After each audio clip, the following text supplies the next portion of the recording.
Welcome to another Vixa Vaughn romance audiobook. We're excited to have you join us. Whether you're into second chance romance, enemies to lovers, fake marriage, or any other trope, Vixa Vaughn offers you the chance to escape into stories that will carry you away into heart-pounding romance and gripping characters. While we want to get you the full experience, some parts of this audiobook are abridged to stay abreast of YouTube's community guidelines.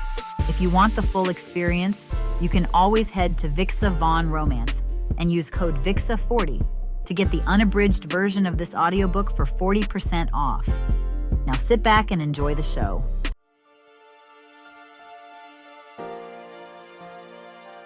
Chapter 1. Lyric. The first thing I notice is the light, not the obnoxious glare of paparazzi flashbulbs or stage lighting so hot it cooks your pores, but soft, warm morning sun pouring in through my sheer white curtains. It spills across my king-size bed like melted honey, catching the gold flecks in my comforter and the faint shimmer of the dress I kicked off at 2 a.m. It's quiet, still. My throat hurts, my feet ache, my cheeks are stiff from smiling too much, but it was worth it. Last night was perfect. I swing my legs over the side of the bed, wincing as my heels touch the cool floor. There's a pair of nude stilettos half crushed under a Vogue and a lone falsie stuck to the corner of my nightstand. Cute. I pad into the kitchen, oversized hoodie, sleep shorts, no makeup, and open the fridge. Right on the top shelf is a neon yellow turmeric shot and a sticky note in Kiki's handwriting. Don't spiral, superstar. Sip slow, call me. I roll my eyes and pop the cap. The afterglow from the listening party still lingers. Champagne toasts, choreographed candids, my vocals echoing over rooftop speakers. Cassandra even said the label exec from Tokyo called it global gold. My crossover is happening, finally. But there's this weird tightness behind my eyes. Not a headache, not exactly. Just a pressure. Like my body's bracing for something I can't name. Back in the living room, I collapse onto the velvet chaise in front of the wall of windows. Atlanta is already buzzing below. Cars honking, coffee shops humming, another day spinning too fast. I grab my phone and swipe through my schedule, color-coded by Cassandra, of course. 10 a.m. Media recap call. 12:30 p.m. Label touchpoint. 1:15 p.m. Vocal rest. Do not book over. 4 p.m. Light pap stroll option if weather holds. 7 p.m. IG live tease. Outfit TBD. I toss the phone aside and exhale. It's exhausting, living a life that looks effortless. On the marble kitchen island sits a garment bag with today's soft street styling options. Cream knit sets, blush leather joggers, off-white shades, subtle, polished, boring as hell. I pick up the tablet beside it and open a private notes app, password protected, not linked to the cloud. This is where the real lyrics live. Not the ones Cassandra approves, but the ones I write when I can't sleep. When the image I'm selling starts to feel like a cage. The newest note blinks at me.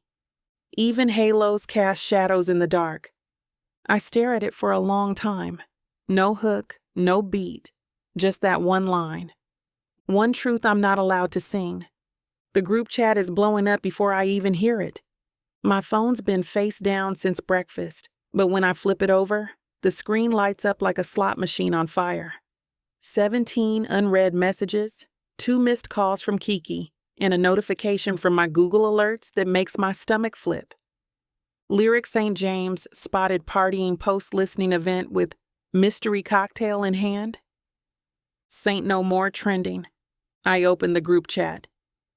KIKI girl. Tell me this is AI. Cassandra. Call me now. Ben, my tour media manager. We're already on cleanup. Statement being drafted. Hang tight. KIKI, why is TMZ saying you took a shot with a stripper named Skeeter? I blink. What? I click the link. A blurry clip loads. It's me, no doubt. I'm in that metallic silver jumpsuit, laughing near the DJ booth. The angle is terrible, makes me look like I'm 2 seconds from passing out, which I most definitely was not. A hand enters the frame, holding out a red Solo cup. I take it, raise it, smile. I don't drink it. But in the freeze frame TMZ chose, it looks like I'm in mid-toast with Satan himself. The caption reads, "Gospel girl gone wild. Lyric St. James steps out of the light and into the liquor." And just like that, years of curated perfection crack open like a dropped mirror. Cassandra's voice is cold when I finally answer her call. "I need you to take your phone off Wi-Fi and stay off socials. The clip's everywhere, and it's not just gossip blogs. We've already had inquiries from people in BuzzFeed. The team's meeting now." "I didn't drink anything," I say, already pacing. "I don't even like tequila. You know that." "Doesn't matter," she snaps. "It's not about what happened. It's about what people think happened." A deep breath on her end. She switches into PR mode, calm and soulless. "We're preparing a soft denial with a photo of you holding that green juice from earlier. Maybe include a faith-based quote. Keep it clean, but deflective." I glance at the turmeric shot bottle. It's empty on the counter now, evidence of a woman who maybe needed a detox. "What about the fact that it's total nonsense?" I ask. Cassandra doesn't even flinch. "Welcome to the algorithm. We play it or we lose." I stare out the window, fingers clenched tight around my phone. My voice comes out low, controlled. We're 24 hours out from the biggest moment of my career, and people want to cancel me over a damn Solo cup? Cassandra softens, barely. "The narrative's fragile, Lyric. You're not Beyonce yet. One bad storyline and they'll box you back into gospel and gospel only. You know that." "I do. God help me, I do." My screen lights up again. Saint no more. Fallen halo. Lyric lost her way. The captions sting worse than the clip. I hang up and toss my phone onto the couch. It bounces once, then slides into the corner cushion like it's hiding from the internet too. I don't cry. I just stand there, staring out at the Atlanta skyline, trying to remember why I ever thought I could outrun the shadows in my past. Kiki bursts through the door 10 minutes later, swinging a takeout bag like a sword. "Do not," she says, "let the trolls get you twisted. I brought you vegan pancakes and passive aggression." I let out a half laugh, half sigh, and collapse onto the couch. She kicks off her sneakers and flops down beside me, offering the bag like a peace treaty. "I didn't even drink it," I murmur, voice flat. "Girl, you could have taken a shot of communion wine and they'd still say it was gin." Kiki unwraps the pancakes with one hand and pulls her braids into a bun with the other. "They want to crucify you so bad, they're recycling Easter stories." That earns a soft laugh from me, but it fades quickly. My fingers toy with the hem of my sweatshirt. It's like, the more perfect I try to be, the faster people line up to see me fall.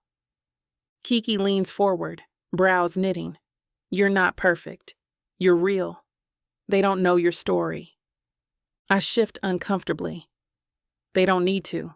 They just need the music." She looks at me hard, the way only someone who's seen you cry with lashes glued on can. "Are you thinking about him?" I don't answer right away. I don't have to. Kiki knows. The truth is, it's always there, just beneath the surface. Isaiah, his voice, his betrayal, the whispered threats that nearly destroyed me when the label found out, the secret songs he stole, the rumors, the shame. "I thought I buried that chapter," I say softly. Kiki rests a hand on my knee. "You did. But people love digging up what they don't understand." My phone buzzes again. This time, it's Cassandra. "Call me." Royce is on the line. "We have a proposal." I shoot Kiki a look. "Now what?" I take the call, flipping it to speaker so Kiki can hear and be appropriately horrified with me. "Lyric," Cassandra says crisply. "You're on with me and Royce Cutter." Royce Cutter, the infamous wrangler of chaos, and more specifically, Jackson Maddox's manager. I already don't like where this is going. Royce's voice comes through, low and amused. "Morning, St. James. Sorry about the firestorm. You all right?" "Peachy," I deadpan. "Just got crucified before coffee." He chuckles. "Well, then this might help." Cassandra jumps in. This scandal could actually work in our favor if we pivot. We're proposing a new strategy to redirect the narrative. "Here it comes," Kiki mutters beside me. Cassandra doesn't miss a beat. "We're recommending a dual PR rebrand, a staged romance, you and Jackson Maddox, joint interviews, appearances, possibly a quick Vegas elopement." I blink. "You're joking." Royce chimes in. "Think of it like a duet. 2 image disasters, 1 mutually beneficial fairy tale. Audiences love, opposites attract." I stand up, pacing. He's a walking arrest record, a human vape cloud. I wear gloves to church and you want me to marry him? "Fake marry," Cassandra corrects. "Contractual, temporary, strategic." Absolutely not. "Lyric, I'm not faking a relationship with some tattooed TMZ mascot because I looked at a damn Solo cup." Royce sighs. He doesn't like the idea either, if that helps. "It doesn't." Kiki snorts. "Maybe we can just drop the album in space. Mars is quiet." After I hang up, I toss the phone on the couch again like it's contagious. Kiki watches me from across the room, one brow arched like she's just waiting for the meltdown. I grab her coffee instead. "I don't even like tattoos on men," I mutter, taking a sip. "Lies," she sings back without looking up from her phone. "You had a thing for that drummer with the sleeve and the lazy eye in college." "Regrettable," I say, ignoring the heat rising in my cheeks. But I can't help myself. I pick the phone back up and tap open the search bar. Jackson Maddox. His name autofills before I even finish typing. The first video is from last week. He's leaving some LA club, shirt half buttoned, jaw clenched, shouting at paparazzi while some girl clings to his arm. He turns and shoves the camera just hard enough to make it look like an accident. TMZ labeled it a micro altercation. The comments are chaos. "Still hot though? Jail me, king. He needs therapy and maybe me." I roll my eyes. The second clip is older. He's on stage, mic in hand, shirt soaked through with sweat, hair wild, eyes closed, and he's rapping. But not the flex-heavy club bangers he's known for. This one's slower, gritty, raw. His voice cracks near the end and it's honest, almost too much. I don't realize I'm holding my breath until the video ends. I exit the app, set the phone down, and then pick it up again. Just one more clip. Just to confirm that this is a terrible idea. He's a mess. An absolute mess. And a little bit hotter than I want him to be right now. And maybe I'm losing my mind, but God help me, I can't look away. Chapter 2. Jackson. I wake up to the sound of a blender and the taste of blood in my mouth. Not a metaphor. I bit my damn tongue in my sleep again. Stress or rage or whatever the hell lives under my skin these days. I sit up on the leather couch, shirtless, hungover, and covered in someone else's glitter. There's a smear of lipstick on my jaw and a discarded heel under the coffee table. It takes me a full 10 seconds to remember whose place I'm in. Morning, sunshine. The girl, Brittany, Brielle, calls from the kitchen, holding a green smoothie like it's penance. Morning, I mutter, grabbing my phone. My voice is wrecked. Probably yelled at someone last night. Probably deserved it. 6 missed calls from Royce, 1 from Cassandra, a few from numbers I don't recognize, which usually means lawsuits, PR reps, or my father. I scrub a hand over my face and stand, cracking my neck. My jeans are half on. My dignity's fully off. There's an open tablet on the counter with TMZ pulled up. Front page footage of me, shirt half open, flipping off a camera outside the club. Jackson Maddox Meltdown PT. 7? I chuckle dryly. Creative. The girl, definitely not Brielle, sashays over and kisses my cheek. You were really intense last night. I nod once, grab my hoodie, and bolt. Outside, the LA sun is too bright and I don't have sunglasses. Figures. My car reeks like vanilla vape and old Red Bull. I sink into the driver's seat, crank the ignition, and try not to scream when Royce's voice blasts through the speakers via Bluetooth. You have 3 minutes to explain why I just got off the phone with the label's crisis team. Again. Morning to you too, sunshine, I mutter. I swear to God, Jackson, I will staple your face shut. That's a little extreme, even for you. You assaulted a camera guy. I tapped the lens. He fell into a shrub, which cushioned his fall. You're welcome. There's a long silence, the kind where I know he's either taking a Xanax or counting to 10 in German like he does when he's really pissed. I crack the window and light a cigarette, which I quit last year. But today feels like a relapse day. Royce finally speaks again. They're giving you 1 chance to fix this. 1 more. Mess up, and you're done.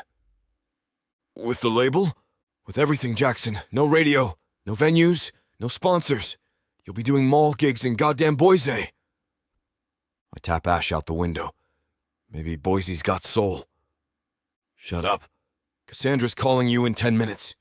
You're taking the meeting. I snort. About what? Yoga? Apology tour? She has a plan, Royce says. And this time you're gonna listen, or your career dies in the dirt. 10 minutes later, I'm sitting in my home studio with a Red Bull, a hoodie that smells like regret, and my phone on speaker while I spin circles in a leather chair I definitely didn't pay for. Cassandra Vale's voice comes through like a razor wrapped in satin. Jackson, good morning. I grunt. It's barely morning. It's 11. Exactly. She doesn't rise to the bait. That's her whole thing. Ice over fire. Calm, clipped, terrifying. I've spoken with your label, Royce, and PR. We've agreed on a course correction. Let me guess, another apology post? Maybe a heartfelt decusaries about my trauma? Cute, she says. But no, that ship's sunk. This isn't about fixing your image. It's about replacing it. I sit forward. What the hell does that mean? You're not going to make the public love you, so we'll make them love who you're with. She lets it hang there like it's poetry instead of manipulation. I take a long sip of Red Bull. If this ends with me dating a TikTok chef who cries while making French toast, I swear to God. Fake marriage. I choke. Come again? A marriage. Staged. Contractual. Mutual benefit. You'll be paired with another artist. Someone polished, marketable, wildly beloved. I snort. This isn't 2005. Nobody buys that tabloid mess anymore. They will, she says, when it's with her. A pause. A name. Lyric St. James. That shuts me up. Hard. I lean back in the chair. The soundproof walls feel like they're closing in. She says it again. Slower this time, like she knows exactly what it's doing to me. Lyric St. James. I haven't heard that name out loud in years. Not since I saw her in that tiny underground venue in Atlanta, lit from behind like an angel, singing something so pure it made my ribs ache. I went home that night and wrote half a song about her. Couldn't finish it. Still can't. Are you serious? She's in a PR mess of her own. Solo cup incident at her album party. It's spiraling. That's a joke, right? A solo cup? Public perception doesn't need facts. It needs fiction. I laugh, but it comes out hollow. So you want me to marry a pop prissy with a god complex and a microphone endorsement? She hates the idea too, maybe even more than you, Cassandra says, just sharp enough to draw blood. But you both need it. I stare at the console, jaw clenched. I should say no. I want to say no, but that name. No. That's the first word out of my mouth when Cassandra starts talking logistics. She keeps going anyway. There will be staged appearances, dual press-ops, coordinated outfits. I said no. You do brand shoots together, maybe a public argument or two to fuel the arc. No, Cassandra. I stand pacing the length of the studio, dragging a hand through my hair. My pulse is thudding in my ears.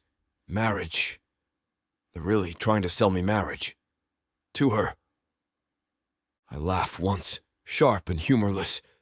You think I'm gonna play husband to a woman who probably has prayer hands stitched into her throw pillows? I don't even believe in breakfast, let alone holy matrimony. Neither does she, Cassandra says smoothly. That's the beauty of it. You're both pretending. My jaw tightens. Royce chimes in, finally.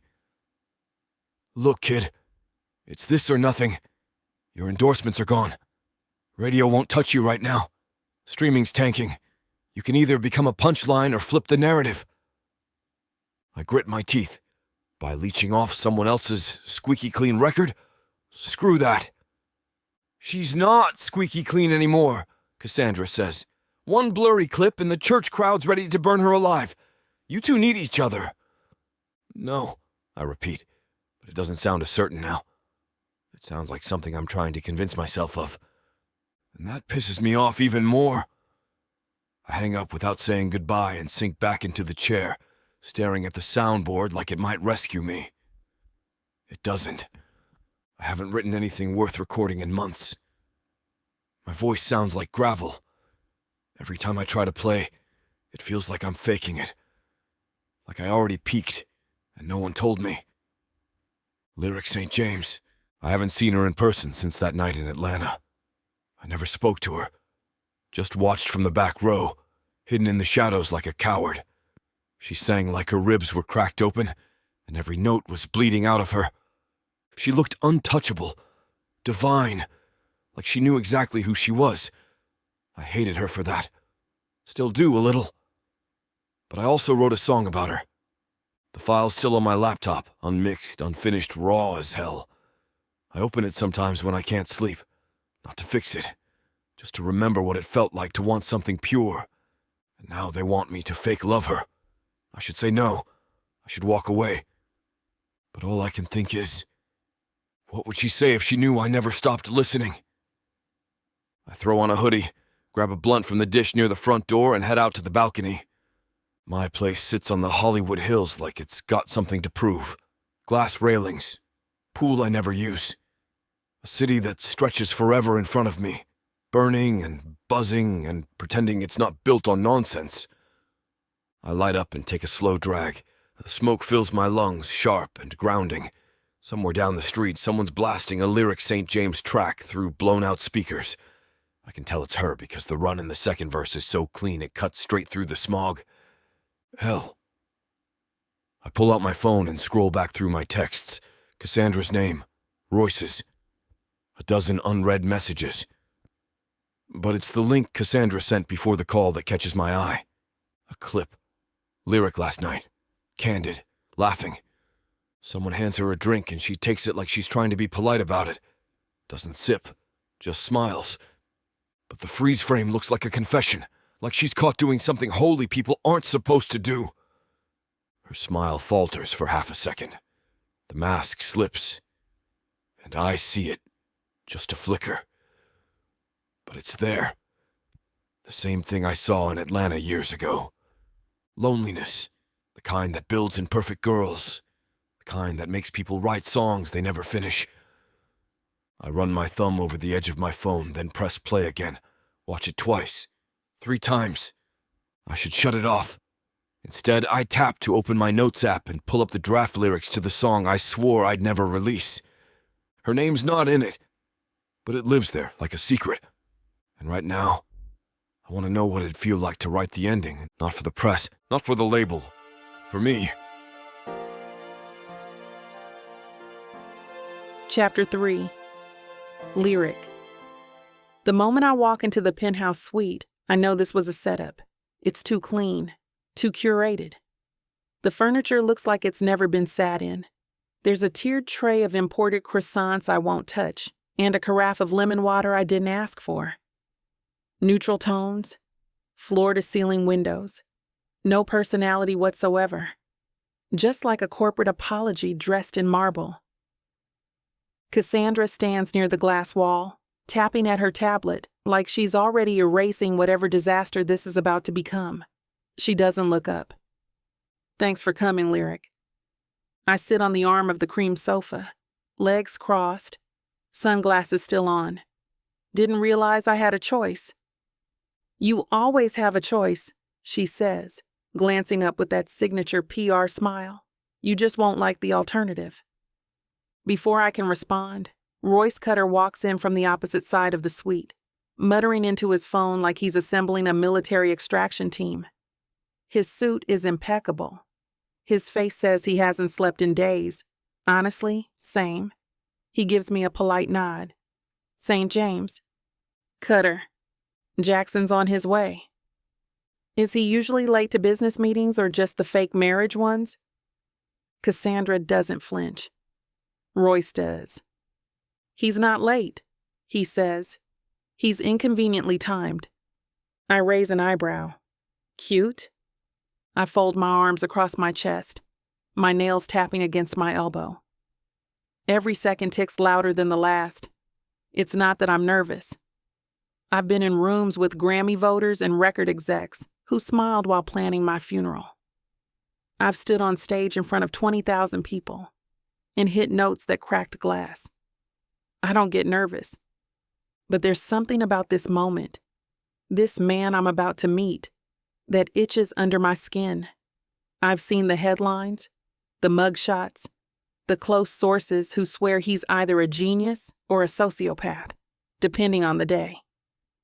I watched one of his live performances last night after Kiki fell asleep on my couch. I didn't mean to. I didn't mean to replay it either. But I did.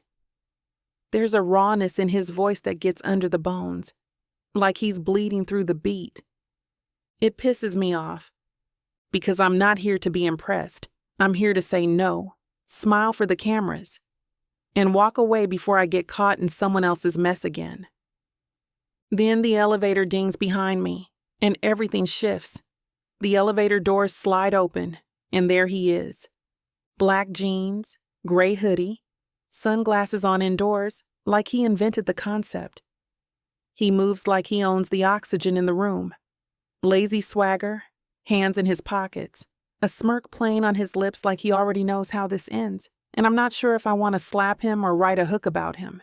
Jackson Maddox is irritatingly photogenic. Not pretty, not polished, just carved out of smoke and bad decisions. He takes off his sunglasses and gives me a once-over. That's not quite disrespectful, but definitely not friendly either. So this is what redemption looks like, he says. I don't stand. I don't smile. I just blink slowly and let my voice drop a register. I expected more face tattoos. His grin deepens. Give it time. Royce mutters something about killing him with a chair. Cassandra clears her throat and gestures toward the seating area. Jackson flops onto the other end of the couch, too close and too casual. He stretches out, man spreads like a pro, and props an ankle on his knee like we're about to discuss tour snacks, not a fake wedding. You're late, I say. You're early. I'm punctual. He shrugs. Same difference. You were gonna wait either way. I shoot a look to Cassandra. Are you sure this is the best option? I feel like a rescue dog would be less feral. Cassandra doesn't flinch. He's the only option. And here I thought I was the one with the PR problem. Jackson turns his head toward me, slow and deliberate, like he's finally paying attention. You don't think this works? He asks, voice low and smooth. Me and you, tied together for a few months, playing house for the cameras? I meet his gaze head on. I think the only ring I'd give you is the kind that bruises. For half a second, there's silence. Then he laughs. Loud, unexpected, genuine. Okay, he says. This might actually be fun. Cassandra sits on the armrest of a sleek leather chair like she's casually assembling a war treaty. The rollout is simple. 1 shared public appearance per week, at minimum, 1 live interview together in the next 30 days. You'll make a joint statement about falling in love unexpectedly after collaborating on a charity single, which, by the way, you will be recording by end of next week. Jackson makes a face. Please don't make me sing some Save the Trees things. You're rapping on the bridge, she deadpans. Try not to rhyme ass with grass. Kiki would be howling if she were here. I keep my arms crossed, my expression unreadable. That's my superpower. Years of gospel training taught me how to smile in the storm. In the marriage? I ask quietly. 3 months, Cassandra says. No longer. We stage the elopement, sell the romance, then announce an amicable split before your album drops in the fall.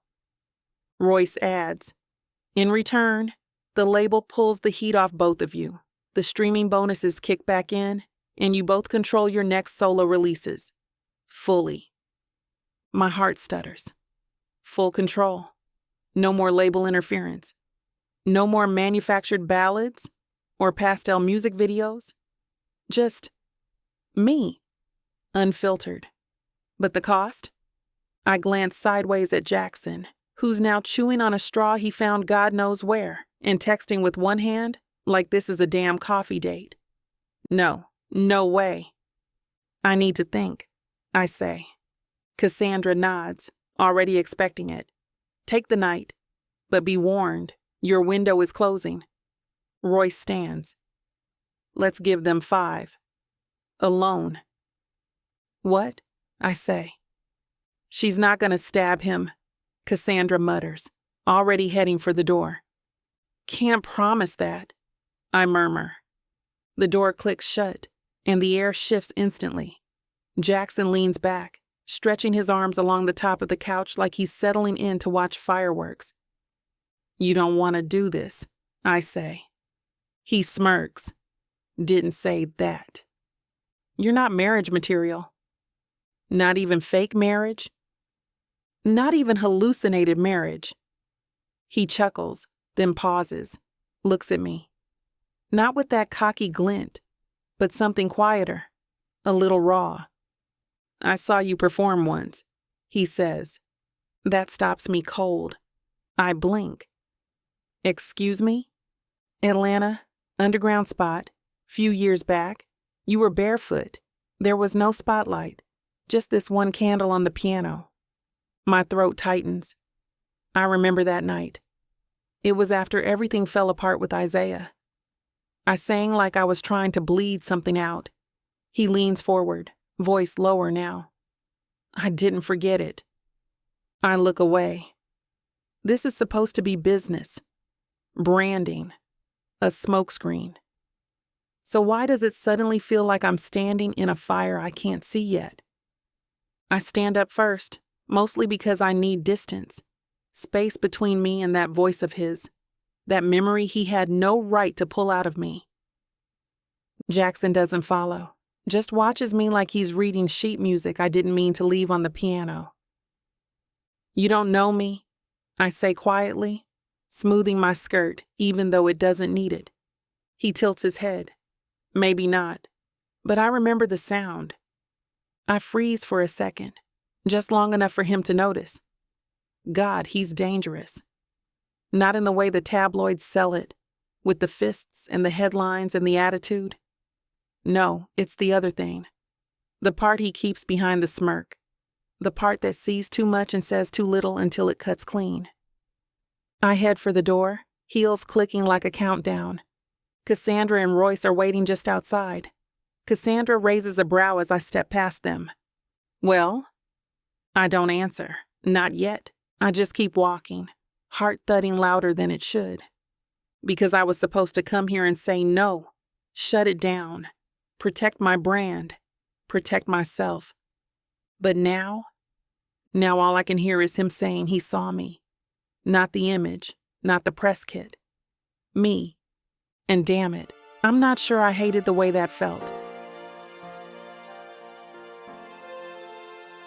Chapter 4. Jackson. I tell Royce I'm fine the second we step out of the penthouse. I'm not. But I say it anyway. Loud, like volume makes it true. She's got that whole pissed-off princess thing going on, I say, cracking my neck as we head toward the car. Can't wait to spend the next 3 months getting slapped with her eyes. Royce doesn't take the bait. He just taps the button to unlock the SUV and mutters, "You're already spiraling." I'm not. You signed up to fake marry a woman who'd rather gut you with her eyeliner than hold your hand. Yeah, and she's gonna look good doing it. He doesn't laugh. I slide into the back seat, prop my foot on the console, and put on a show like I'm relaxed. But the second the door shuts and we're alone, my knee starts bouncing like it's got a death wish. Royce adjusts the mirror and glances at me. You're quiet. I'm thinking. Dangerous. I flip him off without looking up. Back at the house, I head straight for the studio. My kingdom. My chaos. The only place that ever makes sense. I drop into my chair, slide on the headphones, and open a beat I started last week. Something moody with a heavy bass line and dark chords it should slap. It doesn't. I try another, then another. Everything sounds like it's trying too hard. Like I'm trying too hard. I push the headphones off and lean back, staring at the ceiling like maybe inspiration is hiding in the drywall. Out of pure frustration, I scroll through my old files, thumb hovering over the one I swore I'd never touch again. ATL_girl_unfinished.wave. I click it. The first chords hit low and quiet, sparse keys, a beat that drags like it's limping toward something holy. Then my voice, half rasped, half praying. She don't even know she's bleeding through her own spotlight. I press pause, fist clenched, jaw tight. Damn, I whisper under my breath. I close my eyes and see her again, barefoot, backlit, voice like velvet, and wounds. I remember everything, every note, every breath. She doesn't even remember me, but I never stopped hearing her. I shouldn't play the rest of it, but I do. The second verse cuts in raw, half freestyled, half broken. My voice isn't polished. Hell, it isn't even on beat half the time, but it's real. The kind of real I don't touch anymore. I close my eyes and suddenly I'm back there. Atlanta, some underground church-turned music venue with string lights and folding chairs. I wasn't even supposed to be there. My buddy was DJing the midnight set, and I showed up drunk and pissed off at the world like I usually did back then. And then she stepped on stage. No spotlight, just one candle on the piano, barefoot, hair wild, a single mic and a voice like a bruise wrapped in silk. She didn't perform. She confessed. That song she sang, it cracked something open inside me. I don't even remember the words. I just remember the feeling. I'm like watching someone bleed out in key. And me? I stood in the back, frozen, drink in hand, heart pounding. Didn't speak, didn't move, didn't breathe right for a week after. I went home and wrote until the sun came up. It's the only time a woman ever shut me up without laying a finger on me. The studio door creaks open and I don't have to turn around to know it's Royce. He never knocks. You look like trash, he says casually. I press stop and spin around in the chair. You should see the other guy. I already saw your face on 3 different gossip sites. One thinks you're going to rehab. One thinks you're engaged. The last one says you're joining a cult in Topanga. Do I get a robe? Jackson! I wave a hand. Relax, I'm signing the damn thing. He blinks. You what? The contract. I'm in. He stares at me for a beat, like he's waiting for the punchline. You sure? No, I say, grabbing the printed copy from the shelf and tossing it onto the table. But I'm bored. Might as well go down in flames with some decent lighting. Royce picks up the contract and flips through it, like he expects it to burst into flames. You've been dodging this for weeks. Yeah, well, I light a cigarette. I was waiting to see if the world would end first. And now, I blow smoke toward the ceiling. Now I've decided to be the one who ends it. He raises an eyebrow. So this is revenge? No, I say slowly. It's art. He groans. Spare me the tortured soul bit, Romeo. I grin. This isn't about love. This is about narrative. If I'm getting dragged, I'm gonna make it look like a goddamn love story. Royce drops the signed contract onto the coffee table like it might bite him.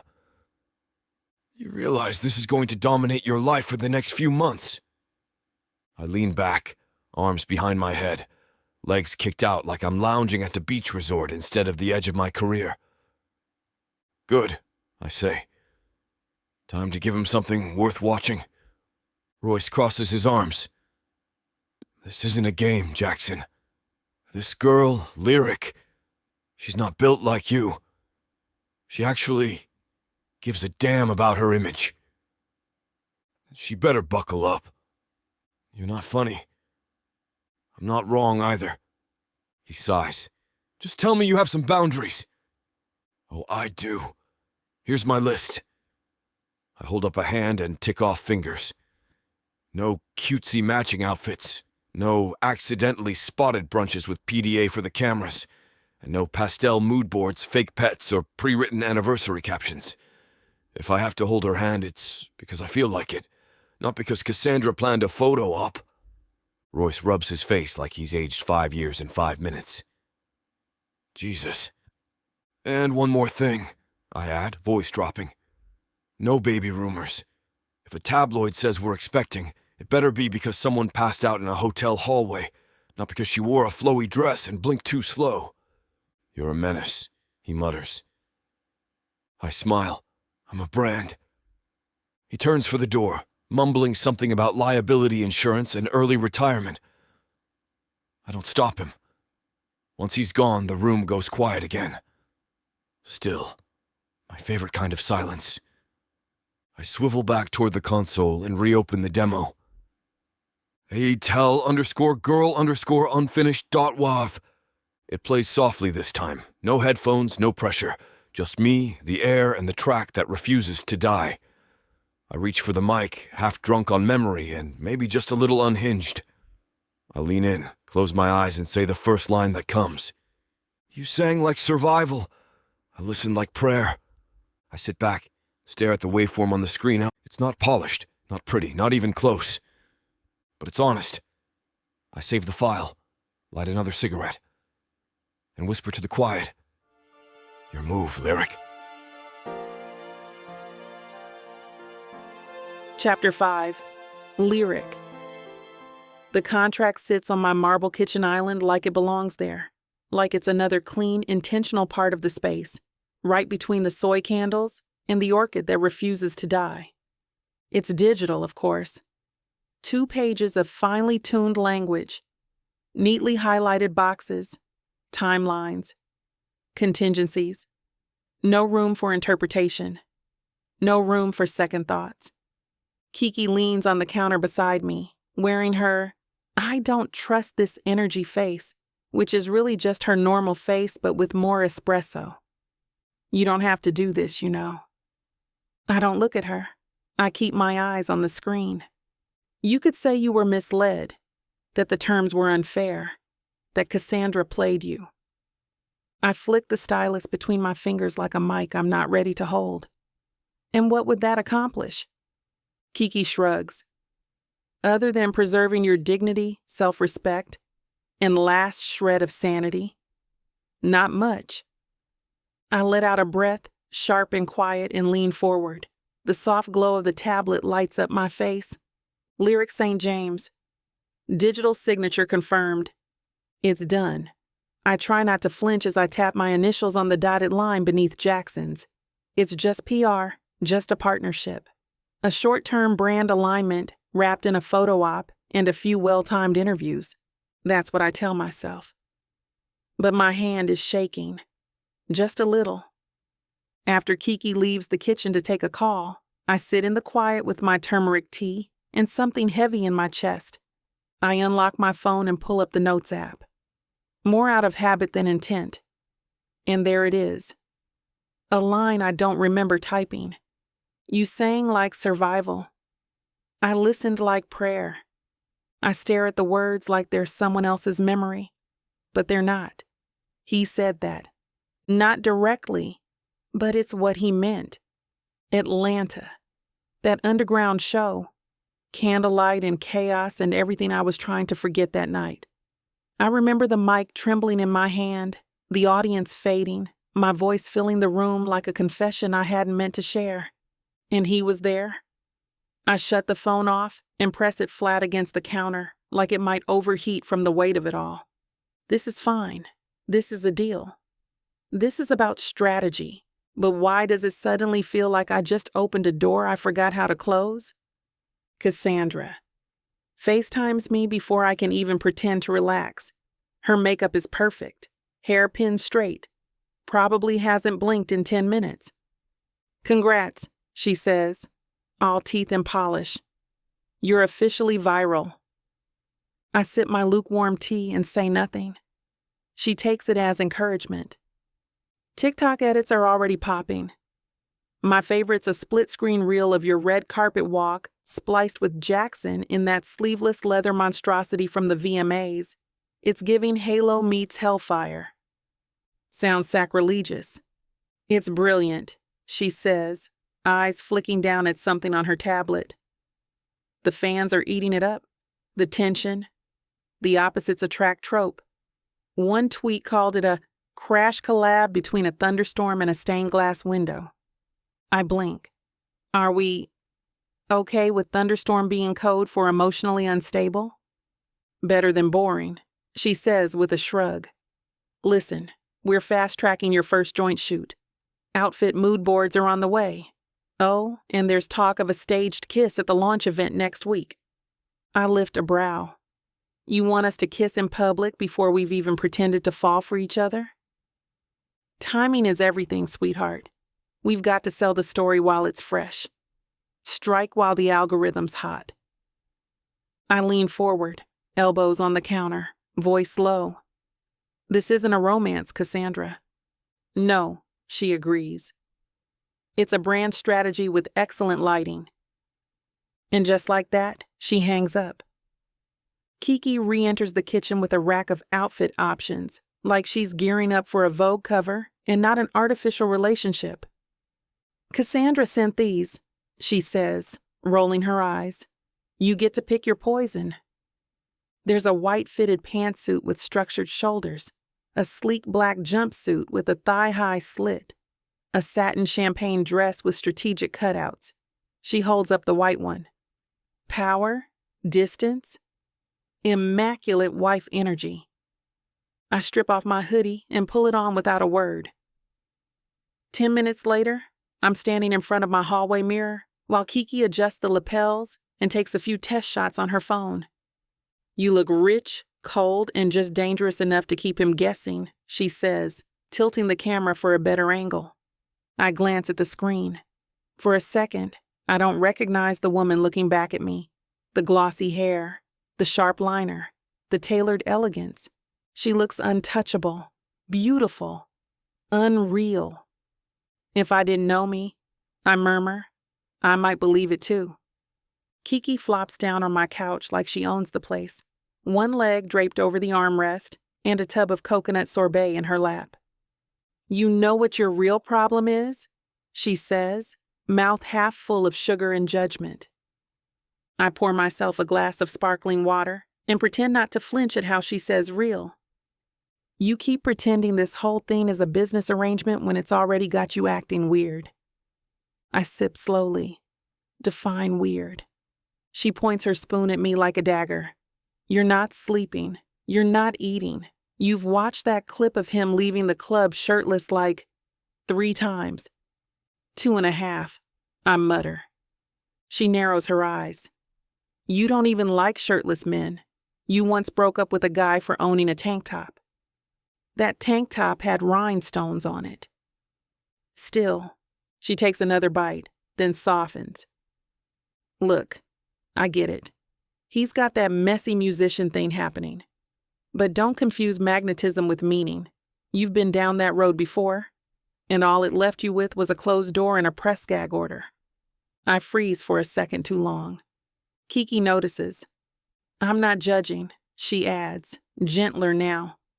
I'm just saying, don't get lost in it. You've survived worse. Don't let this wreck you just because it comes in a prettier package. I nod once and change the subject. She lets me. That's why I love her. After she leaves, I light a candle in the studio corner of my condo and sit in front of the keyboard. The silence is thick, intimate, familiar. I hover over the keys, fingers twitching with something I haven't felt in a while. A melody slips out, slow, stripped down, fragile. It's the one I wrote after Isaiah, the one I buried under studio edits and never released. I hum a verse. My voice cracks, but I don't stop. Then I open the voice memo app and record it fresh. Just me, the keys, and a verse that feels like truth. I save it under a coded file name, James Fake Love Row 1. I laugh once. It's hollow. But something in me feels awake again, and that scares me more than anything. My phone dings. I don't want to look at it. I already know what it says. But I glance anyway, because I'm weak when it comes to confirmation, especially when it feels like a blade being pressed slowly against the skin. Cassandra. Contract received. Shoot day scheduled. Get ready, Mrs. Maddox. I set the phone down without replying and walk to the balcony doors. The glass is cool against my fingertips as I slide one open and step out into the humid Atlanta night. The air wraps around me like silk soaked in static. Far below, the city glows.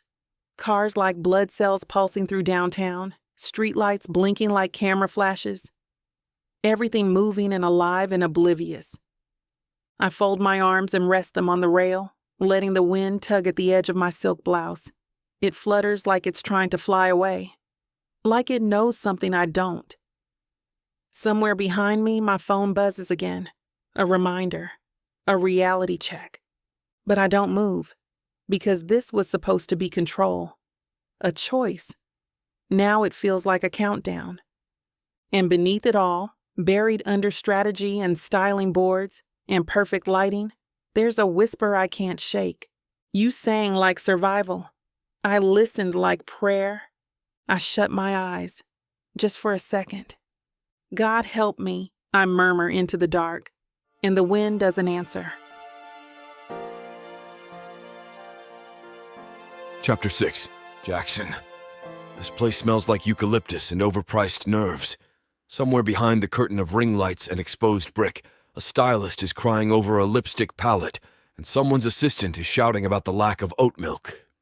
Welcome to hell. Cassandra said this shoot would be tasteful, editorial. High fashion intimacy with soul. Whatever that means. To me, it looks like a West Elm showroom got swallowed by a Sephora. I walk in 10 minutes late with my shirt half-buttoned and no apologies. Royce is already pacing near a clothing rack, jaw tight, mic in hand like he's debating throwing it at my head or swallowing it whole. You're late. Fashionably. You look like you slept in your car. I did. Rolls-Royce, leather seats, great suspension. He glares. I smirk. Someone hands me a glass of sparkling water that smells like rosemary. I ignore it. Then I spot her. And everything narrows. Lyric's already on set, standing under a halo of soft, diffused light like she belongs to it. Her dress is white and sleek, hugging every curve like it was poured on.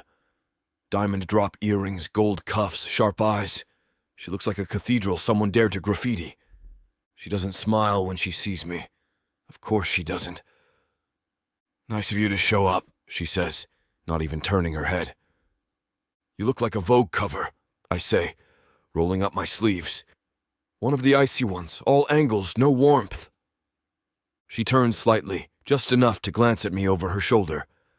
And you look like a cautionary tale in skinny jeans. Touche. A stylist flutters over to adjust my collar. Another clips a tiny mic to my jacket. Everyone's moving like they're afraid to breathe too loud. The photographer shouts, "Positions!" Lyric steps toward the light, slow and deliberate. And just like that, we're on. The first few shots are standard issue. Him plus her equal sign, marketable tension. I slide an arm around her waist, light pressure, nothing invasive. Her back stiffens like I reached for a live wire. The photographer's voice cuts through the hum of music and murmurs. Closer, hands on her hip, chin tilt, yes. Eye contact, let's see some actual connection. Lyric turns her head toward me, just enough to meet my gaze. Her expression could freeze champagne. You're not very convincing, I murmur, low and close enough that only she can hear it. She doesn't blink. Neither are you. I let my fingers trail along the seam of her dress. Barely there, not inappropriate. Just enough to sell the frame. She grits her teeth. Touch me like that again and I'll staple your hand to a tabloid. Relax, I say with a grin. Just giving the people what they want. They want authenticity, she snaps. No, they want foreplay. They just don't want to admit it. Her nails press into my chest like she's tempted to leave actual claw marks. The camera clicks like a loaded trigger. Okay, the photographer calls out. Let's run a mock kiss next.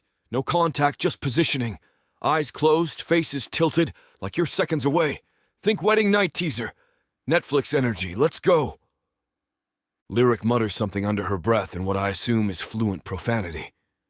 I step in front of her, positioning my body just off center. We align almost too naturally, like we've done this before. She looks at me, close, closer. Her breath fans across my jaw. Warm, faintly cinnamon. Her fingers hover near my collar. My hand moves automatically to her waist. My thumb brushes skin.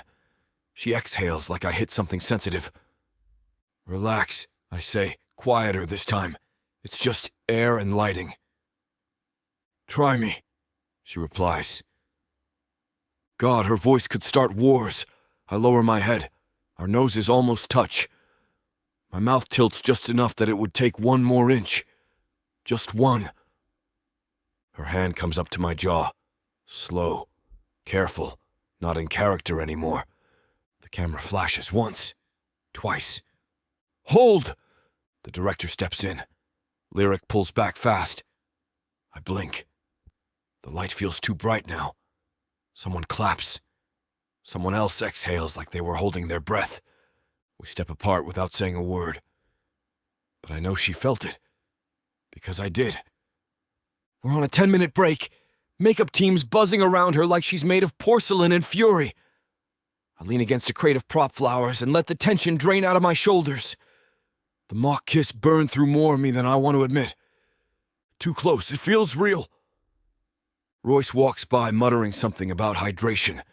I ignore him and accept a water bottle from a stylist who's trying not to stare at me too hard. Working with her must be intense, she says with a nervous little smile. She's allergic to joy, I reply casually, cracking the seal.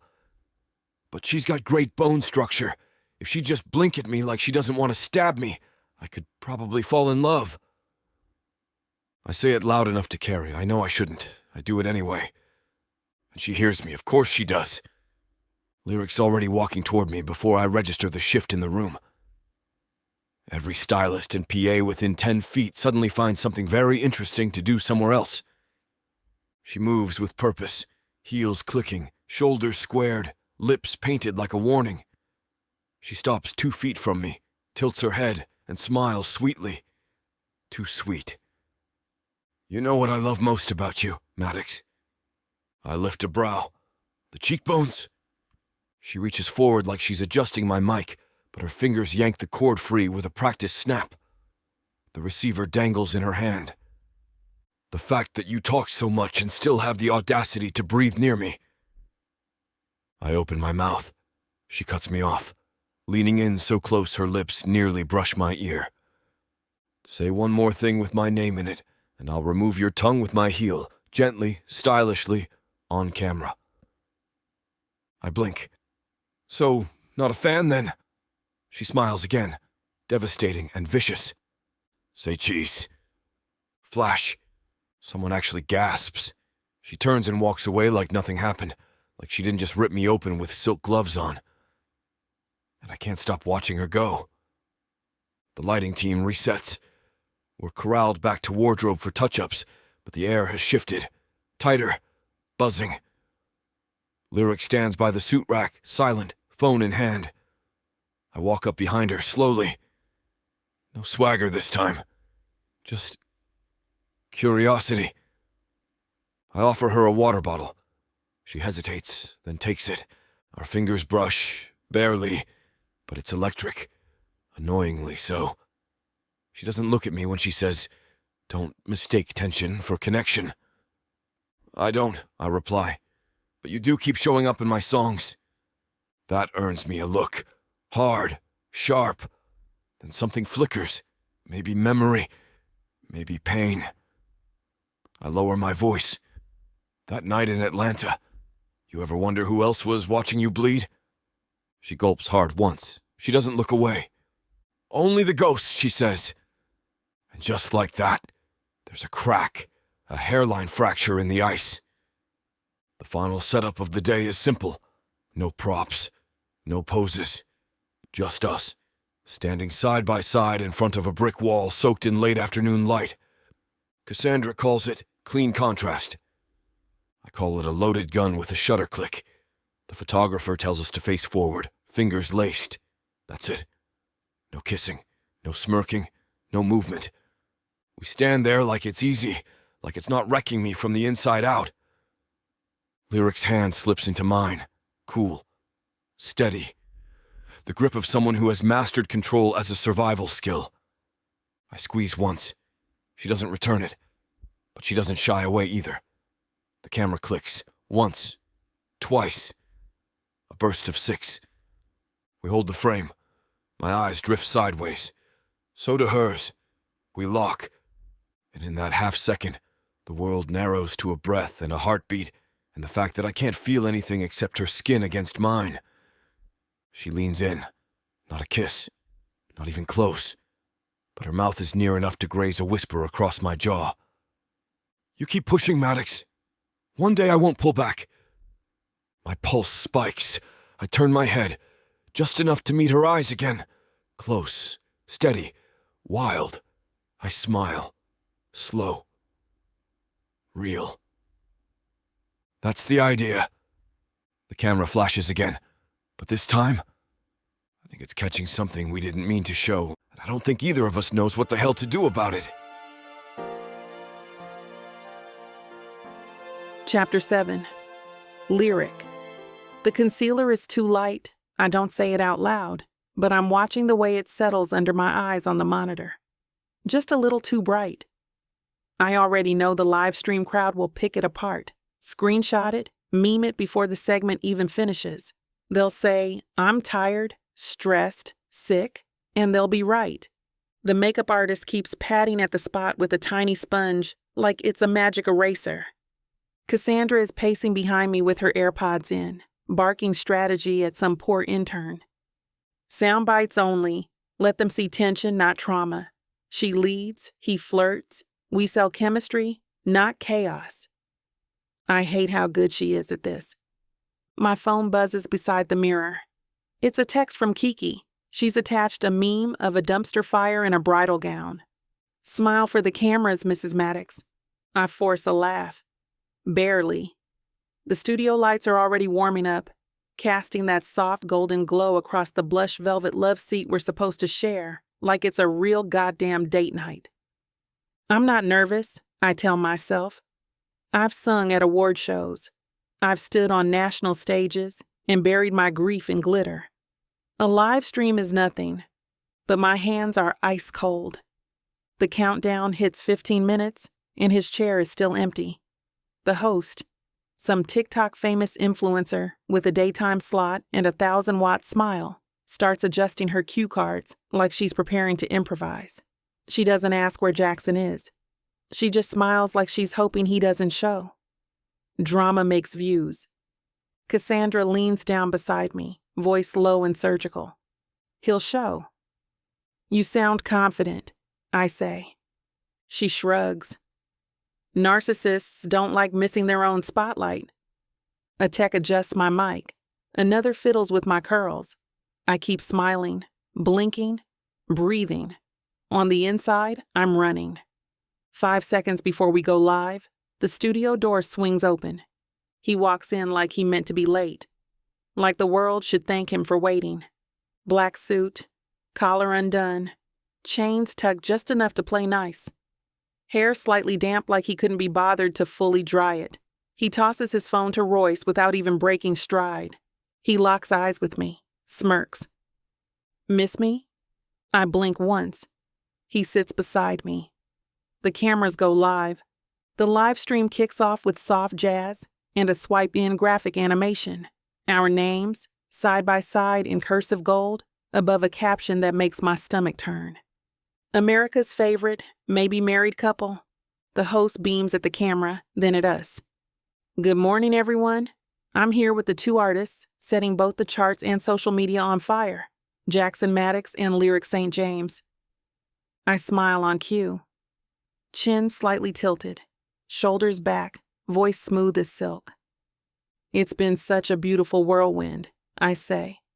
We're just taking it one moment at a time and trying to stay grounded in the music. Jackson nods along like a student who never read the syllabus. Grounded, he echoes, like the word tastes weird in his mouth. The host laughs. You two seem to have found this rhythm that's just natural, authentic. Is that how it feels? I rest my hand lightly on his arm, the exact placement Cassandra drilled into me.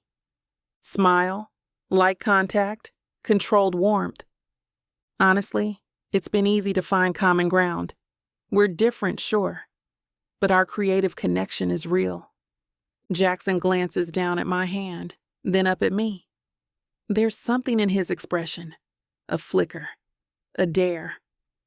There's nothing fake about our rhythm, he says, voice lower than necessary. We just found it early. He's ad-libbing now. I fight the urge to dig my nails into his sleeve. The host eats it up. Really? When did that spark start? First session? First conversation? This is the cue for me to launch into our rehearsed answer. Studio. Day 1, alchemy, sound magic. I open my mouth to speak, but Jackson beats me to it. Atlanta, he says like it's nothing. That little club she performed at before she blew up, that's when I knew. The floor drops out from under me. I blink. Hard. He's not looking at the camera. He's looking at me. That night, that candlelit corner, that raw, broken performance I never wanted the world to see. How could he? I feel my lips move, but my voice doesn't follow right away. The host leans in, thrilled. Wait, hold on. That was before the tour, right? So you were a fan first? Jackson just shrugs. Weren't we all? My lungs squeeze like someone's wrapped a corset around my ribs. The lights are hot. My palms sweat against the cool satin of my dress. The comments are flying across the screen too fast to read, but I know what they're saying. Oh, I finally breathe. That was a long time ago. The host nods, oblivious. But unforgettable, it sounds like. Jackson doesn't speak. Doesn't need to. The silence says it all, and the audience eats it up. I smile through the rest of the segment, like I'm not shaking on the inside. Every word feels rehearsed now, hollow, like I'm watching someone else play my part in real time. The host asks about the upcoming single. I answer. Jackson tosses in a wink that makes the studio crew giggle. I nod along. I laugh in the right places. I even rest my hand on his again for good measure. But my skin feels too tight. My voice feels wrong in my throat. I can't stop replaying what he said. That little club where she sang like she forgot the world was watching. He wasn't supposed to say that. No one was supposed to remember that. That night was supposed to be for me. Raw, private, mine. I blink again, eyes burning. The red live light goes off. Applause, laughter, fade out music. We made it. We survived. But I don't feel like I won. Cassandra's already there the second I step off set, grinning like a proud campaign manager on election night. That was magic, she says. Real vulnerability, real stakes. The fans are in love. She pulls up her phone and holds it out. Atlanta Moment is trending #2 worldwide. Clips already posted. Screenshots, tweets with heart eye emojis, and side-by-sides of me on that club stage, and me today. Someone slowed the live stream and added a soundtrack. One tweet reads, "The way he saw her before the world did." I feel sick. Kiki's text flashes on my screen. K.I. They think it's romantic. You okay? I stare at it. I'm shocked that I don't have a polished answer. I don't have a line. I don't even have a prayer. Just a trembling hand and a heartbeat that won't slow down. Cassandra disappears in a blur of celebration and next steps. Jackson vanishes somewhere down the hallway, probably back to chaos and cigarette smoke and whatever other version of peace he pretends to live in. I drift, nod where I need to, smile when someone waves. Then I slip through the wrong door on purpose. A dressing room, velvet chaise, crystal lights, too quiet. I lock the door and sit. The silence wraps around me like a shroud. I take off my earrings, one by one, place them on the counter like they weigh too much. My hands won't stop shaking. I've never frozen on camera, not once. Not in church choirs, not at the AMAs, not even the night I found out about Isaiah, when I had to sing right after the label told me to smile like nothing had happened. But Jackson said, "Atlanta," and suddenly I was 22 again, barefoot, shaking, holding a microphone like it might save me. You ever wonder who else was watching you bleed? I press the heels of my hands to my eyes. No tears come. I don't cry for cameras. I don't cry for men who say too much with their eyes. And I definitely don't cry for the past, but I sit there, and I breathe. And I don't know whether I'm furious at him or terrified he saw the one part of me I never meant to show. Chapter 8. Jackson. I'm half watching the interview replay on mute while nursing a room temperature espresso I never asked for. Some blogger already posted the full live stream with reaction edits and timestamps like it's a courtroom transcript. I'm not proud of that Atlanta line, okay? That's a lie. I was proud. Thought it was slick. Poetic, even. One of those rare, unscripted moments that gets the fans buzzing and the label throwing champagne. But then I see it. Not just her silence. Her flinch. It's subtle. Blink, and you'd miss it. But I don't blink. She froze, completely, like someone cracked a mirror behind her eyes. I rewind. Watch it again. The host asks when we clicked. I jump in. Atlanta. I remember saying it like a mic drop. Real suave. All confidence. But the camera doesn't care about my delivery. It cares about her. The moment I say it, she stiffens. Not dramatically. Not for show. It's the kind of stillness you get when the air leaves the room and you don't know if you're going to breathe again. I pause the video and lean forward, elbows on my knees, fingers threaded behind my neck. I scroll through the comments. They're calling it romantic. Soulmate material. He saw her before the world did is trending like we're the lead in some damn Nicholas Sparks adaptation. Royce texts a minute later. PR gold, you cracked her, that's what they want. I don't answer, because he's wrong. I didn't crack her. I cut her. Didn't mean to. Didn't even realize I'd done it until now. I thought I was being clever, nostalgic, vulnerable even. But watching it back, I didn't open a door. I opened a wound, and now I can't stop seeing it. I should let it go. The interview aired. She didn't deck me. The internet is practically engraving our names into a heart-shaped NFT. From a PR standpoint, it's a goddamn dream. But I can't stop replaying the look in her eyes. So I do what I never do.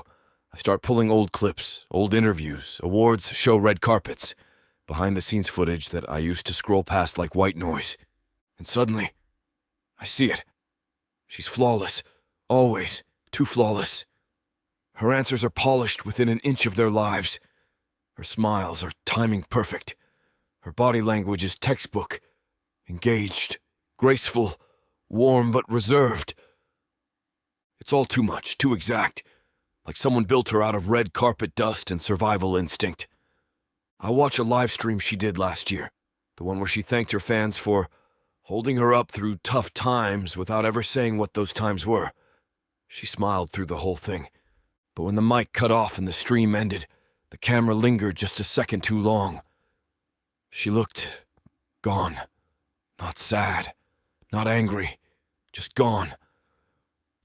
Like she'd stepped out of her body for a breath and hoped no one would notice.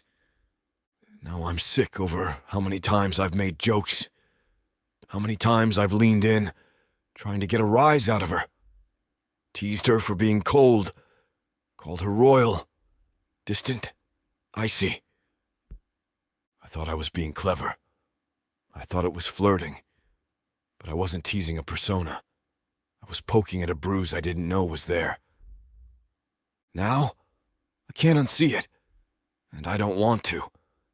She's not some label-engineered darling. She's a steel-spined, fire-eyed fortress walking around with a piano key lodged in her heart. She's not cold. She's protecting something. And the worst part? I think she was trying to protect it from me. The house is too quiet. Even the city outside feels muted, like the world knows it's not supposed to interrupt. I should be celebrating, lighting a cigar, posting something cryptic to Instagram, and watching the internet eat it up. Instead, I walk into the studio and close the door behind me. The lights are low. The space is still cluttered from last week. Guitar case half open, cables twisted like vines across the floor. Someone's sunglasses I don't remember taking off. I power up the console and open the folder I swore I wouldn't touch again. ETL_girl_unfinished.wave. The waveform loads. I play it once, straight through. No edits, no skips. My voice is younger in the recording, hungrier, shaky in places. There's a desperation in the chorus I hadn't noticed before. Or maybe I didn't want to. The last few seconds are empty, a silent loop waiting for something more. So I pick up the mic, and I give it what it's been asking for. You didn't know you were singing with your wounds open, but I did. And I kept listening anyway. No production. No filter. No armor. My voice cracks at the end. I leave it in, because that's what she would have done. And maybe it's not about finishing the song. Maybe it's about finally admitting what it was about in the first place. The track finishes playing, and the silence afterward is louder than it should be. I just sit there, not replaying it, not tweaking it, just sitting in the weight of it. It's not perfect. It's not supposed to be. It's raw and off-key in one spot, and my voice cracks on the final note. But it's true. The truest thing I've recorded in years. Maybe ever. I export the file, title it the only way that makes sense. Halo_bleed_final.wave. It's not for the label. It's not for the press. It's not even for me. It's hers, all of it. So I drop it into a private folder on my hard drive, the one I never let anyone touch. I encrypt the file, lock it behind a passcode only I would remember. Not to hide it, to protect it. Because if she ever hears this, if the day comes when she's ready to know that I didn't just see her, I heard her too. I want it to be her choice, not mine. Until then, it stays right here, waiting, just like I've been. Chapter 9. Lyric. The corset is doing too much. I haven't eaten since breakfast, and the glam team keeps telling me to breathe deeper while simultaneously cinching my waist like they're trying to prep me for a red carpet Hunger Games. Kiki's hovering nearby, one eye on the chaos, one hand holding a flute of ginger sparkling water I'll never actually drink. "Stop fidgeting," she says without looking at me. I'm not fidgeting. You are. Your foot's tapping like you're waiting to get sentenced. I glare at her in the mirror.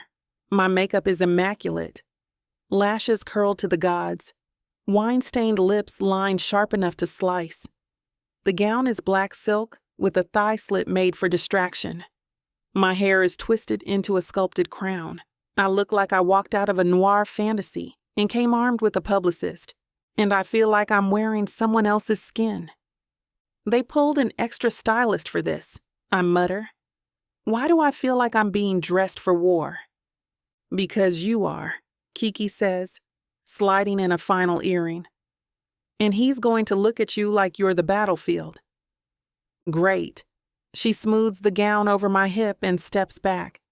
You're glowing. It's the highlighter. Keep telling yourself that. The limo is freezing, and it doesn't help that the butterflies in my chest are staging a coup. Kiki sits beside me, scrolling her phone while pretending not to look concerned. You don't have to hold his hand if it feels weird. It's part of the agreement. Fake marriage, not fake touch. There's a difference. I rest my hands in my lap. Steady, cold. You're starting to care, she says quietly. I turn to her. I care about optics. You care about him? She replies, eyes still on her screen.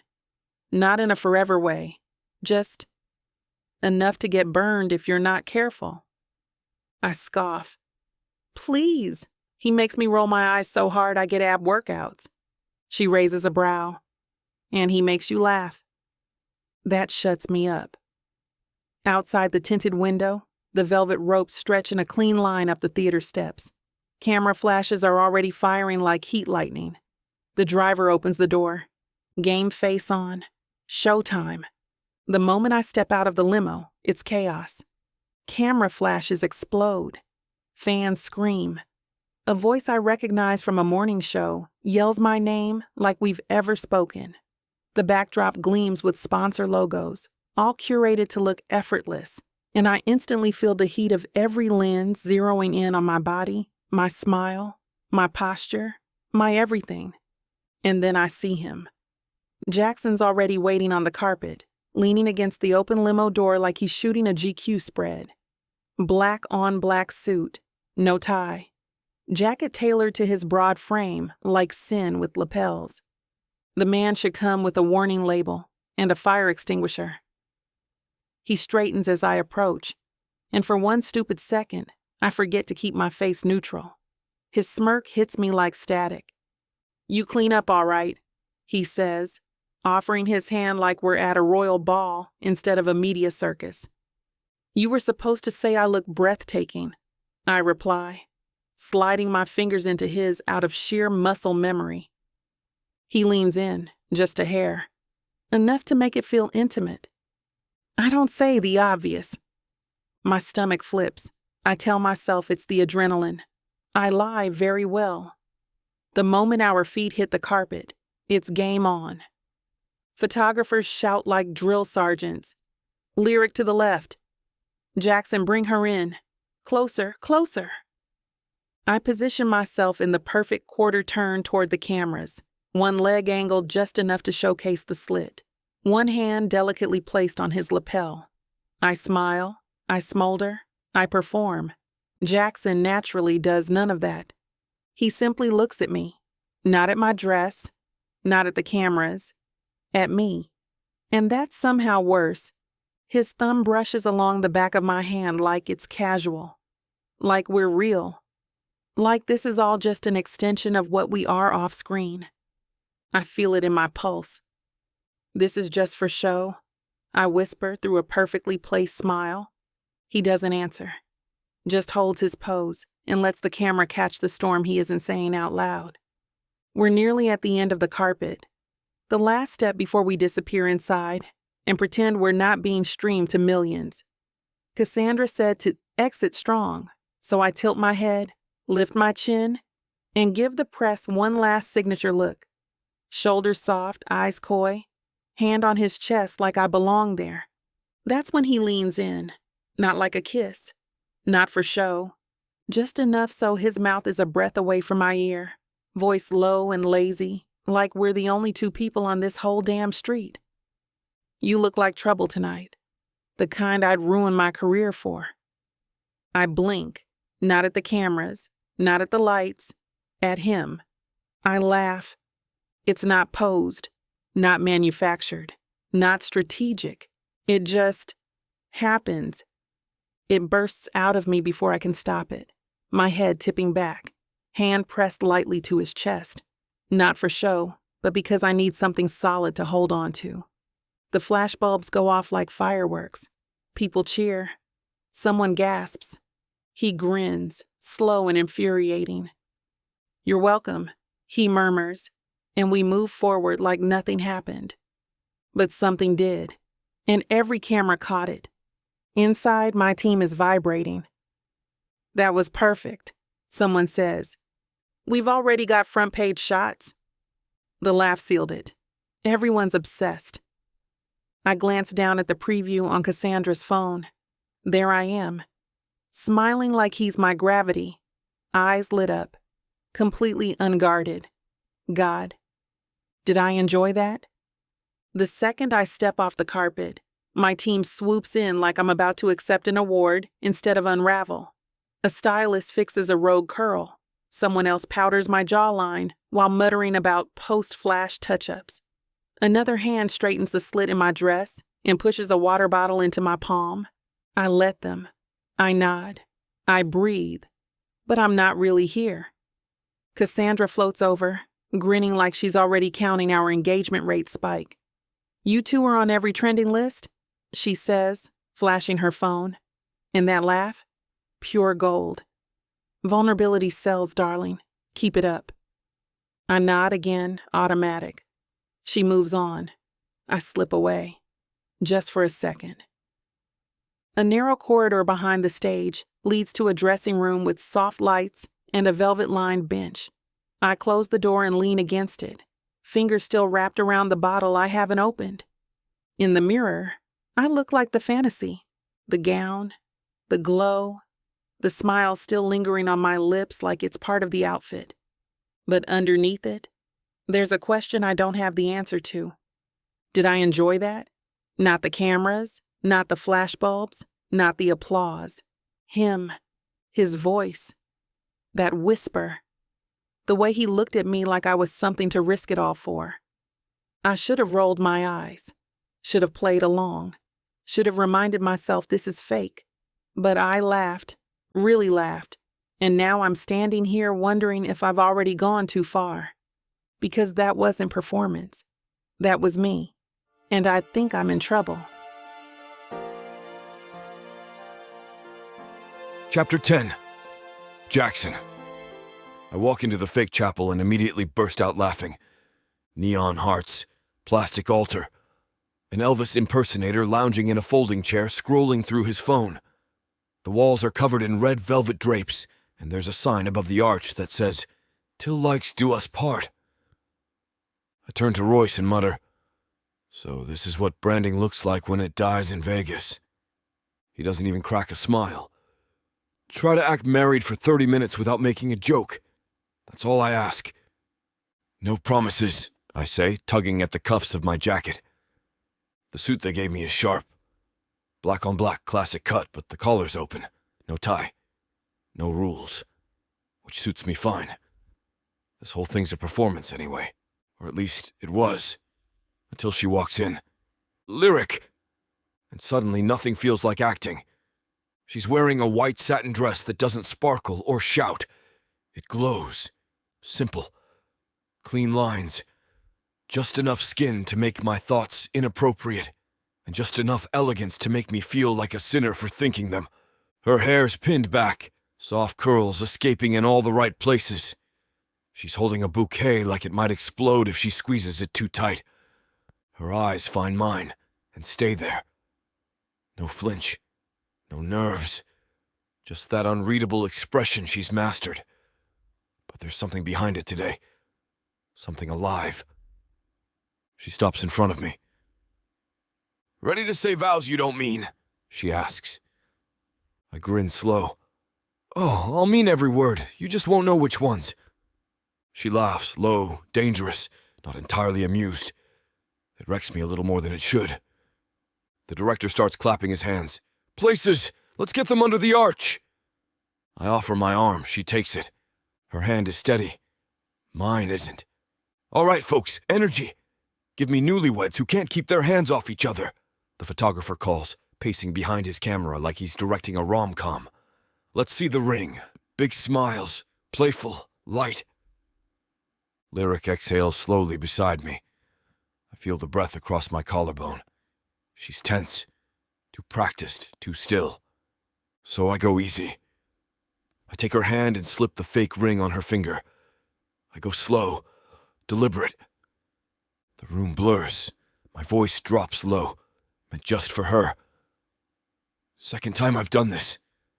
She tilts her head. First time didn't count. I smile. "Let's see if this one does." She doesn't pull away. Her hand stays in mine, soft and warm and real. Our fingers weave together like they've done this before. Like we've done this before. The director calls, "Perfect! Now hold hands and walk like you just said I do. Give us that 'we just eloped and we're in love' magic." We step forward under the arch, hand in hand. I glance at her. She's not acting. And neither am I.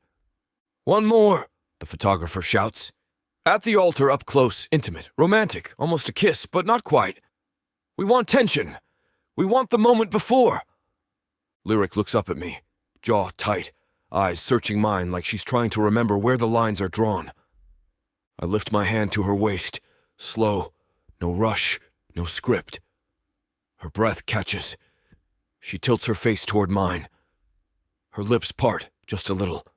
There's no audience, no lighting rig, no sound, just her, and the feeling that if I move half an inch closer, I'll never be able to pretend again.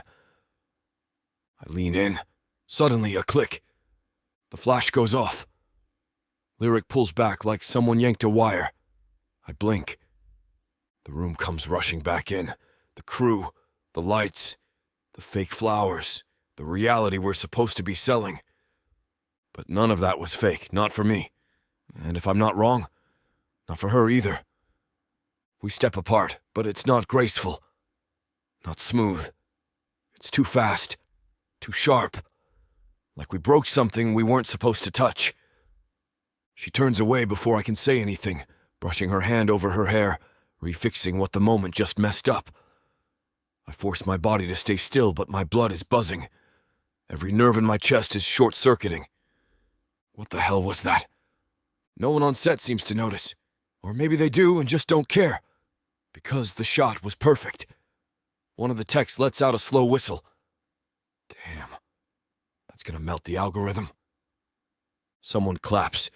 Someone else resets a light. It's all noise. Background. I can't stop looking at her. And I can't stop wondering if she felt it too. Because if that was just acting, I'm not sure I know how to fake anything anymore. "Okay," the director calls. "Close-up moment now. Jackson, I want you to step in behind her and whisper something sweet. Like a vow, okay? Make it tender, real. Lyric, just react naturally." Naturally. Right. I step behind her. She doesn't move, but I can feel the tension rolling off her like heat. I lean in, just close enough that her hair brushes my cheek. My voice is low, just for her. "I wouldn't mind waking up next to you in real life." Her breath catches. I see it. I feel it. She doesn't turn, doesn't speak, but she can't pull away.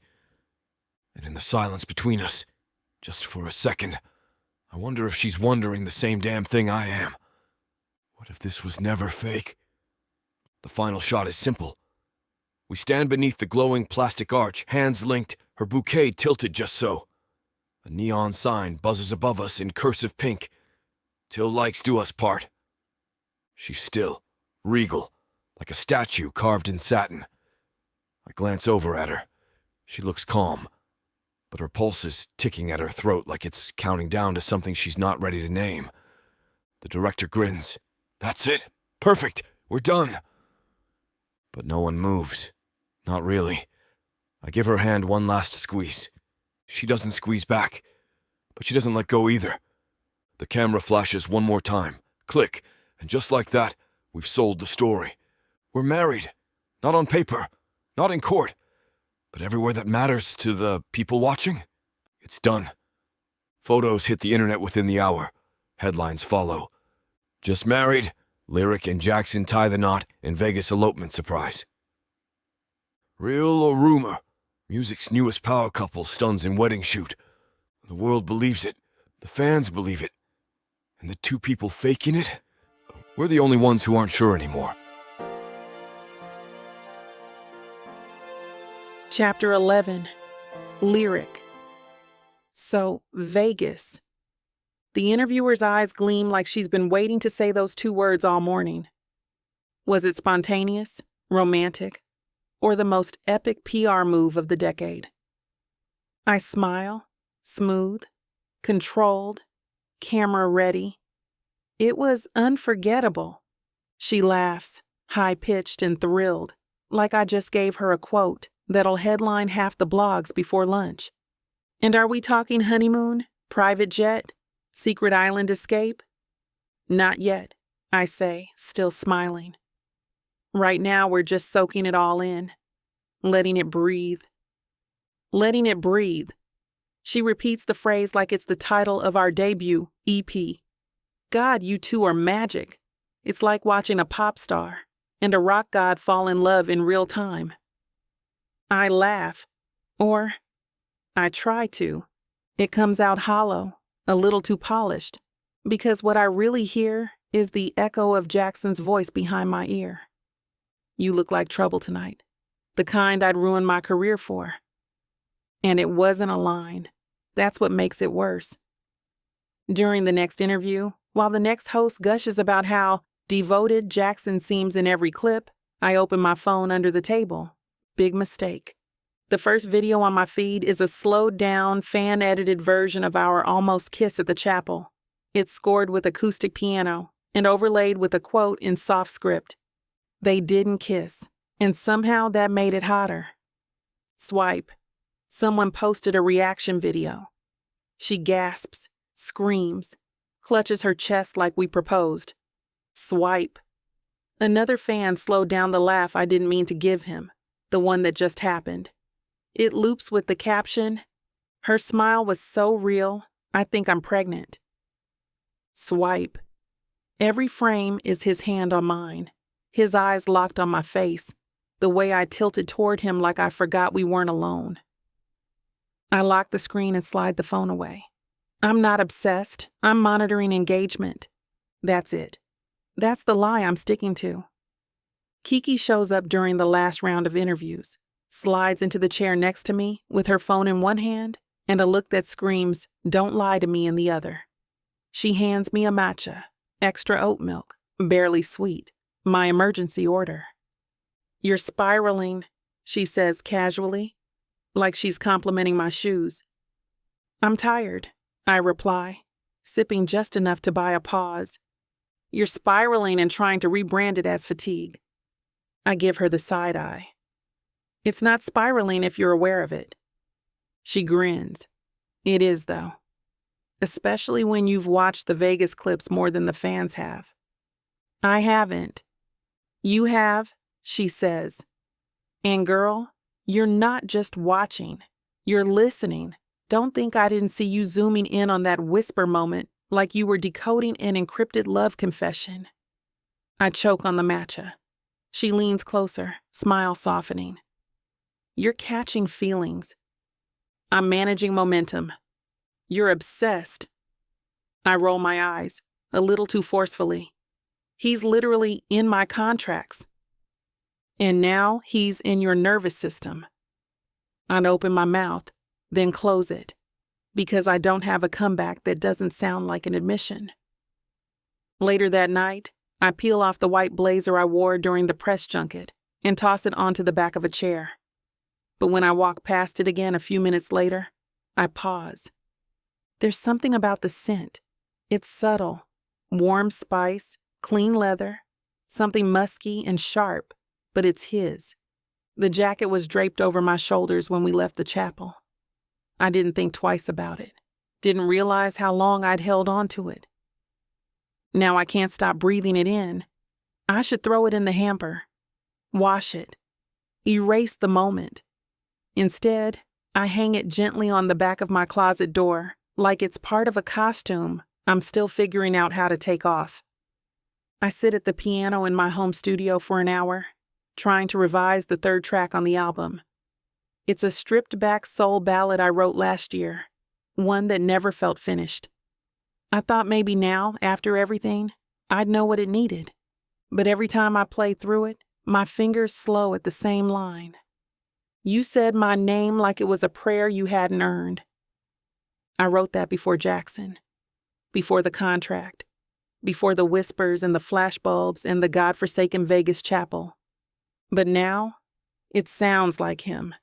I hit the keys harder than I need to, try to drown it out with chords and harmony layers. Doesn't matter. Because I know the sound of him now. Not just his voice, but his silences. His heartbeat in the seconds before a flash. The weight of his eyes when he's not trying to be clever. I close the piano. The song isn't broken. I am. That night, I fall asleep with my earbuds in, a looped instrumental track playing low, just ambient chords and soft strings, something to clear my head. But my dreams don't listen. I'm in the chapel again. Only this time, there are no cameras, no director, no crew, just me and him. We're standing beneath the same neon sign. I'm still in the dress. He's in that same black suit, no tie, shirt open at the collar. But when he leans in this time, he kisses me. Software. Slow. Real. And I don't pull away. I wake up in the dark with the sheet tangled around my legs and a pulse I can't explain. It's nothing. Just a dream. Just a trick of my mind. But my heart, it hasn't slowed down. I'm scrolling through my camera roll, looking for an old voice memo I swear I saved under something ridiculous, when I find it. A picture. Unedited. Unposed. Unplanned. Kiki must have taken it during a lighting break at the Vegas shoot. Before the chaos, before the vows, before the whisper that undid me. In the photo, I'm standing in the chapel doorway, half turned toward him, bouquet in hand. Jackson's facing me, smiling wide at something I've just said. Eyes soft, dimples deep, like he forgot the whole damn crew was even there. And I'm looking at him like, God, like I see him. Not the fake husband, not the troublemaker, not the PR stunt. Just him. And the worst part? I'm smiling, not the rehearsed, chin tilted, how lucky am I version the cameras get. This smile is different. It's the kind that says I'm already in deep. I stare at it for a long time. My thumb hovers over the trash icon, but I don't delete it. I can't. Because the girl in that photo isn't faking it. And I don't know how to walk that back. Chapter 12. Jackson. The studio smells like coffee, cologne, and the stale kind of ambition that clings to people who wake up at 4 a.m. for a living. I walk in wearing sunglasses, ripped jeans, and a hoodie that cost more than a used car. I look like I don't care. I do. Ladies and gentlemen, the host announces into his mic like he's headlining Madison Square Garden. We've got the man of the moment, Vegas's hottest new husband, Jackson Maddox, in the building. The co-host squeals like I just proposed to her. He brought the leather, the attitude, and the wedding license. Welcome back, you beautiful chaos magnet. I slide into the chair, grin cocky, and drop my voice half an octave. You know I live to disappoint expectations. They laugh. Everyone laughs. The intro music fades out and we're live. I settle in, answering questions with my usual mix of snark and false humility. Album rollout? It's coming. Tour plans? Maybe. Who do I think would win in a fight between me and Harry Styles? Me, obviously, but only if we're barefoot. Then it happens. They pull up the clip, the one of me and Lyric under that fake neon arch. Her laughing. Me leaning in like I meant every goddamn second of it. Okay, Jax, the host says, pointing to the screen like we're in a therapy session instead of a broadcast booth. Explain this. You look like a man in love. Be honest. Falling fast. I shoot him a look. Falling into a branding goldmine, maybe. He chuckles. No, come on. Seriously. You two are electric. Chemistry off the charts. The whisper. The hand on the waist. You can't fake that. I fold my arms across my chest. I'm a professional. We rehearse. The co-host cuts in, teasing. Oh, so now you're saying she rehearsed that laugh? You're telling me Lyric St. James fake laughed like that just for the camera? That gets me, because she didn't. I shift in my seat, force a half smile. We're falling straight into billboard placement if that counts.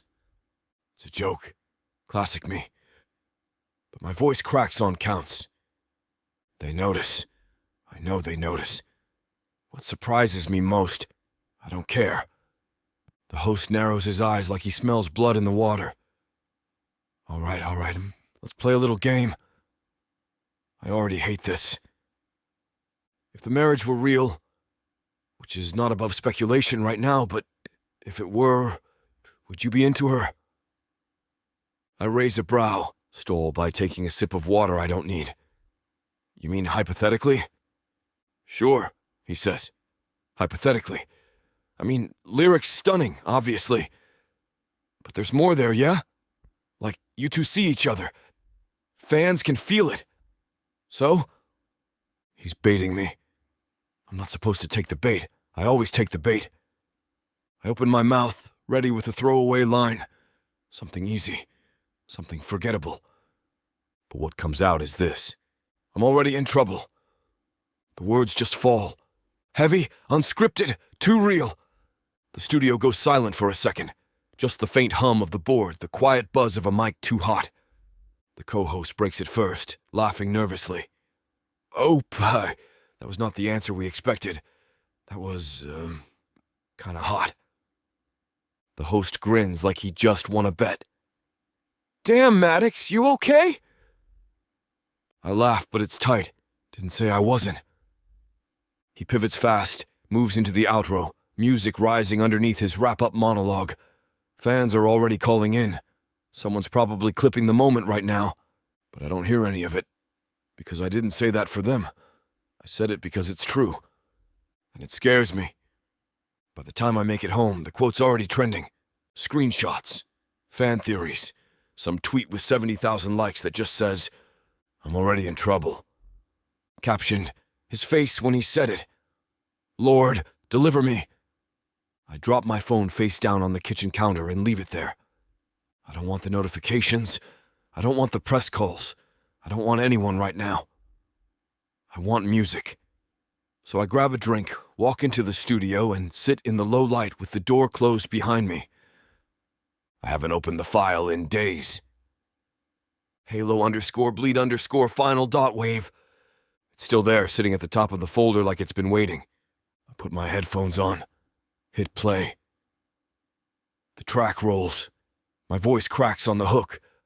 The final line still bleeds. It's rough and raw and way too honest. And it's missing something. I close the file. Open a blank session. Pull the mic forward and start writing. The second verse comes out slower this time. Fewer metaphors, no clever rhymes, just truth. You said this was all pretend, but your silence told me more than your smile ever did. I sing it once. No effects, no comping, no retakes. It's not perfect, but it's real. I lean back when it's done, staring at the screen while the final note fades out. I don't even play it back. I just breathe.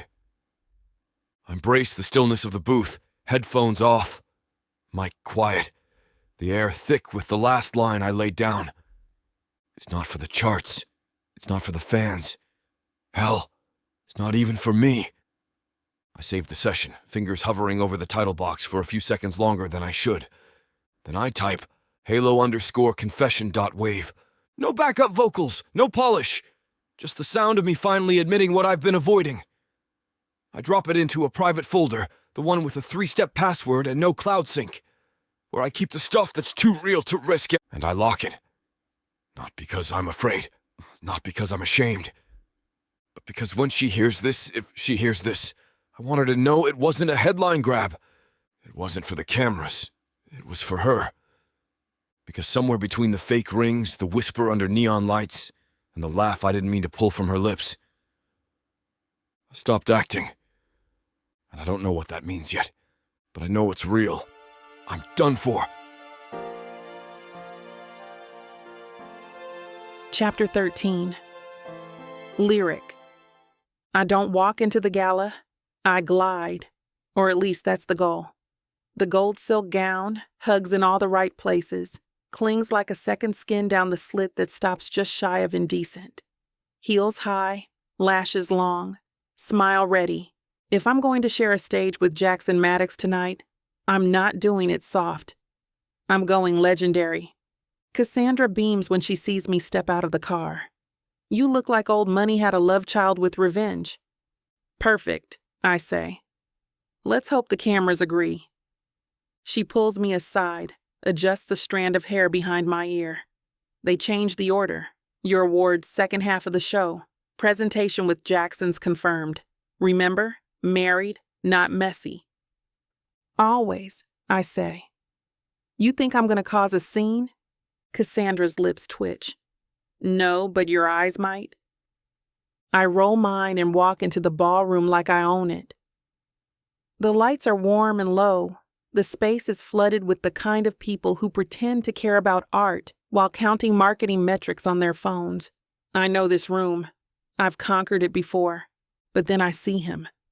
Jackson is standing near the stage, champagne in hand, dressed in a midnight black suit that fits like sin and stubble, that proves he doesn't care how good he looks. He knows I'm here before I say a word. He turns, finds me, and smirks. That damn smirk. He holds my gaze like it's a contest, like we didn't almost cross a line backstage in Vegas, like he doesn't still haunt my dreams in velvet lighting. He raises his glass, to me, and tips it back slow like he's savoring every drop. My pulse skips. My face doesn't show it. But my body? Traitorous. I turn away before I give him the satisfaction. But I can still feel his eyes on my back. They announce us like we're co-headlining a stadium tour. Please welcome the newlyweds America can't stop watching, Lyric St. James and Jackson Maddox. The ballroom explodes with applause. Phones rise, cameras flash. 1,000 pairs of eyes track our every step as we walk out together, hands clasped like it's real, like it's ours. His palm is warm against mine, fingers curling in that perfect lazy grip that feels too natural. I keep my expression neutral, glossy, just enough curve to my mouth to suggest calm delight. I am a professional. He leans in. His lips graze the shell of my ear. You look like sin in heels. My breath hitches. Just enough. I recover in half a second. Smile for the audience. Tilt my head toward the mic as the teleprompter scrolls. Tonight, we're honored to present the award for Best R&B Collaboration. But I don't remember the rest of the sentence, because Jackson's still watching me. And all I can think about is how close we were to kissing in Vegas. How close we are right now. We finish the segment like pros. Flashbulbs, applause, even a playful bow from Jackson that gets a few more laughs than it should. We exit stage left, hand in hand, and I can feel the static charging in the air between us. The curtain falls behind us. We should part ways. We don't. I turn left. He follows. I stop near the far wall, behind a pillar draped in velvet. He stops too. I face him. Arms crossed. Chin high. He tilts his head. You almost kissed me back. His voice is low, calm, like he's stating the weather. I open my mouth to deny it, to deflect, but nothing comes out because we both know the truth. Jackson takes a step forward. I take one back. My shoulder blades meet the velvet-draped wall, cool against bare skin. My heart spikes. Too fast, too loud. He doesn't touch me. Not yet. But he cages me in. One hand braced beside my face, the other curled loosely near my hip. His eyes search mine like he's trying to find the exact second I'll lie. Say you didn't feel it, he says, voice low and devastating. Say it meant nothing. I open my mouth, but the words don't come. Because I did feel it. I'm still feeling it now. His breath is warm, just a breath away. My pulse is everywhere. My knees are not okay. His gaze drops to my lips, lingers. My head tilts up before I can stop it. He leans in. Suddenly, bang! A door opens somewhere to the left. Loud voices, laughter. Footsteps echo down the corridor. We break apart like we've been caught setting fire to the building. I press a hand to my chest, willing it to settle. Jackson drags his hand through his hair, jaw tight, chest rising like he's just run a mile. Neither of us speaks. We don't have to. Everything unsaid hangs heavy between us. And still, he doesn't look away. I break away, moving as quickly down the hall as I can, wanting to distance us. I slide back into my seat like I haven't just been seconds away from kissing Jackson Maddox against a backstage wall. The table is full of label executives, influencers, and one pop artist currently live streaming herself, sipping champagne with a Cartier bangle. Kiki glances up from her phone and immediately clocks me. You look flushed, she says under her breath. It's the lights, I lie, lifting my water glass. And your mouth looks recently cursed. I glance down. My lipstick's intact. Thank God. I sip my water, keep my eyes fixed on the stage, act like I'm paying attention to the next performance. But all I can feel is the way his voice lingered in my ear. Say it meant nothing. I didn't. I still haven't. And even now, sitting here, surrounded by luxury and applause, the heat of his body is etched into mine like a phantom brand. I check my reflection in the mirror inside my compact. Flawless, unbothered. Lip color sharp. My hand is still shaking. It didn't mean anything. It didn't. I repeat it silently like a prayer, but I can still feel the wall at my back, still feel the promise in his breath. And I know, no matter how many times I lie to myself, the next time, I won't stop him. Chapter 14. Jackson, I show up exactly 3 minutes late. Enough to look casual, not rude. Calculated disinterest. Classic me. I step onto the rooftop in mirrored shades and black on black. My default armor, and scan the tables until I see her. Lyric's already seated at the far end, legs crossed, gold hoops glinting in the sun, her whole posture screaming I'm unbothered. We make eye contact for half a second. Then she looks away. I nod to a few label execs, fake a laugh, drop a charm bomb on someone from marketing who can't stop quoting our married energy. But the seat next to her stays open until I take it. I don't say anything when I sit down. Neither does she. No hello, no inside joke, no acknowledgement of last night. No mention of how close I had her pinned to that backstage wall. Her dress is deep green today. Her nails match. I wonder if she did that on purpose. I wonder if she feels anything at all. They pour champagne, pass appetizers no one touches, and keep saying the same thing over and over. That moment last night, unreal. You two lit the whole damn ballroom on fire. Twitter's calling it the kiss that never happened. I toast with a smirk and take a sip. Lyric smiles just enough to suggest she's listening. I doubt she hears a word, because I don't. All I hear is the echo of my own voice. What are we doing, Lyric? I haven't said it yet, but it's building in my throat like a storm. The car is too quiet, just the occasional hum of traffic and the soft tick of the turn signal when we stop. Nothing else. I sit back against the leather seat, legs stretched, one arm resting on the door, trying to look relaxed, like my body's not one big knot of regret and want, and what the hell are we doing?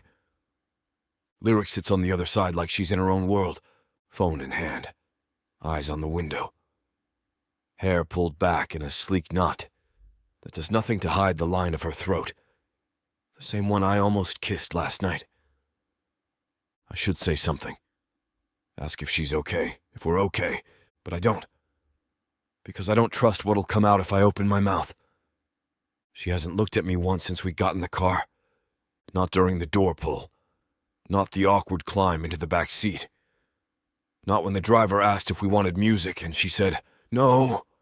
Flat. Cold. I scroll my phone just to give my hand something to do. I don't read anything on the screen. At a red light, I risk it. I glance over. She's still looking out the window, her profile calm, like none of this is touching her. But then she shifts, just slightly, and her reflection in the glass flickers. That's when I see it. The tightness in her jaw, the tension in her shoulders, the way her thumb rubs against the edge of her phone like she needs something to hold on to. She feels it too. I know she does. She turns, maybe sensing me watching. Her eyes lock onto mine. And it's worse than last night. Because there's no one around now. No applause, no cameras, no excuses, just us. I look away first, and I hate how much that costs me. I don't mean to speak. It just slips out, quiet, direct, raw in a way I didn't expect. What are we doing, Lyric? She doesn't move, doesn't flinch. Just keeps her eyes on the window like maybe if she looks hard enough, she'll see an exit. I wait. The silence stretches between us like barbed wire. I glance over again. She's still staring straight ahead, still holding onto her phone like it's a lifeline. Her jaw flexes just once. No sound. Lyric. I say her name softer this time, like it might pull her out of wherever she's gone. Nothing. Not a word. And still, that silence says everything. It says, don't ask again. It says, don't make this real. It says, I felt it too, and that's the problem. I nod once, sharp, like I heard something. But it's not an answer. It's a wall. And I didn't realize until now how much I wanted her to tear it down. The car slows to a stop in front of her building. The driver shifts into park. The engine hums low beneath us like it's waiting for something to snap. Lyric reaches for the door handle without a word. No goodbye, no glance, just gone. But before she can step out, my hand moves on instinct. I reach forward and catch her wrist. Not hard, not desperate, just enough. Her breath stutters, barely, and she freezes. She doesn't look at me, but she doesn't shrink back either. My thumb brushes the inside of her wrist. A pulse. Quick. Real. You felt it too. I don't say it out loud. I just hold her for 1 second longer than I should. Then I let go. She steps out, head high, heels clicking softly against the pavement. The door shuts behind her like a full stop. And I soak up the silence, hand still warm from the contact, heart still asking a question I already know she won't answer. But I'm not done. Not even close. Chapter 15. Lyric. My phone buzzes 3 times in a row before I even make it out to the rooftop. The first message is from Kiki. Don't look at the feed. The second is from someone in PR. It's live. We're on it. And the third? A still image of Isaiah's smug, media-trained face with the caption, "Exclusive." Isaiah opens up about breakup with Lyric St. James. My stomach drops before I even press play. I know I shouldn't. I watch it anyway. The interviewer asks him what went wrong, voice syrupy and knowing. Isaiah shifts in his seat like he's above it all. "Lyric's amazing," he says, tone calm. "She's talented, she's driven, but she was always careful, like I never really knew who I was dating." He smiles like it's a compliment, like he hasn't just cracked me open with one lazy sentence. I pause the video. Let the silence ring in my ears. Careful. That's the word that sticks. Cassandra calls before I even finish the drink I just poured.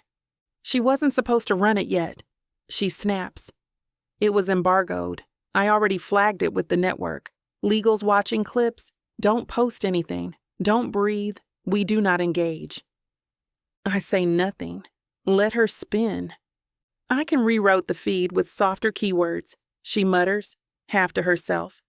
Redirect to Vogue's best dressed feature. Maybe a behind-the-scenes clip. The performance edit.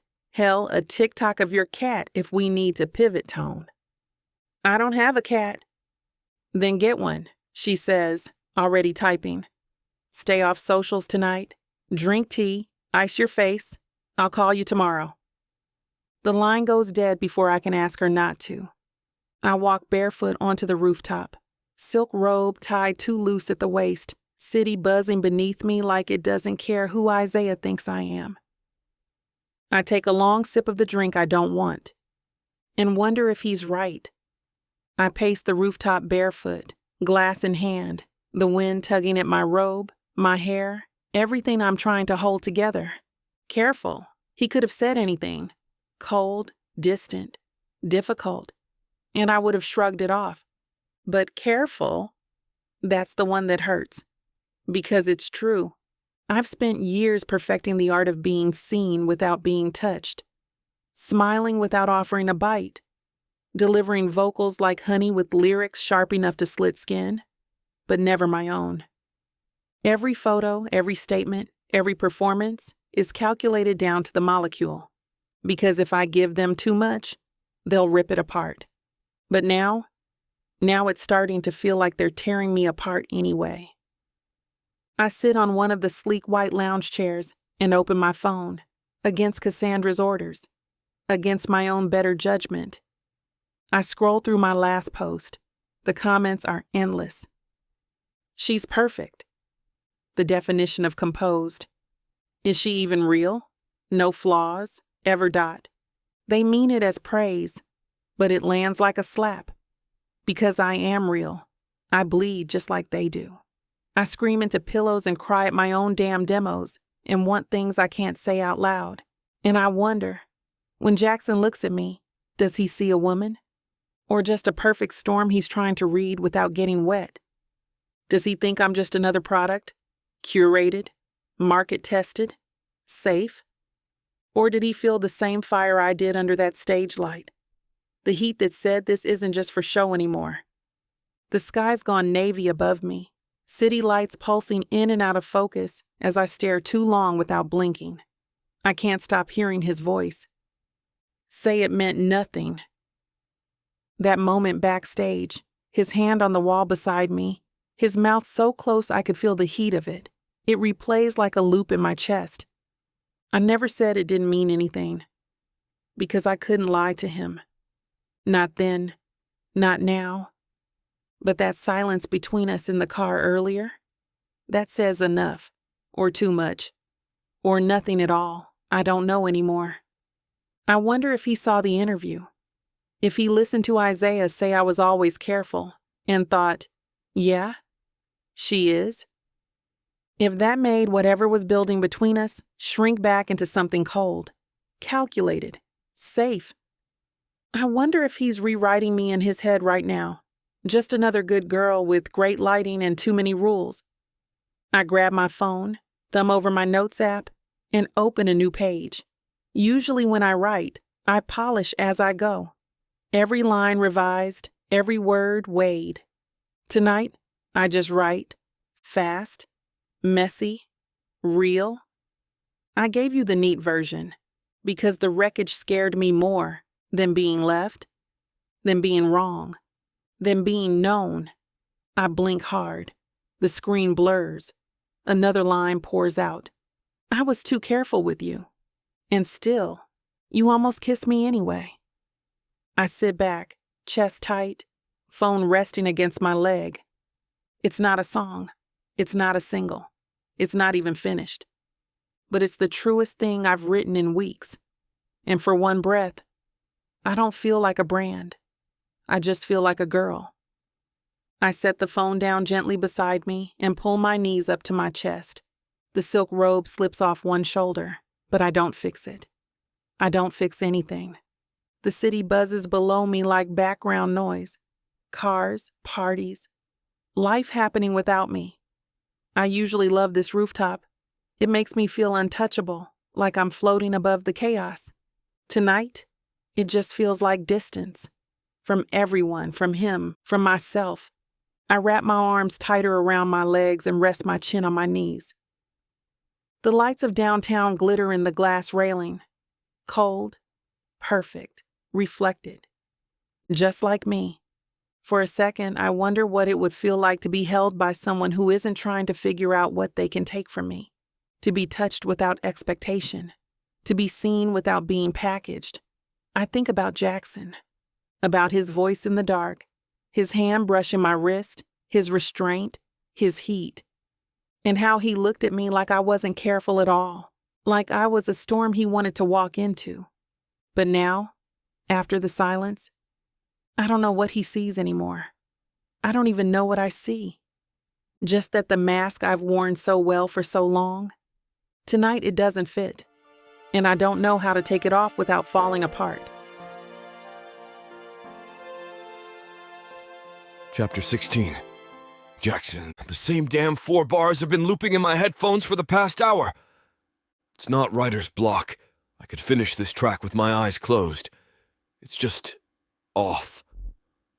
Everything sounds too tight, or too clean, or too calculated. Like I'm trying to force a feeling that left the room the second she did. I push back from the console and yank the headphones off, letting them thud onto the desk. My temples are pounding. My jaw's locked so tight I can feel the headache blooming behind my eyes. She's in my bloodstream, I say it out loud, just to break the silence. Lyric St. James is everywhere in me. In the air in this room. In the reverb trails of this mix. In the way I haven't slept since that damn moment backstage. Since that look she gave me in the car. Like she wanted to say something and buried it instead. I roll my shoulders and glance at my phone out of habit. And there it is. A push alert lighting up the lock screen like a middle finger from the universe. Isaiah breaks silence on breakup with Lyric St. James. Exclusive interview. My thumb hovers over the screen. I swipe it away. Then I pull it back up. Because I can't help myself. Because he got a version of her I didn't. Because he let her walk away and still thinks he knows her. So I tap play and lean back in my chair, already regretting it. Isaiah sits on screen like he's auditioning for a Rolex ad. Button down open just enough to look casual, hair immaculate, voice smooth. Lyric? She's incredible, beautiful, talented, one of the most driven women I've ever met. I clench my jaw. The interviewer smiles, leans in. So, what went wrong? Isaiah chuckles. Soft, sympathetic, like he's doing me a favor now. I don't know if anything went wrong, really. It just never got that deep. She was always a little careful. Guarded, I guess. Like I never fully knew who I was dating. He laughs again, like it's no big deal.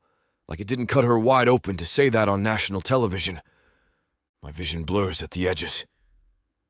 Because I've seen her when the cameras weren't rolling. I felt her breath stutter under my hands. Watched her not say a single word when she could have ruined me with one sentence. And this guy thinks he knew her because he saw the version that posed for pictures and smiled through red carpets. Careful, I mutter under my breath. You don't know the first thing about her. The rage is sharp, fast, stupid. Before I even realize what I'm doing, my fist flies out and slams straight into the studio wall. The crack in the drywall blooms fast. My knuckles split. Blood smears across the edge of the control panel as I pull my hand back, breathing like I just ran a marathon. I shake it off, flex my fingers, exhale through my teeth. It's not Isaiah I want to hit. It's the space between me and the truth she still won't give me. I sink back down into my chair, still breathing hard, hand throbbing in a way that's starting to feel real.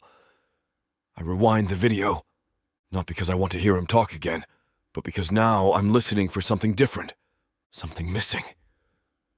Isaiah's voice rolls over me again, smooth, unbothered, detached. She was always a little careful. It never got that deep. He's saying it like he was a victim of her distance, but I can see it now. The space in every sentence. The fact that he never once used the word love. Never looked like he missed her. Never even tried to understand what was underneath the surface. Because he never got underneath. He didn't see the way her mouth trembles when she's holding back tears, or the way her laugh changes, sharper, breathless, when she's genuinely surprised, or how she says nothing when she's on the verge of saying everything. He didn't see her, not the real her, and that's what pisses me off most. Because I want to. I need to. And that scares me more than the damn cracked wall behind me. I stare at the busted drywall like it might start talking back. The blood on my knuckles is starting to clot. I don't wrap it. I don't move. The studio's quiet now. Loop silenced, vocals muted, lights dim. Just me and the mess I made trying to keep it together. She didn't say anything in the car, didn't answer when I asked her what we're doing. And still, here I am sitting in the dark, bleeding over a woman who won't let me in. I should be mad. I should walk. I don't. Because there's something about the way she didn't lie. The way her silence cracked around the edges like glass just waiting to give. And I know it now. I don't want the polished version. I want the wreckage. I want the fire. I want her, unfiltered, untidy, and fully real. And if she won't give me the truth, then I'll find my own way in. Chapter 17. Lyric. The Hollywood Bowl hums beneath my heels like it's breathing with me. There's nothing like this space. Open air, sharp lights, the sound of 15,000 people screaming your name before you even sing a note. I walk into it slow, fluid, like I own it. Because up here, I do. The stage is mine. The story is mine. And for the next 90 minutes, every person in this amphitheater will believe they know me. That's the power of the stage. That's the illusion I perfected. Tonight I wear black satin with a plunging back, sheer sleeves, and heels sharp enough to slice expectations in half. The crowd roars as I reach the center mic. I don't smile. I sing. The first song is controlled, the second freer. By the third, I've found my rhythm. And then I see him. Off stage, just beyond the line of lights, standing in the shadows like he belongs there. Jackson. Leaning against a rig beam, arms crossed, black shirt rolled to the elbows, watching me like I'm not just performing, like I'm confessing. I don't miss notes. I don't break. I never falter on stage. But the second our eyes lock, I feel the cord waver in my throat. He doesn't move, doesn't blink, just watches. And I realize this is the first time he's seen me like this. Here, in my element, on fire. And suddenly, I'm not just singing anymore. I'm speaking directly to him. The last chord rings out across the bowl like it belongs to someone else. My ears are still echoing from the roar when I slip off stage, half floating, half burning. There are flowers shoved into my arms, hugs, hair fluffing, someone handing me a water bottle I don't want, a camera flash, Kiki's voice somewhere behind me, already talking press quotes and backstage coverage. I nod, smile, performance, but I don't hear a word because I already know who's waiting in my green room. It's quieter than I expected when I open the door. The low lamp throws gold light across the couch, the piano, the untouched champagne on the side table, and Jackson. He's sitting on the couch, elbows on his knees, sleeves pushed up, head slightly bowed like he's been thinking too hard. He looks up when I walk in, and that's it. No applause, no greeting, no small talk, just a question. Why him? It lands soft, but sharp. I stop mid-step. Breathe. Think of 100 ways to sidestep it. I don't answer, but I don't leave either. I don't crack a joke. I don't change the subject. I just stay.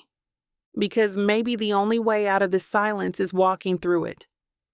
I walk past him without a word and cross the room to the upright piano in the corner. It's old, chipped lacquer and ivory keys that have seen too much, but it's tuned, warm under my fingertips, and more honest than anything I could say out loud. I don't ask him to sit. I don't explain. I just lift the fall board, press down the sustain pedal, and let my fingers find the first chord. The intro is soft, ghosted, just enough to hush the rest of the world. Then I play. The melody spills out in slow, deliberate measures. Sparse but heavy, like every note carries something I've been swallowing for years. No drums, no layers, no backing vocals. Just me. Just this. My voice comes in, quiet at first, shaky around the edges. The kind of shaky that makes me want to stop. But I don't. I let him love the surface. Because I didn't trust the floor. Thought if he saw the damage, he wouldn't want me anymore. I feel my throat tighten halfway through the second verse. I miss a note. My foot slips on the pedal, but I keep going. So I built a house of silence, with curtains made of fear, and every time he knocked, I wasn't sure I wanted him here. The final chord trembles under my hand. When I let it go, the silence that follows is louder than the bowl's closing roar. I don't look at him yet. I'm not ready, but my chest is rising and falling, like I've just sprinted through something I thought would destroy me. And maybe it did. A little. I let my hands fall from the keys and rest them in my lap, palms open. Still don't look at him. I count 5 slow breaths, try to gather the pieces of myself I just scattered across those 88 keys. When I finally glance over my shoulder, he hasn't moved. Jackson's still sitting on the arm of the couch like his entire body is tuned to the last note. His elbows are braced against his knees, and he's looking at me with this expression I can't name. It's not shock, not pity. It's not hunger either, though God knows I've seen that in his eyes before. This is something else, something deeper, like he's seen me on fire and is still here. Not trying to put it out, not trying to fix it, just witnessing it. I expect him to speak, maybe ask what it means, maybe say it was beautiful, maybe ruin it with something too soft or too clever. But he doesn't. He just nods, barely, like a man who's been handed something sacred. And I realize in that quiet, in that gaze, there are no lies left in this room, not between us. Not anymore. Chapter 18. Jackson. Her song is still ringing in my chest when she closes the piano lid. She looks at me, hair tousled, mouth soft, shoulders bare under the stage lights, and it hits me all at once. I want her. I want everything. But more than that, I want her to choose me for something real. I move first. My hand slides to her waist as she turns, and she leans into me without a word. Our mouths meet like we've both been starving for this. It's wild, messy. Every moment we've ignored exploding at once.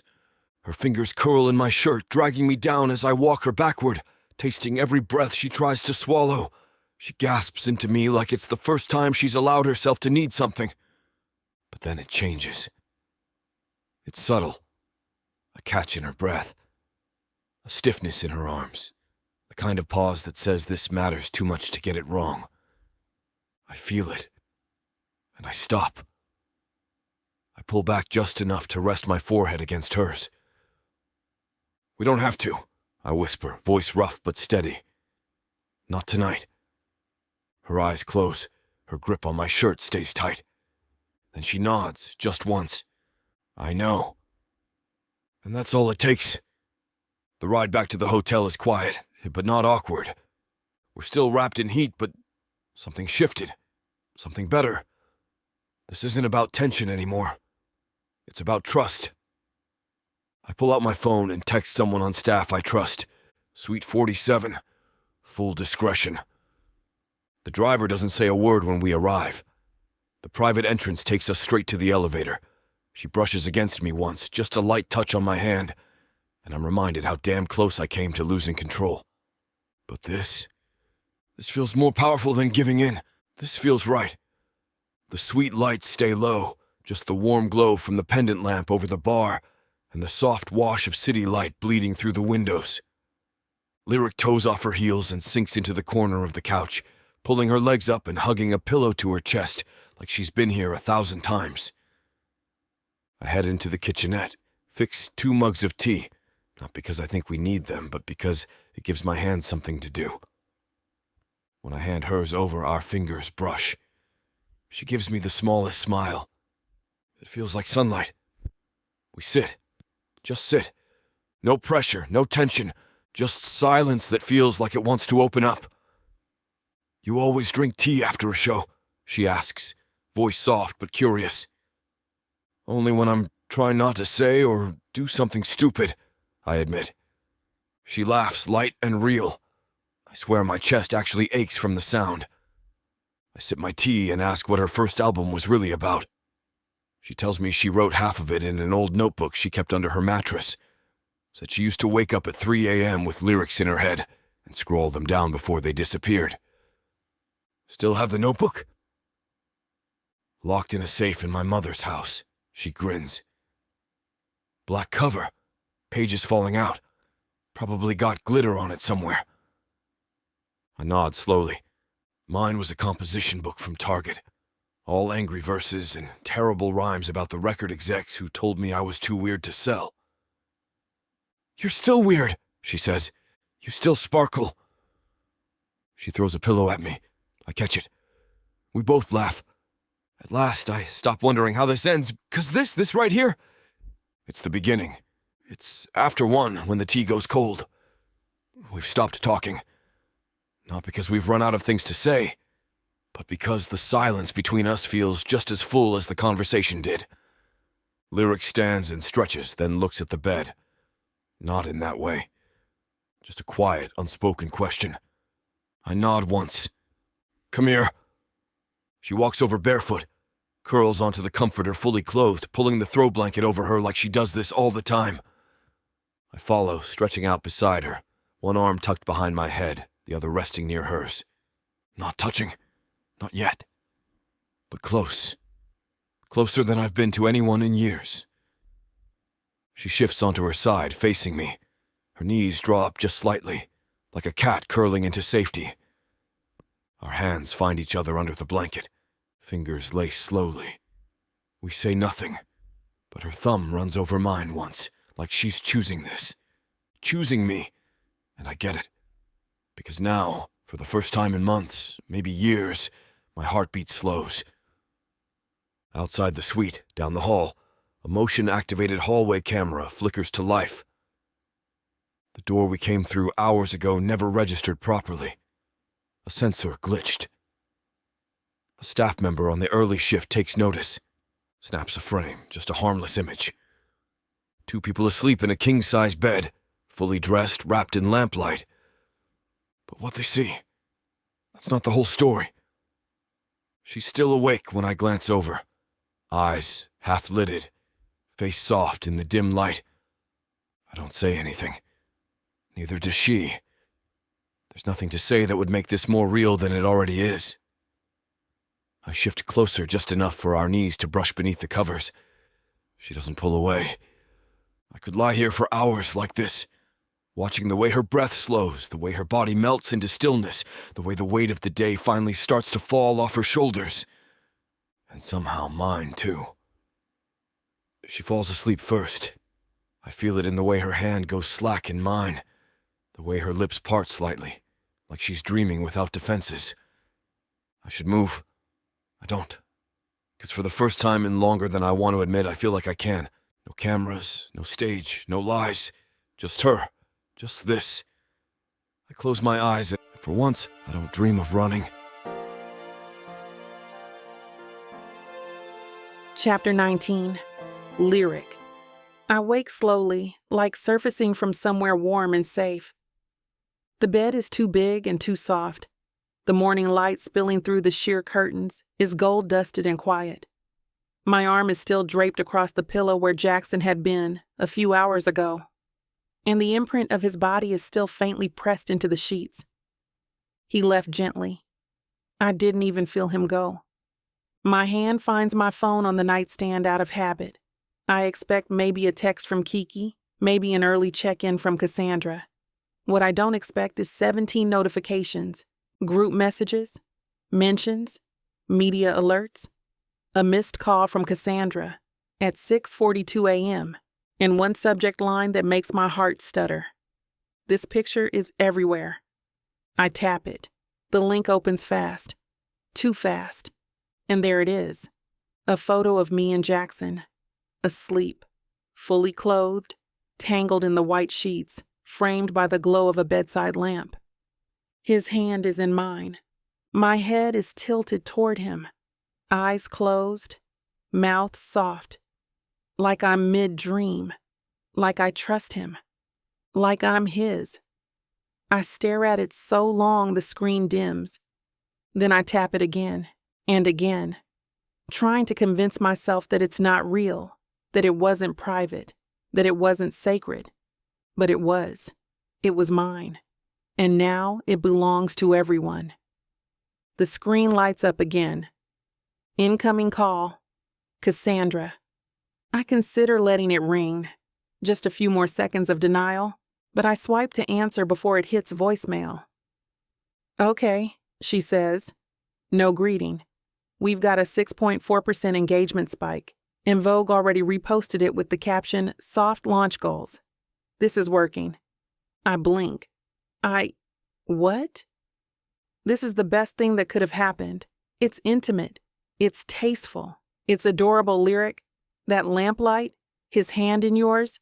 God, it's PR poetry. We just need to push a soft, authentic caption on your socials and let it breathe for 24 hours. Cassandra. I cut in, voice shaking. I didn't plan this. There's a pause. I know, she says, quieter. But now that it's out there, I didn't choose this. Another pause. I can hear her exhale. No, she says, but we can choose what comes next. She starts talking again. Next steps. Brand angle. Maybe a short-form video if Jackson's team agrees, but I've stopped listening. Because a new, deeper panic has started to bloom in my chest. What if he hasn't seen it? What if he wakes up and thinks I had something to do with it? What if this ruins everything before it ever really had a chance to begin? I open our thread, scroll to the last message. Just a stupid meme from 2 days ago. Before the show. Before the green room. Before that night. I hover over his name. I could call. I could explain. Tell him I didn't leak it. That I don't want this moment to be consumed, branded, sold. But my thumb doesn't move. Because I'm scared he'll answer. And I'm more scared that he won't. I set my phone down like it might burn me. The headlines are already starting to multiply. James and Jackson, music's next power couple. Cozy or confirmed. Inside the hotel suite that shook the internet. I've been here before. Too many times. I thought I'd built armor. I thought I knew how to stay 10 steps ahead of the spin. But this This wasn't supposed to be a headline. This wasn't part of the rollout. This was mine.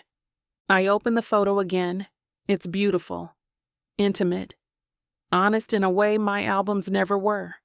He's angled toward me, brow soft, hand gently curled around mine. I don't look guarded. I look happy. And that terrifies me more than anything else, because now it's out there.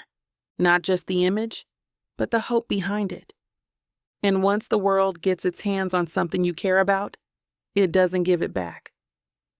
I press my palms into my eyes. Breathe. What if I'm not built for this? I whisper.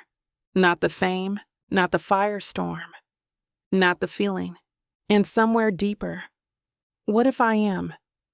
I pace the hotel suite barefoot, phone in hand, heart thudding like I'm about to go on stage in front of a crowd I didn't agree to sing for. The suite is too quiet, the light too bright, and I feel too exposed, even here, even alone. But the photo won't leave me. Neither will the way he looked at me in the dark, like I wasn't a headline, like I was a secret he wanted to keep safe. I scroll to his name, Jackson Maddox. No emojis, no nickname, just him. I hover, tap, 1 ring, 2. I almost hang up, then I hear it. Lyric? His voice is scratchy with sleep, caught between calm and confusion. I open my mouth and say nothing. Because for all the press spins and polished statements I've ever given, I don't have a script for this. But I'm done letting someone else tell our story. So I breathe in and start.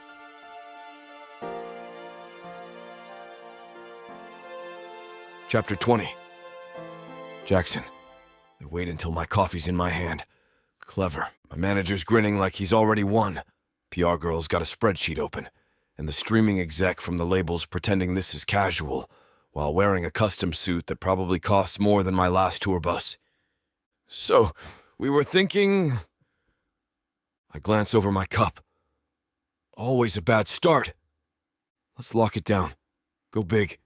Close the loop on the narrative. Narrative, I repeat. Sounds romantic already. PR girl lights up. We're talking a proposal. Cameras on, private but strategic, simple, soft, intimate.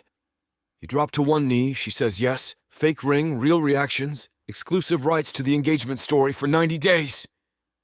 I choke, legit almost spit coffee across the table. You want me to propose to her? For ratings? No, my manager cuts in, grinning like this is genius. You're proposing to the brand, to the illusion of stability. People love a reformed bad boy, especially one who's willing to settle down with a pop princess. He slides an iPad across the table with mock-ups. Mock-ups.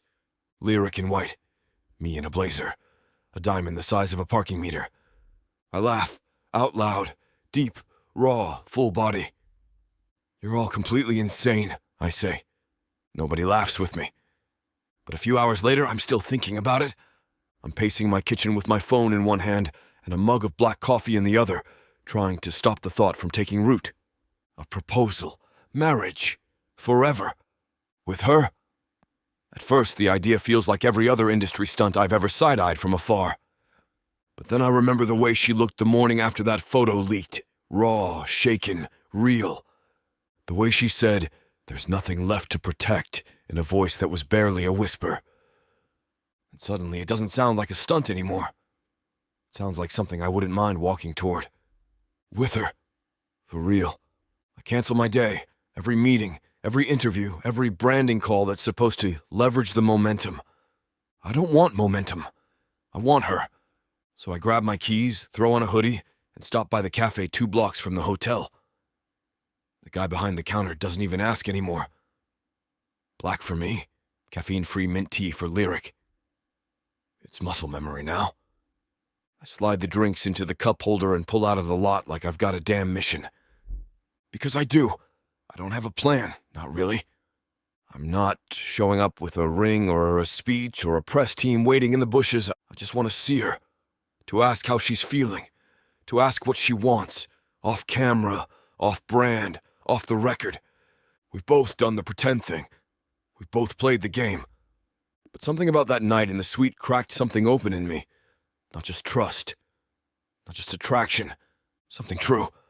Eyes slow as her house comes into view. Quiet street. Big trees. A cozy gate with ivy curling along the side. It's the kind of place that feels safe. Chosen. Like her. I exhale. Grab the drinks. Head for the sidewalk, ready to knock on the door. Ready to say, we don't have to fake this anymore. But then I freeze. There's someone already on the porch. Tall, broad-shouldered. Perfect posture. And when he turns, that same smooth, calculated smirk from every interview clip I've been trying not to punch through a screen. Isaiah. I stop 2 houses down, coffee cup still in hand, brain doing a slow rotation between what the hell and nope. Isaiah leans against her porch rail like he owns it, like he belongs here, like he didn't just get done telling the entire internet she was too careful to connect with. He's dressed like he knew cameras might show up. Pressed shirt, no tie, smile like a magazine cover. And I can feel my blood heating from the inside out. But I don't move. Not yet. He hasn't seen me. And I'm weighing it. Whether I walk away, come back later, send a text, pretend I didn't see any of this. But then I remember her voice. I didn't choose this. I remember her fingers threading through mine. The song. The silence after it. The weight of that one moment she gave me that no one else has had. I'm not walking away. I'm not running. Not from him, and definitely not from her. I roll my shoulders once. Set the coffee on the hood of my car. Then I start walking. Isaiah sees me halfway up the drive. And he smiles. Like this is fun for him. Like I'm just another interruption in his scene. Well, he says as I hit the bottom of the steps. This should be fun. I plant my feet 2 steps below him. Look him dead in the eye. Calm. Cold. Let's see how long that lasts. My voice is flat steel. I don't raise it. I don't need to. Because I didn't come here to play defense. I came here to build something real. And if he wants to stand in the way of that, he's going to get run over. The tension hums in the air like an uncut wire. Isaiah shifts his weight, but I don't move. I hear movement behind the door, soft footsteps, a shadow in the frosted glass. The latch clicks. And then, she opens it. Lyric. Hair pulled back in a loose knot. No makeup, oversized hoodie I recognize as mine. Barefoot, beautiful, and visibly stunned. Her eyes flick between us. Isaiah leaning casually against the railing like this is his story. And me standing 2 steps below, heart in my throat and both fists clenched in my pockets. For a beat, no one says a word. Then she looks at me. Really looks. Jackson. Her voice is caught between breath and disbelief. Isaiah smiles. Didn't know we were having a reunion? I don't even blink. Didn't know we were in a triangle. Lyric's jaw tightens. She opens the screen door slowly, carefully. I see it again. That flicker in her eyes. The one that says she's deciding what to fight for. I don't say anything else, not yet. Because whatever happens next, she has to be the one to open that door, for real. Chapter 21. Lyric. When I open the door, I expect Jackson. I expect his hoodie, that crooked smirk he hides behind when he's nervous, and 2 steaming cups of coffee that say more than he ever will with words. What I don't expect? Isaiah. Leaning against the porch rail like he's filming a promo shoot, arms crossed, perfect posture.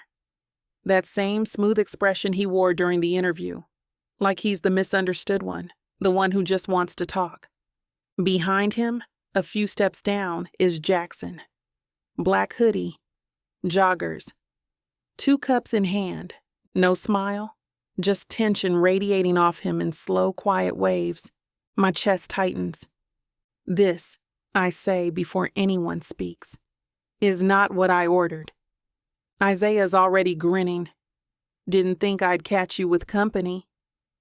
Jackson doesn't move, but his jaw ticks once. He's locked in, watching Isaiah like he's waiting for him to say the wrong thing. One more time. I square my shoulders. Didn't think you'd show up without a call. Or ever. Isaiah shrugs, all effortless charm. We were good once. I thought maybe... No, I cut in. You don't get to knock on my door like nothing happened. You don't get to play memory lane just because the internet remembered my name again. I feel Jackson's eyes on me, not interfering, not stepping in, just letting me handle it, because I need to. Isaiah lifts a hand in mock surrender. Didn't mean to start a scene. Then maybe don't bring one to my doorstep. Isaiah's smile drops just enough to let the edge show.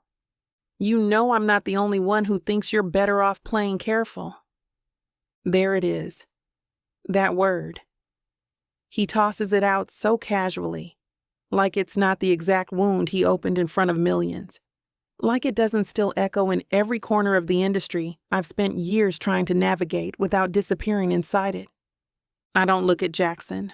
I don't react. I just take one step forward, let my hand rest against the door frame. You had your say. You don't get the last word. And I shut the door. Not with a slam, not with anger. Just finality. Click. Inside, the silence rushes in fast. Jackson opens the door again and steps in behind me, setting the coffee down on the table like it's fragile. Neither of us speaks. I let the weight of it settle. Everything that could have been said on that porch, everything that wasn't.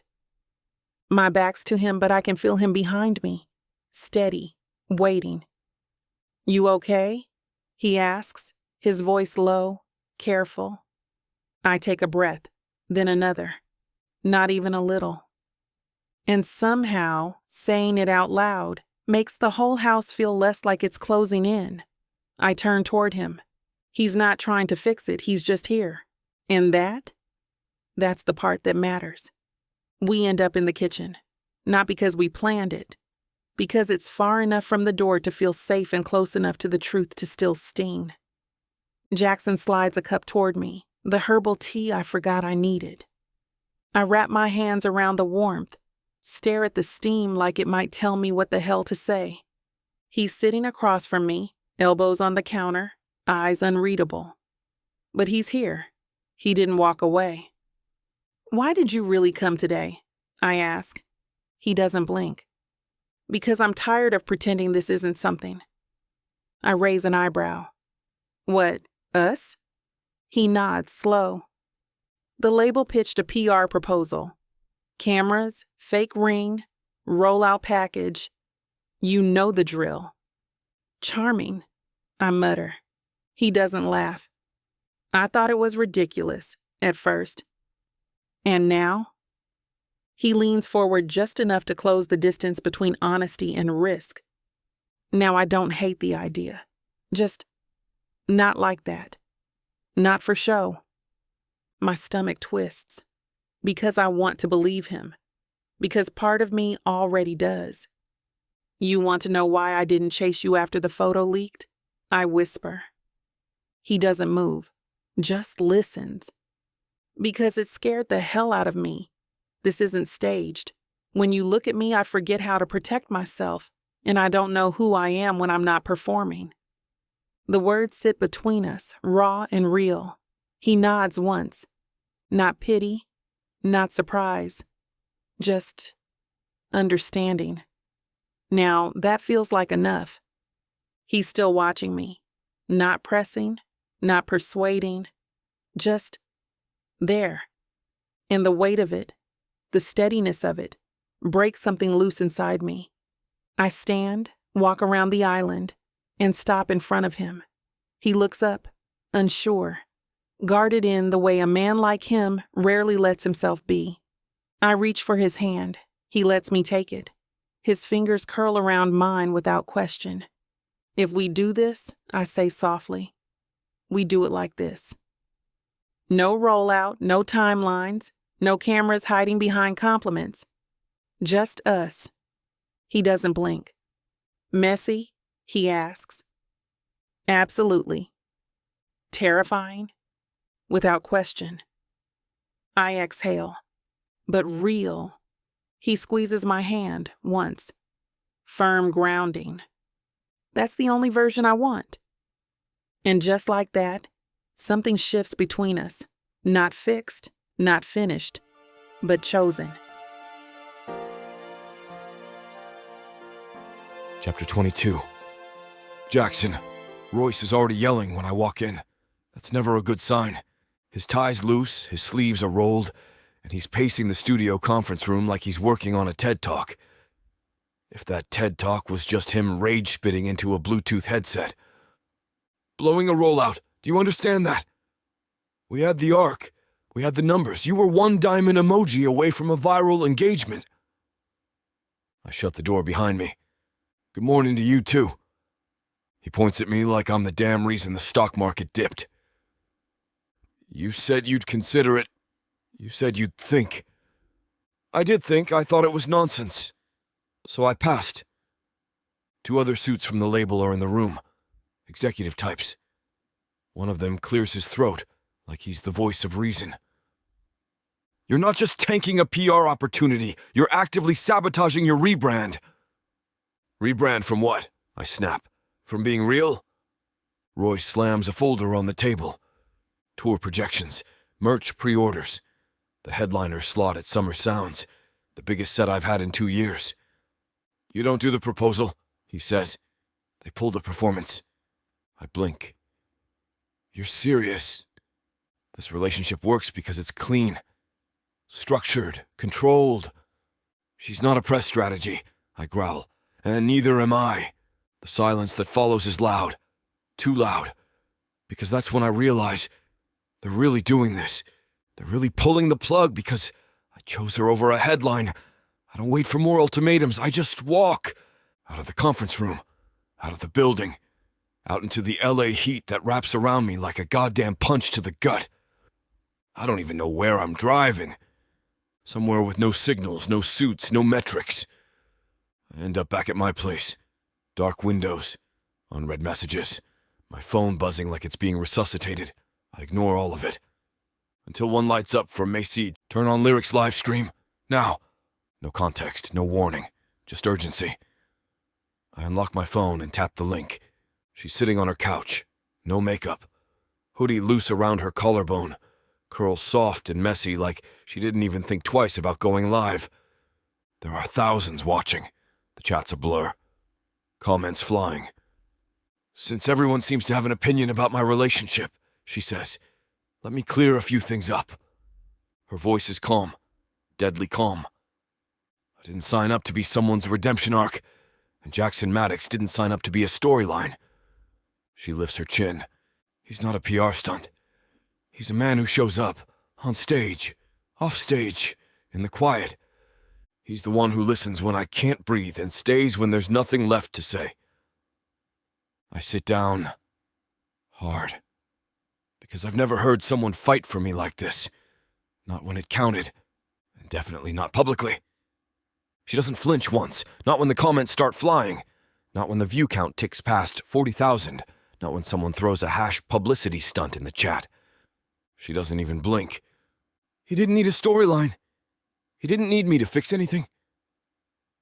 But I've watched him walk into rooms that were ready to eat him alive, and still lead with grace, with honesty, with care. She's not yelling. She doesn't need to. And if you think that man deserves to be silenced because he didn't kneel on cue, she shakes her head. You're not listening to the right music.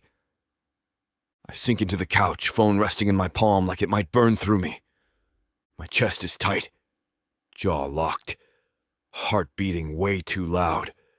If they're pulling a set, they can pull mine too, she says. I won't stand on a stage that punishes someone for choosing real over rollouts. I exhale like I've been holding my breath since the moment I met her. Because this is love. Not the easy kind. Not the kind they edit for press tours. This is messy, unfiltered, loud love, and it hits me like a freight train. Damn, I whisper. I love her. The screen goes black when the live stream ends, but it takes me a full minute to realize I haven't moved. I just sit there, phone still in my hand, heart pounding like a kick drum. She didn't have to say any of that. Didn't have to go live. Didn't have to defend me, fight for me, choose me. But she did. In front of the world. No glam team. No talking points. Just lyric. Stripped down, solid, unshakable. Mine. I scroll to her name in my phone. I don't hit call. I don't send a text. I already know what I need to say. And I'm not saying it through a screen. I grab my jacket, my keys. Don't even bother locking the door behind me. Because this time, I'm not showing up for spin. I'm not showing up for damage control. I'm showing up for her. Because I'm done pretending this isn't something real. Chapter 23. Lyric. My glam team is quiet tonight. Not silent, but close. Brushes glide. Pins snap into place. Someone sets a final spray of perfume at the curve of my neck, then steps back like they're handling glass. I'm not talking. I've been staring at myself in the mirror for 5 minutes straight, wondering who exactly I'm about to go out there as. The dress is a deep wine-colored satin, backless, with a slit high enough to make headlines and a neckline sharp enough to slice through the noise.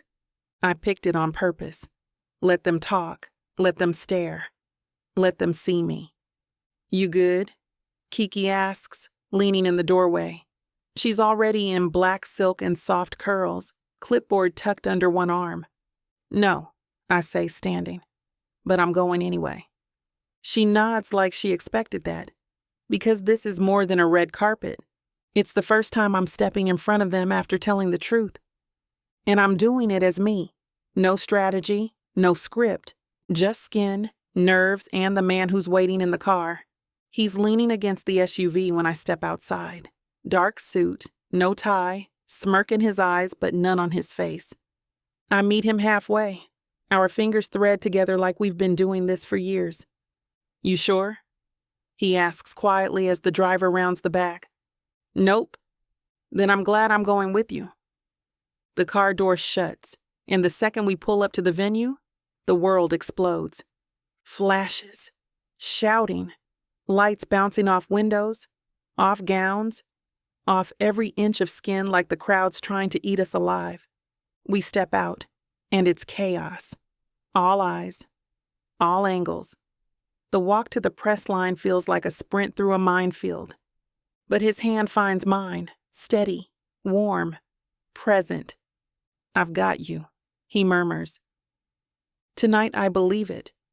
The step and repeat is a wall of chaos. Lights. Shouts. People in headsets waving like we're planes they need to land. Jackson and I find our marks on the carpet, his arm slipping around my waist, his hand resting warm at my lower back like it's always belonged there. We pose. We smile. I lift my chin. He drops one kiss to my temple. The crowd erupts. For a second, I'm almost convinced we're untouchable. And then the questions start. Jackson, any chance we'll see a real proposal next time? Lyric, do you feel like this is the redemption story fans were waiting for? I keep my smile up. Barely. Jackson shifts beside me, but I squeeze his hand once. My silent don't. Another camera flashes. Do you feel like your image has improved now that you've chosen someone with more edge?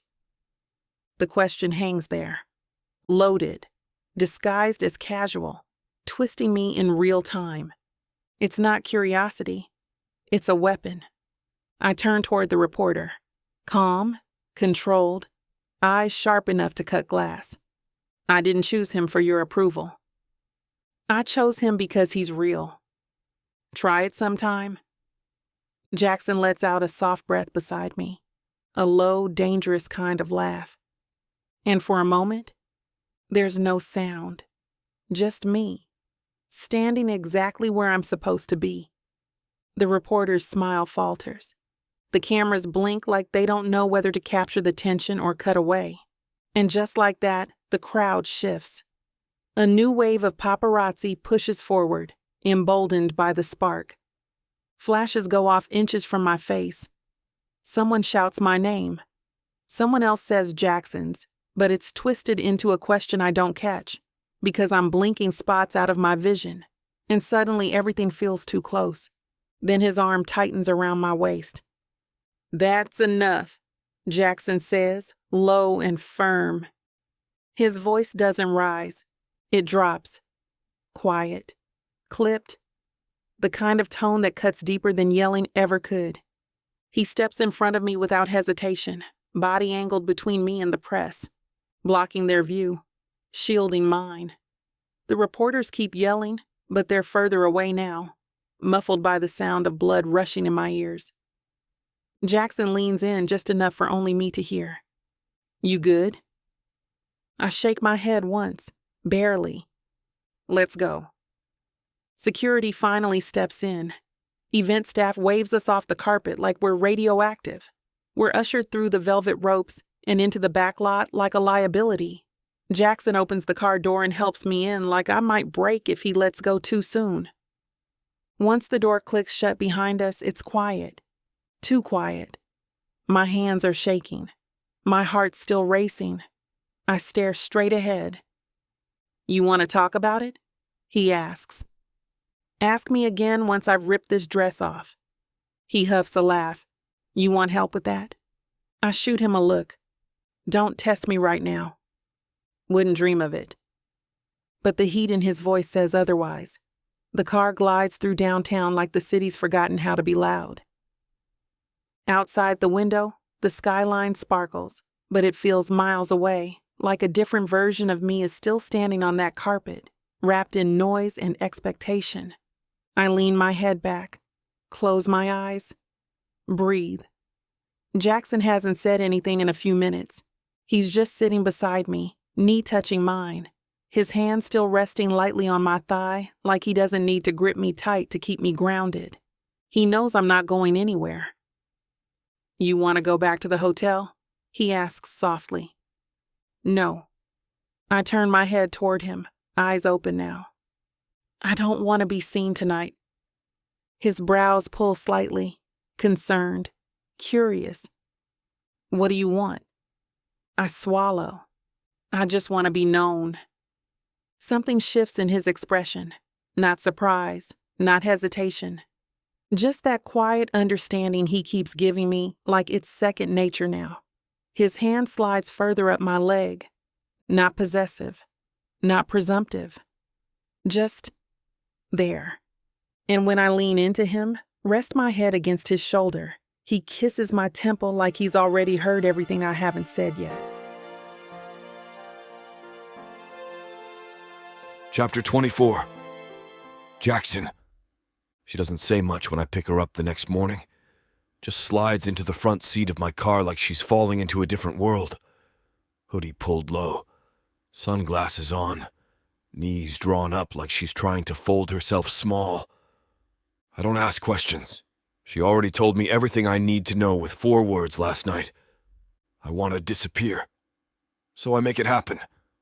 I text Cash, my old bassist, now some kind of spiritual surf bum with a beach house he rarely remembers he owns. Need the keys. 24 hours. No noise. His reply is a single thumbs-up emoji. Perfect. We drive for an hour and a half, silence stretching long between us, but not uncomfortable. She doesn't want music.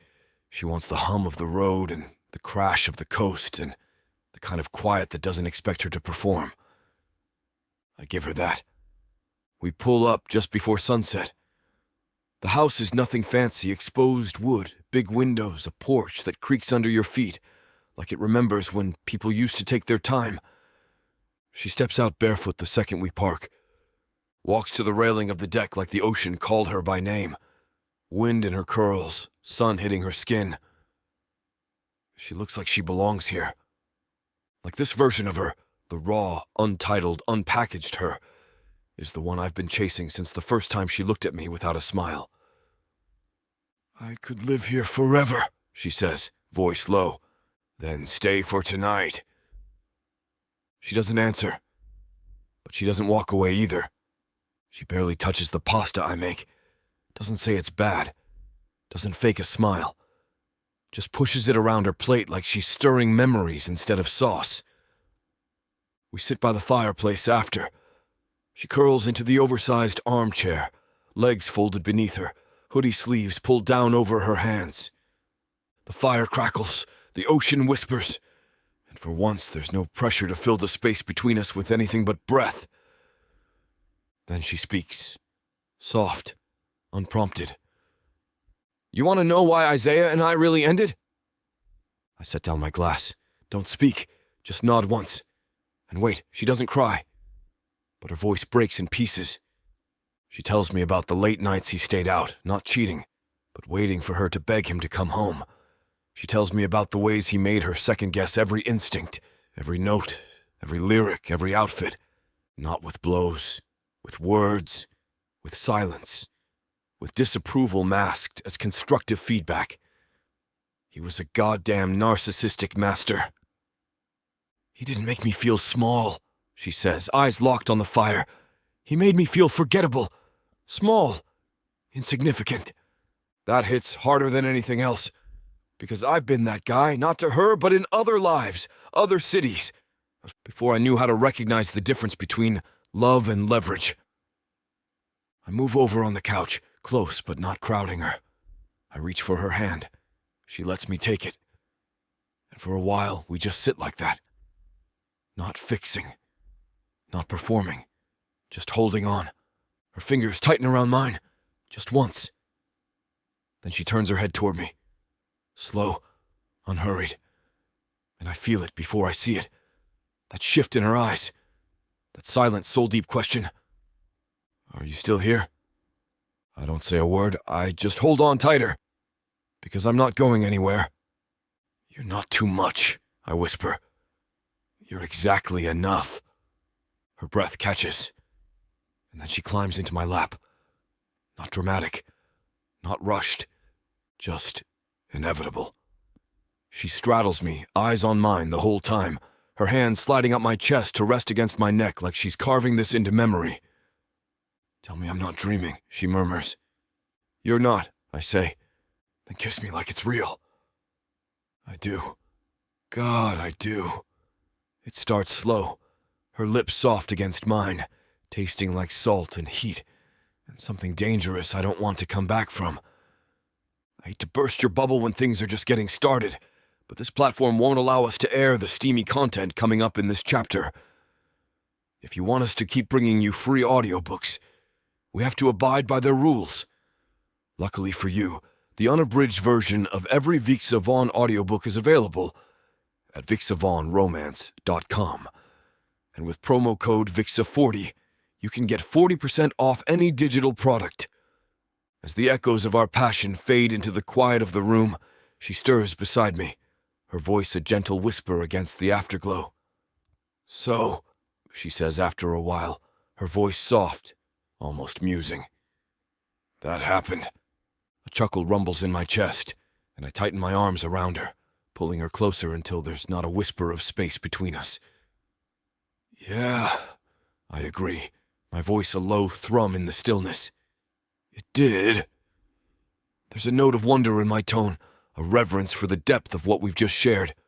For a moment, the only sounds are the crackle of the dying fire and the distant murmur of the sea. She doesn't say anything else, and neither do I.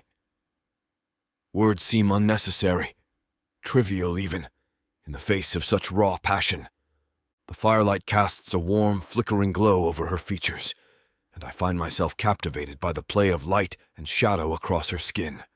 It's mesmerizing, the way the embers seem to dance in time with the beating of our hearts. I could watch her forever, lost in the quiet comfort of her presence. Outside, the ocean continues its timeless ebb and flow, a soothing backdrop to our world of two. Tomorrow can wait. For now, this moment, this perfect suspended slice of time, is ours and ours alone. And as we lie there, wrapped in each other's arms, The rest of the world feels a lifetime away. I hope you're enjoying this audiobook by Vic Savon. If you want to keep hearing more audiobooks, then please hit that subscribe button and like the video. It may seem insignificant, but the more people that subscribe, the easier it is to produce more audiobooks in the future. So please help us out and subscribe to our channel. Thank you for listening, and now back to your book.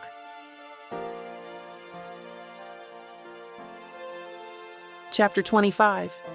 Lyric. I wake to the sound of waves. No alarms, no buzzing phone. Just the slow, even pull of the tide, and the steady rise and fall of Jackson's chest pressed against my back. His arm is wrapped around my waist, fingers resting light against my stomach like he fell asleep mid-thought and never let go. I don't move, not because I can't, because I don't want to. There's a patch of sun warming the sheets, soft and gold through the gauzy curtains. My legs are tangled with his. My face is buried in the pillow that still smells like ocean and cedar and whatever magic made last night real. Now, finally, it doesn't seem like I'm waking up in someone else's story. This is mine. Ours. And I want to stay inside it for as long as the world lets me. We don't rush breakfast. He puts on music. Some old-school soul record that crackles through the speakers, like it's been waiting for us. I wear one of his t-shirts, sleeves falling down my shoulders. He stays shirtless, hair a mess, tattoos half faded in the morning light. He makes coffee while I toast the bread. I burn it. We laugh. He kisses my shoulder while I'm slicing fruit. I elbow him gently. He kisses me again. By the time we carry our plates outside, we're barefoot, breathless, and grinning like we're not halfway through a scandal that could light the internet on fire. The terrace wraps around the back of the house, facing the ocean. The sun's just lifting above the waterline, bleeding soft pinks and oranges across the sky. We sit on cushions, plates in our laps, toes brushing under the table. For a few precious minutes, we are just two people in love with the quiet, enjoying each other. I sip my coffee and rest my cheek against my knee, watching the sun rise slow and full and unbothered. It's the first time in weeks, months maybe, that I feel weightless. Jackson's watching me like the sky isn't the most beautiful thing in view. Would you ever move here? I ask quietly. He doesn't hesitate. If you were here? Yeah. It takes me a second to breathe around that, because it's not a line. It's not a tease. It's a truth. I feel it. And for one suspended moment, I wonder, what if this was the life? What if it stayed this soft? What if the world forgot about us long enough for us to remember who we really are? Then my phone buzzes. Once. Twice. Then 6 times in a row. I pull it closer, out of habit, still smiling. But when I see the notifications, my stomach goes ice cold. Mentions, tags, a trending hashtag I don't recognize. My itinerary. Jackson's too. Leaked, online, time-stamped, location mapped. Every stop since we left the city. No. I whisper, throat tight. He looks over at me, brow furrowed. I turn the phone toward him. The headline is already viral. Jackson and Lyric's secret getaway isn't so secret. There's a blurry, zoomed-in photo. I'm laughing, holding a coffee mug, standing on this terrace, barefoot, unfiltered, exposed. Jackson grabs his phone and pulls up the same feed. His face goes tight, jaw clenched, silent. The photo is grainy but unmistakable. It's from last night or early this morning. Someone shot it from a distance with a long lens. They caught me smiling, coffee in hand, t-shirt barely skimming my thighs, his hoodie hanging on the back of the chair. And now the caption reads like an accusation. Private no more. Inside Jackson and Lyric's beachside escape. I scroll and find a thread. Flight details. Rental car. License plate partially visible. The name of this house. How the hell did they even find us? My voice shakes. Because I thought we were careful. Because I wanted to believe we'd earned the quiet. Because I finally exhaled. And the world caught it on camera. Jackson doesn't say anything right away. He just stands and walks across the deck like he's trying to see who's out there. I don't move. I can't. I stand slowly, gripping the edge of the table to keep my balance. The wind's picking up, but it's not the breeze that's making me cold. It's the ache behind my ribs, the weight pressing into my chest. I'm so tired, I whisper. So tired of being picked apart, of being watched. He turns back to me, his eyes already darker. But I don't want anger. I want safety. And right now, I don't feel like I have it. Not even here. The ocean roars like it knows we've been betrayed. I stand on the deck, my arms crossed tight over my chest, trying not to shiver. Jackson's behind me, quiet, still watching the tree line like he might catch the lens before it blinks again. We're not even safe here, I say, my voice low and hollow. It's not a question. It's not even a complaint. It's a resignation. Because if they found us in the one place I felt whole again, barefoot, laughing, loved, what's left? He moves to my side slowly, doesn't touch me yet, just stands with me, staring out at the waves as the wind tangles in my hair and the silence stretches like a wound between us. Then he speaks, calm, controlled, steel wrapped in velvet. Then we find somewhere else. I swallow hard. And if they find us again? He turns to me fully now, stepping close, his hands cupping my face so gently it undoes me. Then we burn the whole damn system down. My breath catches. Because he's not smiling, he's not bluffing, he means it. Not in a reckless way, in a chosen way, like he's willing to go to war to protect what we just started building. I rest my forehead against his chest, and for the second time in 24 hours, I let myself believe him, even if I don't know how this ends. Chapter 26. Jackson. We're back inside within seconds of seeing that thread. I shut the door behind us hard, too hard, but I don't apologize. Lyric moves like she's in a dream. Quiet, barefoot. Her arms crossed tight over her chest like she's trying to hold herself together from the outside in. I flip the switch by the door. All exterior lights off. I pull the curtains, every window, every shade, living room, bedroom, even the skylight in the guest bath. I disconnect the Wi-Fi, mute both our phones, unplug the speakers. If it makes sound or signal, it's gone. You okay? I ask her. She nods once. Lies. I brush a hand over her back as I pass her, heading to the guest room where my laptop is already open on the desk. Time to work.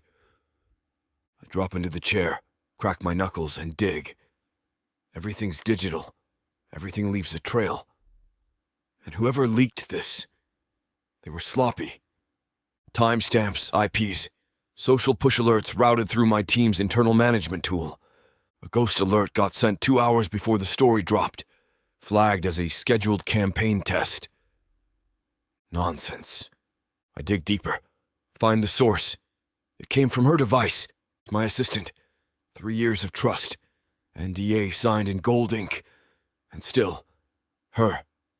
The fury doesn't spike, it hardens like steel in my chest.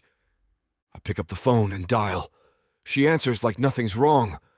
Hey, Jax, is everything? Cut that! Her voice catches for a second, but she recovers fast. I'm sorry. I don't know what you're talking about. Don't insult me. I hit a key and send the evidence to her phone mid-call. Timestamps, device ID, GPS sync with the damn coffee shop she was sitting in when she pinged the media queue. There's a long pause. Then, it wasn't personal, Jax. It was just... It's her. That makes it personal. My voice doesn't rise. I don't yell. I want her to hear this. I let you in. I trusted you. You didn't just burn that. You lit it up with a match and walked away smiling. You don't understand, people were asking. People always ask. That doesn't mean you give them a key to my life. She tries again, stumbling this time. I didn't leak everything. I just nudged things, teased it. You sold a moment she trusted. You made it a product. My hands are shaking, but not from fear. From rage, cold and clean and final. You're done. Immediately. Wait, Jax, hold on, let me explain. There is no version of this where you keep access to my world. Not after this. I don't care how close you were to my team. You leak one more thing, and I'll personally make sure you never work behind a velvet rope again. She gasps, like she just realized how serious I am. Good. You're not the brand, I say. She's not the brand. Not to me. And I hang up. No goodbye. No room for closure. Just silence. Because some people don't get an encore. We don't say much after that. We don't have to. The storm outside hasn't passed. It's still buzzing through headlines, flooding inboxes, setting fire to the version of me that used to care more about charts than peace. But in here, it's calm. She rests her head on my chest, her fingers tracing slow circles across my ribs like she's etching herself into my skin. I wrap my arm around her and pull her in tighter. Not possessive, just anchored. We can leave tomorrow, I say quietly. And go where? Anywhere they can't follow. She doesn't respond right away. Then she lifts her head just enough to meet my eyes. You'd really walk away from all of it? I already did. And the way she looks at me, equal parts awe and ache, I know I'd do it again. Because protecting my image used to be the goal. Now, it's protecting her peace, protecting us, even if the whole damn world has to burn for it. Chapter 27. Lyric. We've been home for 48 hours. Long enough for the tension in my shoulders to return, for Cassandra's texts to start piling up, and for my publicist to start hinting about re-entry optics. I ignore most of it, but when Cass sends a calendar invite with just 3 words, quick vocal session, I take the bait. Just one song, she says. Low key, no cameras. I should have known better. The second I walk into the studio, something feels off. Not wrong, exactly. Just staged. There are too many people. Too many eyes pretending not to watch me. The control room is full. Assistant producers, a social team representative, Cassandra in the corner, sipping something iced and green with her phone glowing in her lap. I blink at the screen in the vocal booth. One of the engineers already has a track queued up. A vocal guide hums through the speakers. Soft piano, wounded strings, a slow burn tempo. I tilt my head. Then I hear the chorus. He left. I cried. I rose. Now I'm on my own. I freeze. What is this? No one answers. So I turn to Cassandra. She lifts one shoulder like it's not personal. We thought it might help shape the narrative. What narrative? That maybe you're moving on. I blink once, twice. Then I laugh. It's not kind. You want me to fake a breakup? She sips her smoothie like it's a Tuesday. It's not faking. It's strategy. A producer clears his throat like we're about to have a creative brainstorm. Fans connect with heartbreak. It feels honest. Raw dot. It's not honest, I snap. It's fiction. He holds up his hands. But it's a useful fiction. It gives the audience a shape to put their feelings in. I stare at him like he just said, grief is a marketing opportunity. Another voice pipes in from the far end of the booth. One of the new hires from PR, trying to sound neutral. There's nothing wrong with leaning into an emotional arc. It's not about lying. It's about storytelling, resonance. It's about selling pain that doesn't belong to you. I shoot back. No one's asking you to lie. Yes, you are. The track is still looping in the background. My fake voice, auto-tuned and breathy, crooning a story that was never mine. And Cassandra, still calm, still sipping. "You and Jackson have been quiet," she says. The leak put a spotlight on the relationship. People are waiting for the next headline. "So you fabricated one?" She doesn't blink. We needed something that felt like closure. I feel my fists clench before I register it. Closure for what? The illusion. You think my relationship is an illusion? Lyric, she says, finally setting her drink down. It's not about truth. It's about managing perception. And that's it. That's the moment I know I'm done. I walk into the booth, slow, controlled, headphones already hanging on the mic stand, waiting like this is just another take. But I don't reach for them. I don't step up to the mic. I reach for the talkback button and press it with one fingertip. The room goes still. They think I'm about to start. They think I'm going to play along. Again. Delete the track. My voice echoes through the control room speakers, clear and final. There's a long pause before anyone dares speak. Lyric, let's not overreact, the producer says. You don't have to cut it. Just give it a try. See how it feels? It feels like you want me to monetize a breakup I didn't have. I lift the headphones, not to put them on, to unplug them. The thud makes everyone flinch.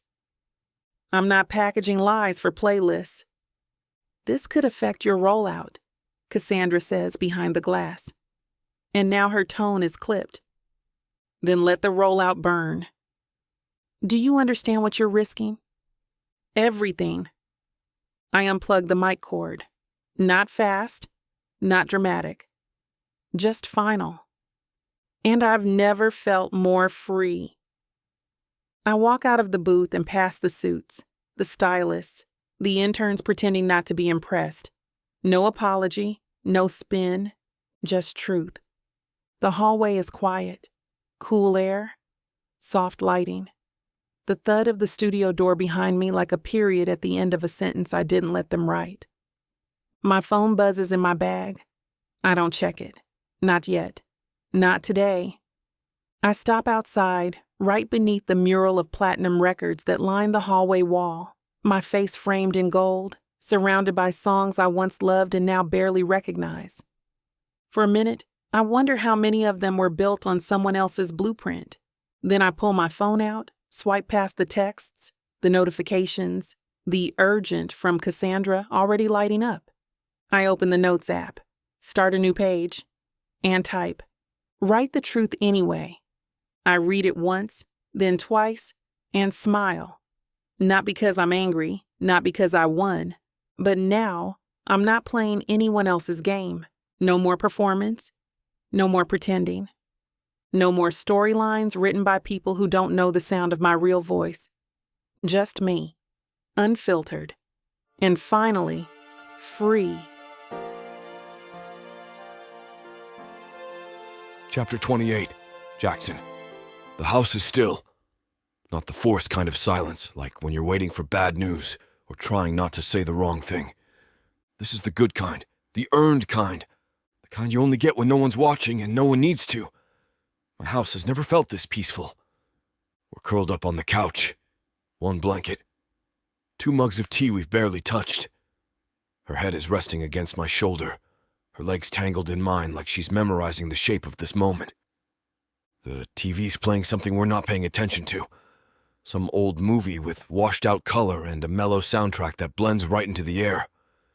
I haven't said much in the last hour. I've just watched her. Because peace looks different on her, and I want to remember every part of it. The soft curve of her mouth when she's not thinking, the way her fingers flex gently in her sleep, like she's reaching for something just out of reach. This is the moment.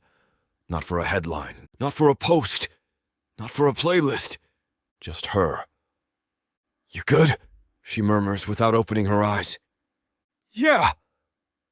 I press a kiss into her curls, then shift carefully, easing out from under her. "Where are you going?" she asks, voice thick with sleep. "Give me 5 minutes," I say. "I want to show you something." "What is it?" "Something I've never played for anyone." Her eyes open just slightly. "You're making me nervous." "You should be." I flash a crooked smile and head down the hall to my studio room. Laptop, acoustic, one take. The file's already waiting. I cue it up, breathe once, then go back for her. She follows me barefoot into the studio, still wrapped in the blanket from the couch, hair wild, eyes curious but quiet. I motion for her to sit on the small love seat near the wall. No fanfare, no setup speech, just her and me and the air between us that suddenly feels a little heavier. I pick up my acoustic and sit on the edge of the chair across from her, fingers poised on the strings. "You ready?" I ask. She nods once. I strum the first chord, low, clean. It hums through the room like it knows it was built for this moment. My voice follows, soft at first, almost unsure. "You weren't the plan, but you're the only thing that ever made sense. You walked in like fire, and I didn't even run. You held me like I was worth burning for." Her eyes are locked on mine now. Not blinking, not breathing. I keep going, verse after verse. Detail after detail, tiny, intimate things I've never said out loud. The way she hums when she brushes her teeth. How her fingers tap a rhythm on her thigh when she's trying not to overthink. The exact moment I knew she wasn't temporary. I thought I needed saving, but you just let me be. Now everything I write tastes like you. Her eyes shine, but she doesn't cry. She feels it, though. Every single word. And I don't stop until the last line lands. Quiet and weighted and true. This song isn't for the world. It's for the moment you finally believed me. I let the final chord hang. No vibrato, no echo, just silence, and the sound of her breath catching across the room. When the last note fades, I don't speak. Neither does she. The silence between us isn't awkward. It's holy. Like something just happened that we're both afraid to disturb. I keep my eyes on the strings.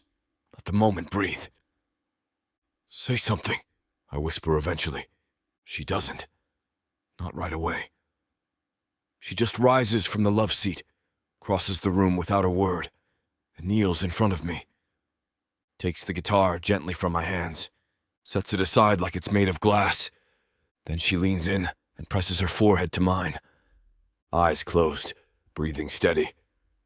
"That was everything," she says, and I swear, my heart tries to climb out of my chest. I reach behind me and pull the laptop into my lap. Open the project file. It's still there, labeled simply L for her.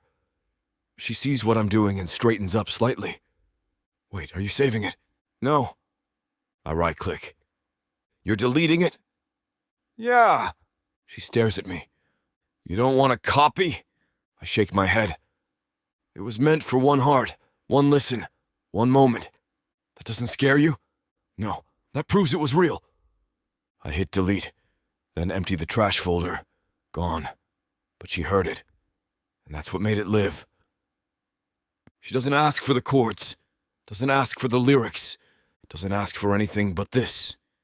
The quiet after, the stillness between us, the heat of what we just shared humming in the air like a final note that refuses to die. She slides into my lap, slow and sure, wraps her arms around my neck and rests her head against my chest, like she already knows she'll carry that song for the rest of her life. "You really meant to delete it?" she whispers. "It wasn't for the world," I murmur into her hair. "It was for you. You're the first man who's ever given me something that wasn't meant to be seen." I hold her tighter. "You're the only one I ever wrote something for that I didn't need to keep." She exhales against me, and I feel it. That shift, that click, that quiet decision between two people that doesn't need rings or press releases or grand declarations. Just presence. Just love.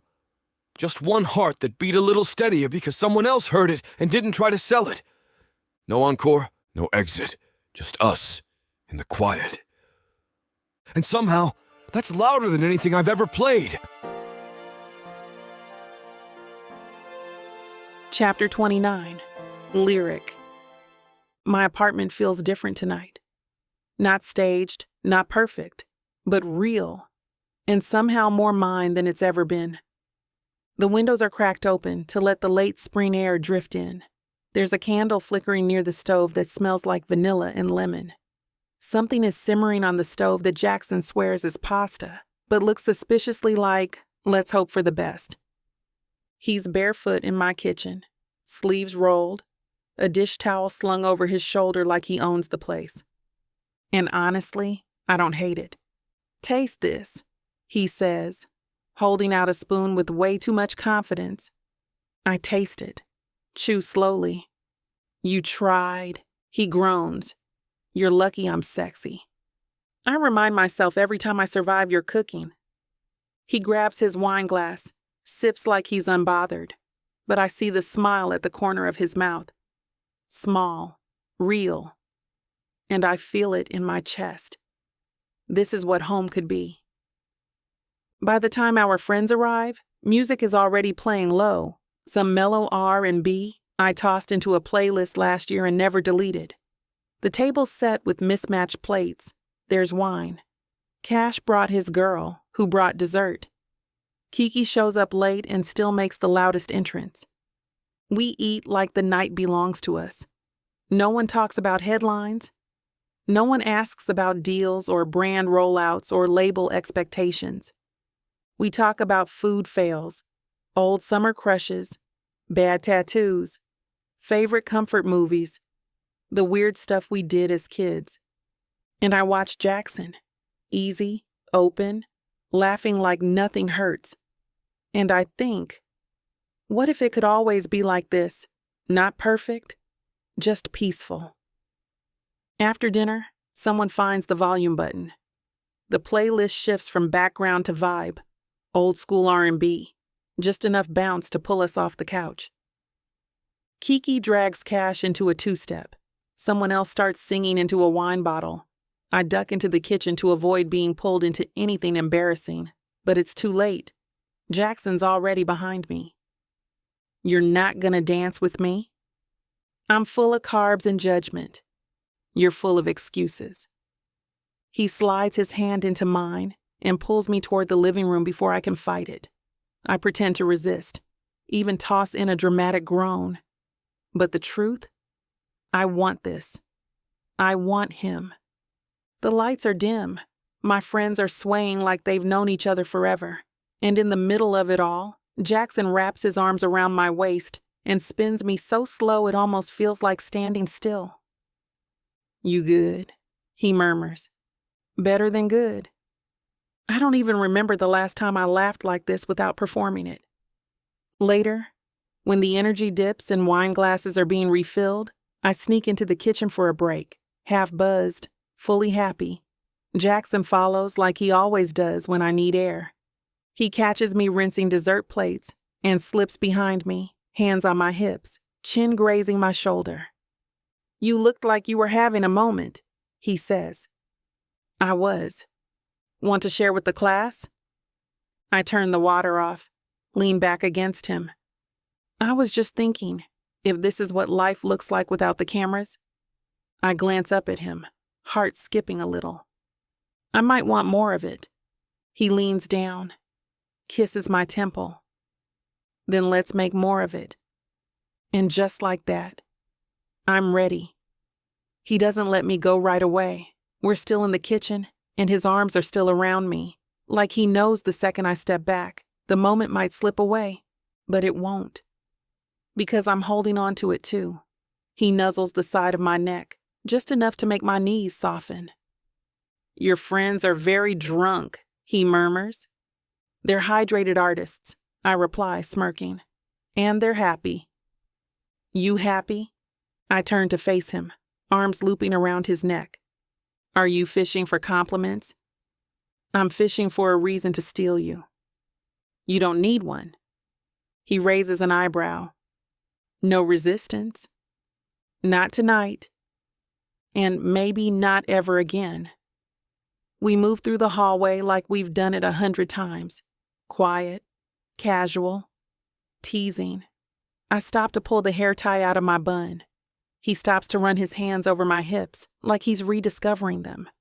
I feel the heat of his gaze on my skin. I remember the way his fingertips brush down my arm like he's trying to memorize every inch of me. If you want to know where this naughty scene is headed, you'll have to get it from BWWM.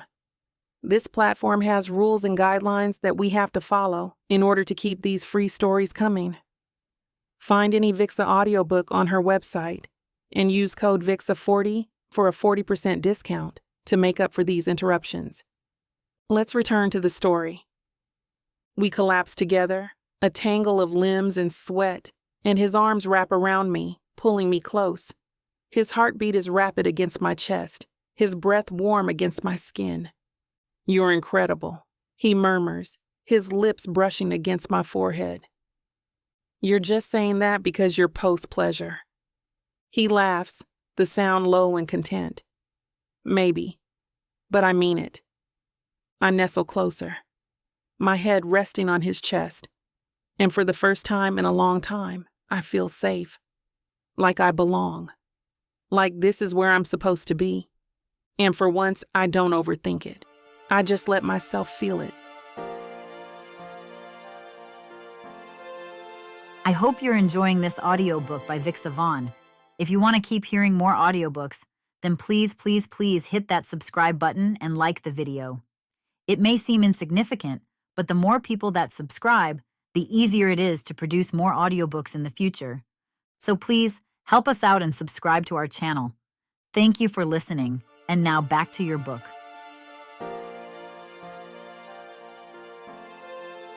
Chapter 30, Jackson. The morning's peaceful in a way that feels rare.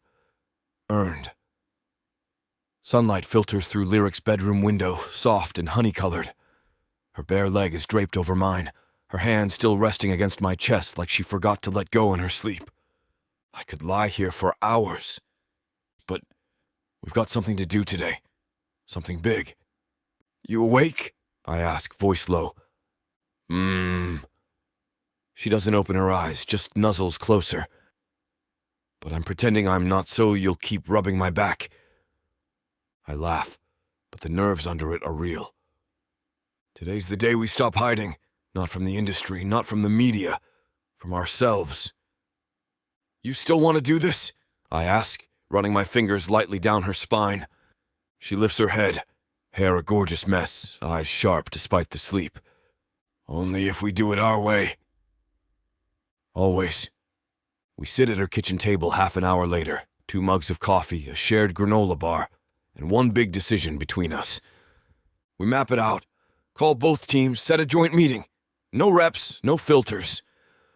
We'll speak for ourselves, tell the truth, not because it's marketable, not because it looks good, because it feels right. "You nervous?"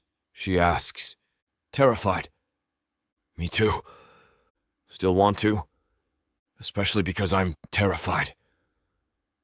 I take her hand across the table. She squeezes once, twice. "We're not a headline," I say. The studio building feels colder than usual. Corporate lighting, elevator music humming through the walls like it's trying to pacify us before the battle. I'm used to this place. These glass walls and closed-door meetings and perfectly worded contracts. But this time, I'm not here to sign anything. I'm here to speak. And Lyric's walking in beside me like she's ready to burn the script, too. Her fingers are laced with mine. Her heels click like war drums down the polished hallway. Cassandra's already waiting outside the conference room, arms crossed, phone in hand.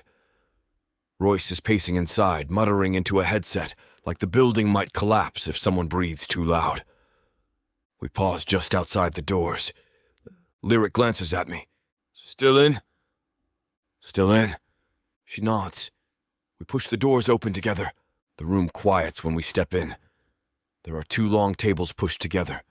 Water bottles, tablets, side glances. Lyric and I take the seats closest to the head of the table, We don't wait for permission. Roy starts to speak, some rehearsed greeting, but I hold up a hand. We're gonna keep this simple. Everyone watches. We're together. Lyric jumps in, clear and calm. We're not a promo strategy. We're not rolling out a fake fight or breakup ballad or whatever story you're trying to force next. We're in a real relationship, and we're done hiding it. Cassandra leans forward, expression unreadable. So you want to... What? Make a formal announcement? No, Lyric says. We're going to live. If that makes news, fine. If it doesn't, even better. But we're not asking for permission anymore, I add. The silence after that is heavy, and kind of beautiful, because it means they heard us, even if they don't know what to do with it yet.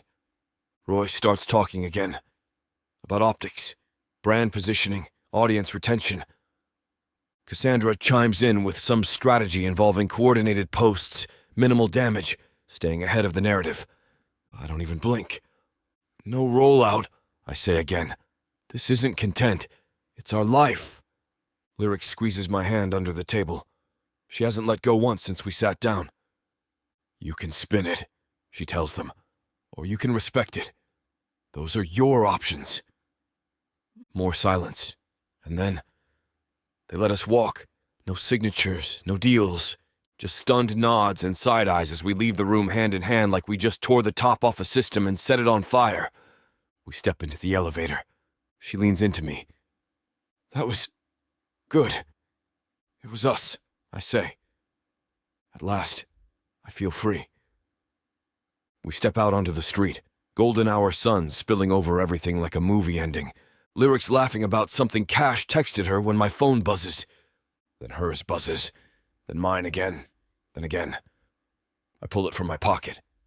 I see my name first, trending. Then the hashtag. #Jackson Ward uncovered. What the hell? Lyric turns toward me, brows knit. Her screen is glowing too. Jax... I know. I open the first headline, and my stomach drops. Ward Records scandal. Buried legal documents. Reveal early career dispute. Alleged payouts tied to father-son NDA. I read the words twice, and I still can't breathe. The headline doesn't stop. It stretches, pulls, unfolds like a slow-motion car crash. Unsealed documents, an early Ward Records payout, a buried NDA tied to my father, Leon Ward. Allegations, silence, a pattern. Lyric lowers her phone slowly, eyes locked on mine. Jax... Her voice is soft, but not safe. What is this? I open my mouth, and nothing comes out, because I know what she's asking. And worse, I know what I've never told her. The NDA. The scandal. The fact that I've spent years keeping this buried so deep, I thought it couldn't find its way back. I finally manage a sound. It's old. But it's real, isn't it?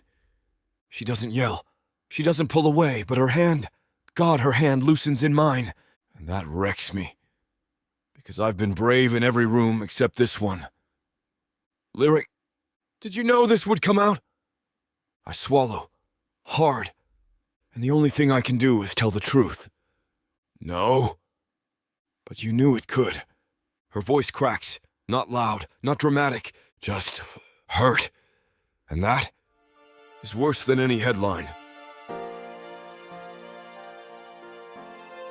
Chapter 31. Lyric. I don't move for a long time. The article is still open on my phone, but I've stopped reading it. I'm just staring through the screen now, past the words, past the picture, past the gut punch of it all.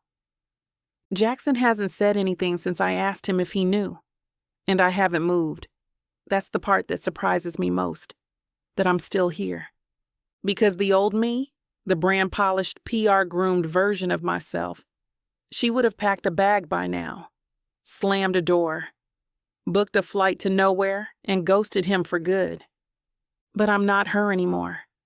And this version of me, she wants the truth more than the escape.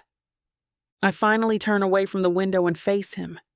He's still standing where I left him, jaw tense, hands fisted at his sides like he doesn't know whether to reach for me or brace for impact. "I'm not leaving," I say. He exhales like that one sentence gives him oxygen again. But I'm not staying quiet either. I cross the room and sit down on the couch, slow and deliberate. I tuck one leg beneath me and hold the phone in my lap. "Tell me everything." His mouth opens slightly, like he wasn't ready for it to be that direct. "I mean it," I continue. "Don't clean it up. Don't tell me what the lawyers told you to say back then. Don't protect me from it. Just tell me." He nods once, barely. But I'm not done. Because I can handle the truth, Jackson. I just can't handle not knowing who I'm standing next to. My voice doesn't shake, but my hands do. And when he finally walks over and lowers himself into the chair across from me, I swear the air shifts. This isn't a breakup. This is a reckoning. He doesn't speak, and I don't rush him. But the longer the silence stretches, the louder my heartbeat gets. Slow and hard, like it's trying to knock against my ribs and get out. His hands are braced on his knees, head bowed like he's preparing for a confession. I expect the first words to come quick, maybe defensive. But when he looks up, I see it. Not defiance, not shame, just fear. The flicker of something behind his eyes that tells me this isn't just about the article. It's about what he's carried with him every single day since it happened. "I should have told you sooner," he says finally, voice low and rough. I don't blink. But I didn't know how. I didn't want to drag you into something that dark. You didn't drag me into anything, Jax. I chose to stand next to you, but I can't keep choosing if I don't know what I'm standing in. That's when the wall starts to crack. It started when I was 19, he begins. His voice is steady now, but flat, like he's reading a script he memorized just to survive it.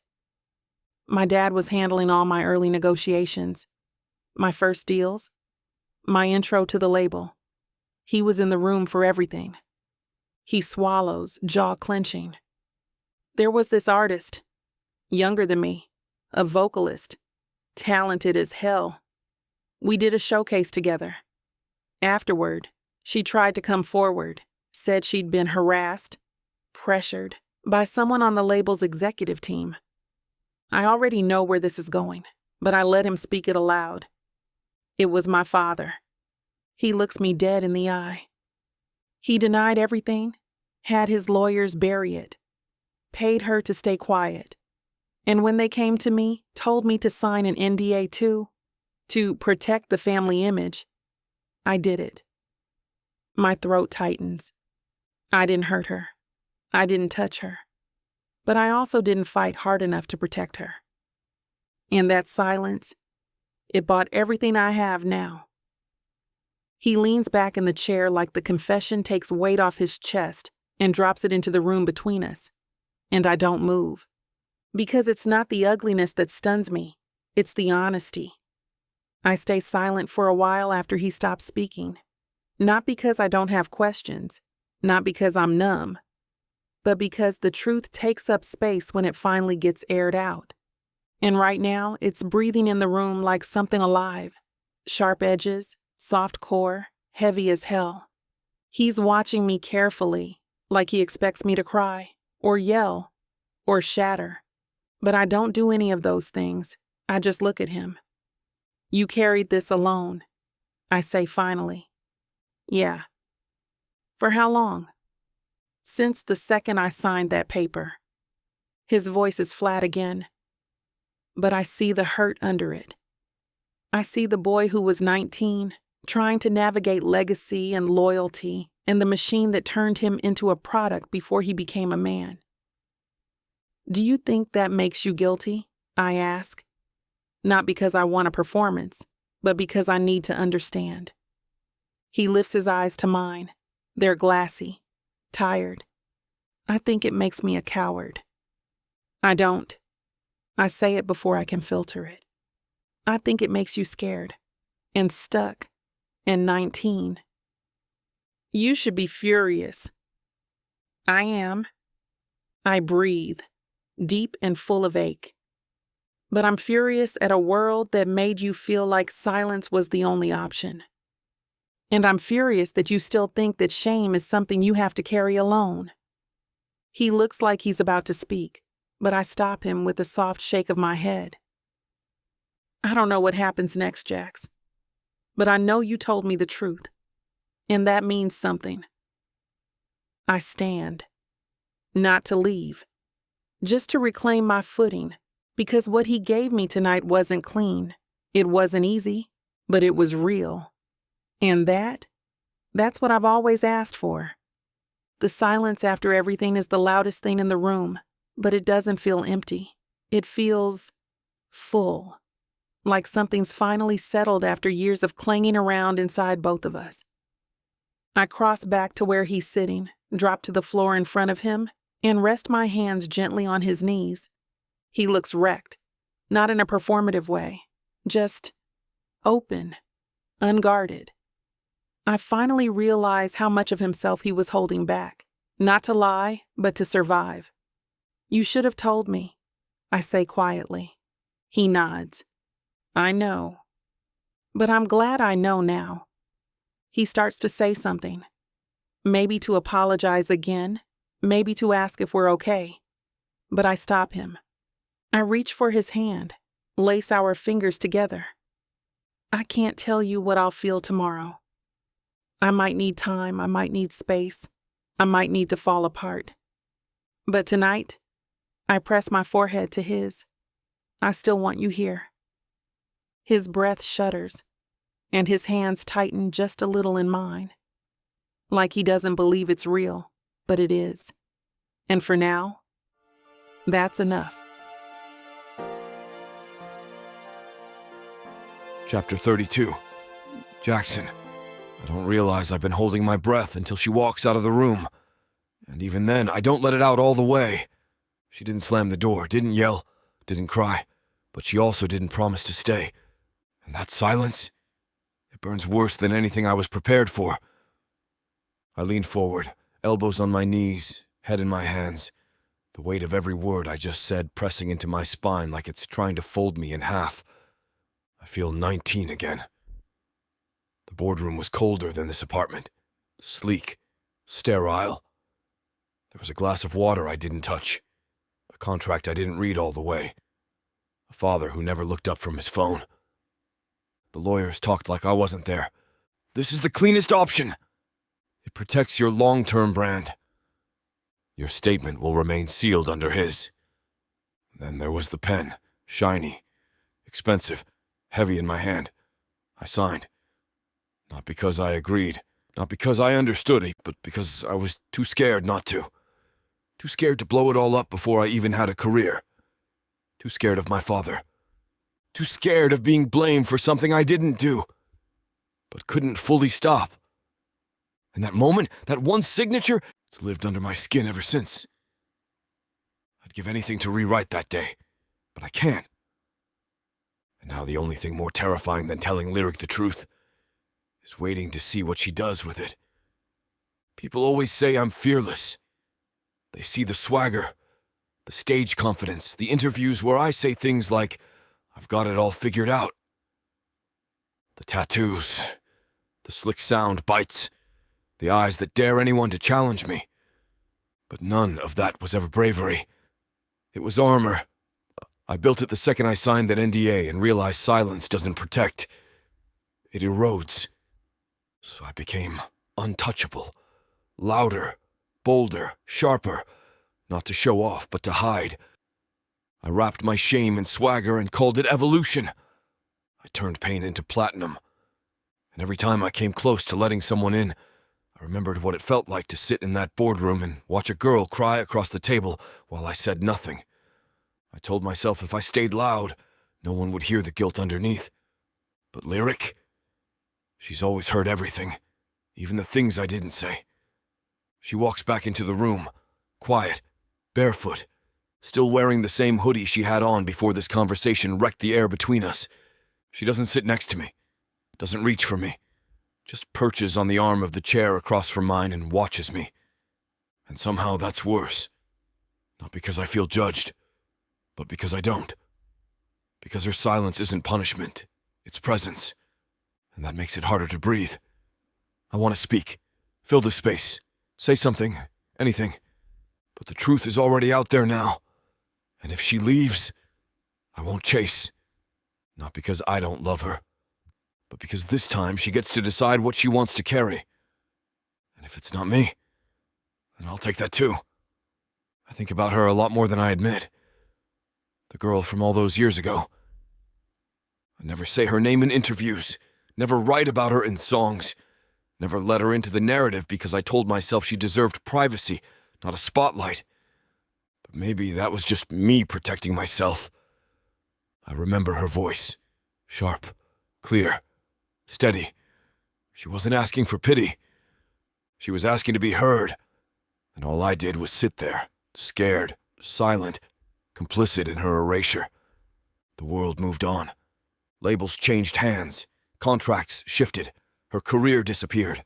And mine skyrocketed, built on the silence that cost her everything. I glance up and see Lyric watching me. Not cold, not warm, just present. And it undoes me in a way nothing else ever has. 'Cause she's not the one who betrayed anyone. She's not the one who did anything wrong. But she's the one carrying the fallout now. I want to ask her what she's thinking. I want to beg her to tell me what she needs. But I don't. Because if she walks out tomorrow, I won't stop her. Not because I'm done, but because I finally understand that real love doesn't trap. It releases. And if letting her go is the only honest thing I have left to give her, then I will, even if it wrecks me. She hasn't spoken in minutes. Just sat there, watching me fall apart quietly across the room. And when she finally moves, it's not dramatic. She just stands, crosses the space between us, and sinks down onto the floor in front of me. Her hand brushes my knee, soft and slow, and I swear to God, it feels like resurrection. I don't know what she's going to say. I don't know if she's staying for good or just staying for tonight, but she hasn't left. And that breaks me, because I didn't think I could be loved this ugly. But here she is, looking at me like I'm not a cautionary tale, just a man who finally told the truth, and maybe for tonight, that's enough. Chapter 33. Lyric. I don't pack much, just to carry on with 2 changes of clothes, my notebook, and the hoodie I slept in after the night everything cracked open. I don't tell Cassandra I'm leaving. I don't text Kiki until I'm already on the plane. I only send my mom a message when we're taxiing to the gate. Landing in ATL. Can I crash with you for a couple days? She responds with a heart. That's it. Not why. Not what happened. Just love. By the time I pull into the driveway, the porch light is on, and she's already waiting. Robe, slippers, pink rollers tucked under a satin scarf. She doesn't hug me like I'm broken. She hugs me like I'm hers. And when she pulls back, she studies my face for one long, mother-sized second before turning toward the door. I've got sweet tea in the fridge and your favorite blanket on the couch. No judgment, no agenda, just soft places to land. I wander the house after I put down my bag. It smells the same, like lemon oil, vanilla incense, and black woman resilience. My baby pictures still line the hall. There's a framed poster from my first open mic in high school hanging crooked above the piano. I pause in front of it, remembering how sure I was back then, how loud my voice felt when no one else was trying to shape it. In my old bedroom, everything is smaller than I remember. The bed, the walls, the versions of me I left behind in this space. But somehow just being here makes me feel bigger again. Like maybe clarity doesn't come from thinking harder. Maybe it comes from coming home. We don't talk that first night. She gives me tea kisses the side of my forehead, and disappears down the hallway to her room like she already knows I don't have the words yet. But the next morning, she's at the table when I come into the kitchen, robe tied, glasses on, reading the paper like nothing is unraveling. There's a mug already waiting for me. She doesn't look up when she speaks. You gonna tell me what's going on, or are we just gonna keep stirring silence into our tea? I smirk before I even realize I'm doing it. Something happened, I say, sliding into the chair across from her. With Jackson. She lifts an eyebrow. You don't say. It's bad. Like, Google alert at 3 a.m. Bad. She doesn't flinch. Worse than when you crashed Daddy's car at 16 and tried to blame it on the raccoon? I laugh, because of course she remembers. Different kind of wreckage. Then start at the top, baby. I don't need the press release. I need the pain. I tell her. Not every detail. Not the NDA or the scandal or the exact moment my heart started to break. But I tell her the shape of it, the weight of it, how hard it hit to learn that the man I love had been carrying something so dark and never once shared it. She doesn't interrupt. She just sips her tea and lets me speak. And when I finally go quiet, staring into the rim of my cup like I'm trying to read the future in the steam, she leans back and folds her arms. Love isn't about never being blindsided, she says. It's about what you do when the blindfold comes off. I glance up. And what if what you see scares the hell out of you? She shrugs. Then you sit with it. You breathe through it. You figure out if what's still standing is worth holding on to. You can't build real love on image, baby. Only presence. It's not just the secret, I say after a long pause. It's what it cost him. What it might cost me. My mother nods slowly, folding her hands on the table like she's done this 1,000 times, because maybe she has.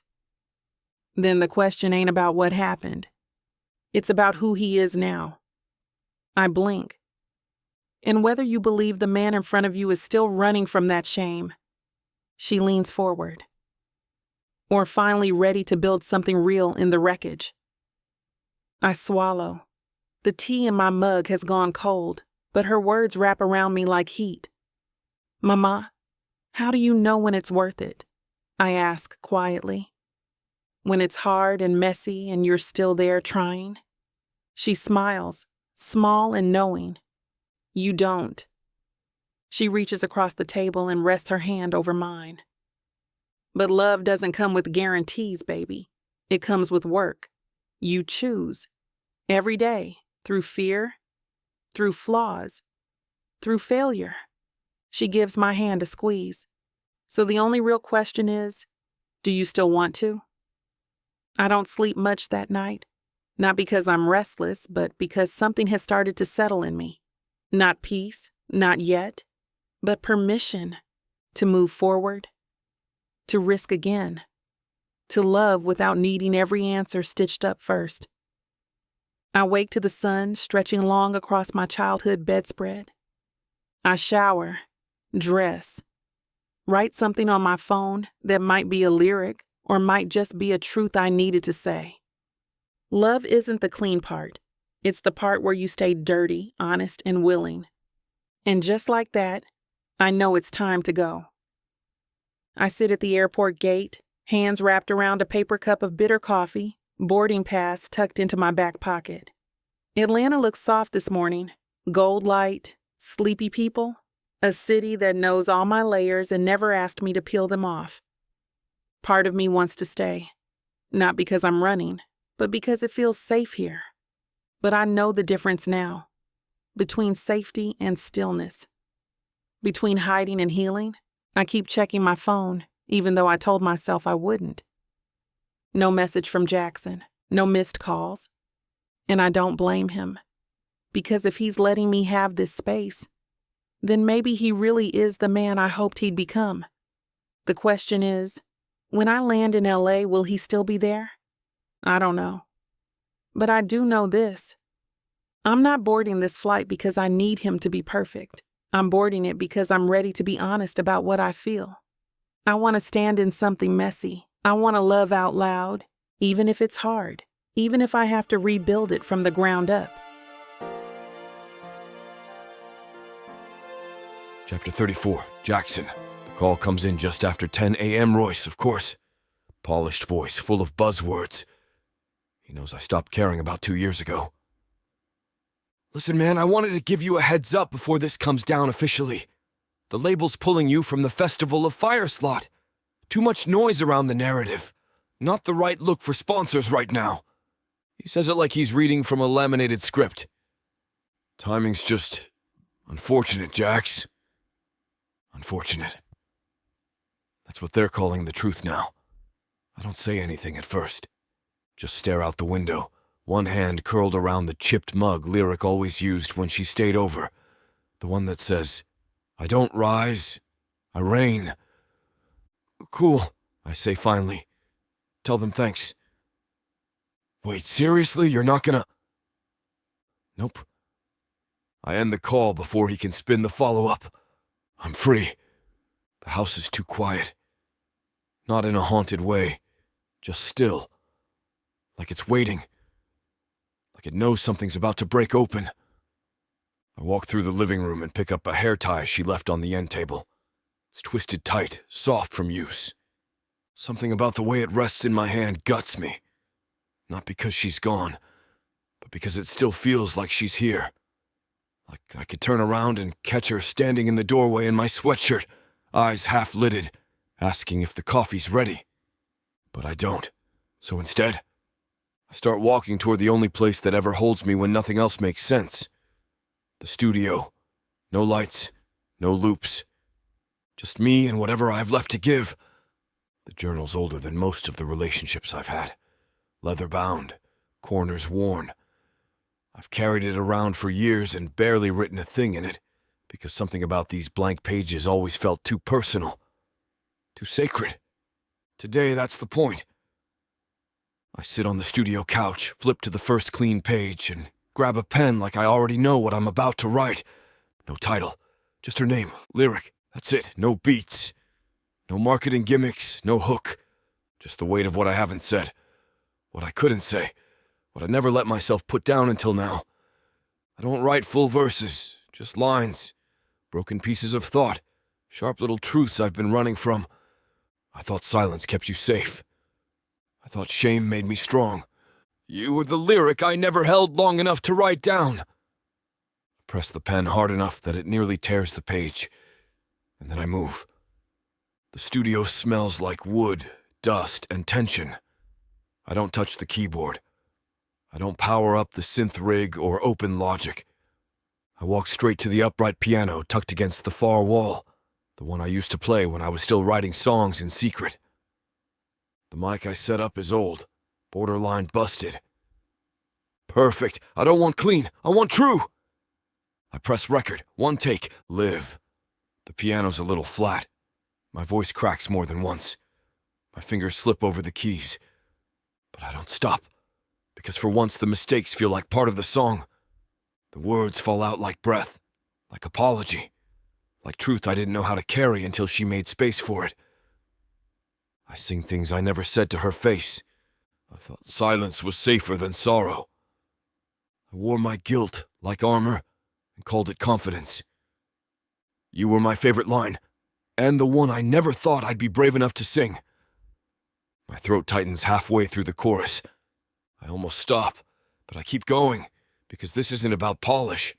It's about presence. No beat drops, no layered harmonies, no hooks engineered for audience approval. Just me. And the voice that never learned how to say, I'm sorry until now. I finish the take and let the last note ring out into the room. It wavers, not perfect, but it feels like her, vulnerable, strong, a little sharp around the edges. I hit stop, export the track, pull a flash drive from the drawer, slide it into the port, and drag the file across. When the name prompt pops up, I don't hesitate. I don't name it demo. I don't give it a code. I just type, Lyric. No caps, no underscore, just her. Then I back it up and close the laptop, heart still pounding like I just jumped off a cliff. Not for streaming, I murmur. Not for the world. Just for her. The studio's dark now, lit only by the blue glow of the monitor dot. The air feels different, like I've wrung something out of myself and left it suspended in the silence. I don't play the track back. I don't want to hear it again. Not yet. Not until I know whether it meant something to the only person it was ever meant for. I leave the flash drive on the desk and walk back into the bedroom. The one she made messy, the one she made mine. There's still a faint imprint of her side of the bed, still a hoodie she forgot on the back of the chair. I sit on the mattress and press the heel of my hands into my eyes like that'll hold me together. She's not here. And I don't know if she's coming back. But for once, I'm not unraveling. Because if this is the end, I want to be able to say, I didn't hold anything back. No image, no ego, just everything I had. And if she does come back, I'll be here. Not with a stage, not with a statement. Just with a song only she's ever meant to hear. Chapter 35. Lyric. The car ride from the airport feels longer than it should. Not because of traffic, because of weight. Every mile back into LA presses on my chest like I'm walking back into something unfinished, something unsaid, something that might still burn me. I don't go to Jackson's place. I text Kiki from baggage claim, and she replies in all caps with 3 "Where are you" emojis. Now I'm here, standing in her doorway with my overnight bag slung over my shoulder, and a face that probably says more than I want it to. She doesn't ask questions. Just pulls me into a hug that smells like coconut oil and dry shampoo. I made brownies, she says into my shoulder. I brought secrets and trust issues, I reply. Perfect, a full meal. We don't talk about him until hours later, after we've picked at dessert and half-watched some reality dating show neither of us can commit to. That's when Kiki disappears into her room and comes back with a small black flash drive in her palm. She holds it out without a word. He left this with me, she says quietly. Said if you ever came back, I'd know when to give it to you. I stare at it like it might detonate. You don't have to listen tonight, she adds. But it's yours. And I think it might matter. I take it from her gently, fingers brushing hers like she's handing me something holy. Because maybe she is. It's after midnight when I curl up on her couch, knees tucked under me, headphones on, laptop open. The screen's dark, except for one track name. Just my name. Lowercase, no punctuation. Lyric.mp3. I press play, and his voice wraps around me like smoke and memory, and something I didn't know I needed to hear until now. The first line isn't even a lyric. It's just him, whispering my name into the mic like he's not sure if he has the right to say it anymore. His voice is hoarse. No intro, no polish. Lyric. If you're hearing this, I guess that means you came back. My throat tightens. I freeze, hands gripping the edge of the blanket like I'm bracing for impact. And then he starts to play. The piano is soft, imperfect, like it's trying to tell me the truth without drawing too much attention to itself. And then he sings. No effects, no double takes, just raw voice, breaking on the edges. I thought silence kept you safe. I stopped breathing. I thought shame made me strong. Tears sting the corners of my eyes. Not dramatic, just steady. Because it's not a performance. It's a mirror. He sings about guilt, about fear, about all the ways he wore confidence like a mask, but never once does he ask me to forgive him. Never once does he beg me to come back. He just tells the truth. And in doing it, he gives me freedom. Because this isn't a song about redemption. It's a song about growth. It's not, I love you, come home. It's, I love you, and I'm still becoming the man I hope deserves you. The kind of love that doesn't pull, it opens a door and lets me choose. I don't cry like I did the night we first fought. There's no yelling, no pacing, no spiral, just tears that slip down my cheeks in steady silence. Because this time, I'm not crying from hurt. I'm crying because someone finally saw the most fragile parts of me, and instead of running, he wrote them into something beautiful. I sit with the last note for a long time, long after it fades. I don't play it again. I don't need to. That wasn't for repeat. It was a message, and I heard every word of it. I wipe my cheeks and set the headphones down. The city's still dark, but I can feel the light coming. I grab my bag from beside the couch. I never unpacked it, because some part of me knew. I slip on my jacket, stuff the flash drive into my pocket like it's a prayer I'm taking back with me.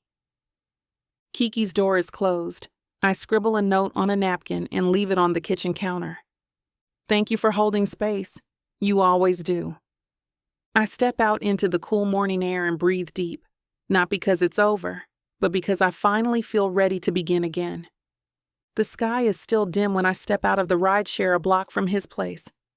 I don't ask the driver to wait. I don't bring flowers. I don't need armor. I just walk. The street is quiet, like it's holding its breath with me. His home is familiar, but it looks different in this early light, less intimidating, more possible. I climb the steps, one hand trailing the rail, the other curled around the flash drive in my pocket like it's a touchstone. When I reach his door, I pause. Not because I'm afraid, but because I'm clear. I'm not here to rescue him. I'm not here to be rescued.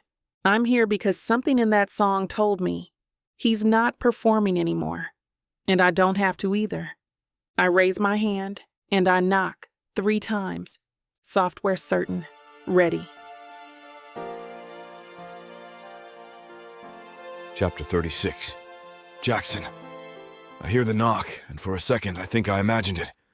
I'm not expecting anyone. Not today. Not this early. I wipe my hands on my jeans, studio dust, leftover coffee, hope I keep misplacing, and walk to the front door like it might bite me. And then I open it, and she's there. Lyric. Hair pulled back. Jacket half-zipped. A small bag slung over one shoulder. She's not crying. She's not smiling either. But her eyes are locked on mine like she already made the decision hours ago. Come with me. That's all she says. 3 words. No explanations, no qualifiers, just that. And I don't think. I move. I grab my jacket from the hook, my phone off the entry table, and lock the door behind me like muscle memory. She's already walking toward the car parked at the curb, not turning around to check if I'm following. Not pausing for reassurance. She doesn't need to. Because if she's walking forward, then I'm walking too. The studio space is bare. Cold lighting. A backdrop with no branding. 2 chairs, 2 clip-on mics, 1 camera pointed dead center. It's nothing like what I'm used to. No glam squad. No producers barking direction. No talking points on cue cards. Just a tech guy who nods and says, "You've got 45 minutes. Whatever you want to say it." Lyric thanks him like it's a gift. We sit. The countdown flashes on a small screen above the camera. 5, 4. She slides her hand into mine. Not for show. Just because. "You good?" she whispers. "Not even a little." "Same." We both smile. The light above the camera turns red. We're live. The first question isn't even hard. Why now? Lyric takes it without hesitation. She speaks clearly, steadily. Because we got tired of being curated versions of ourselves.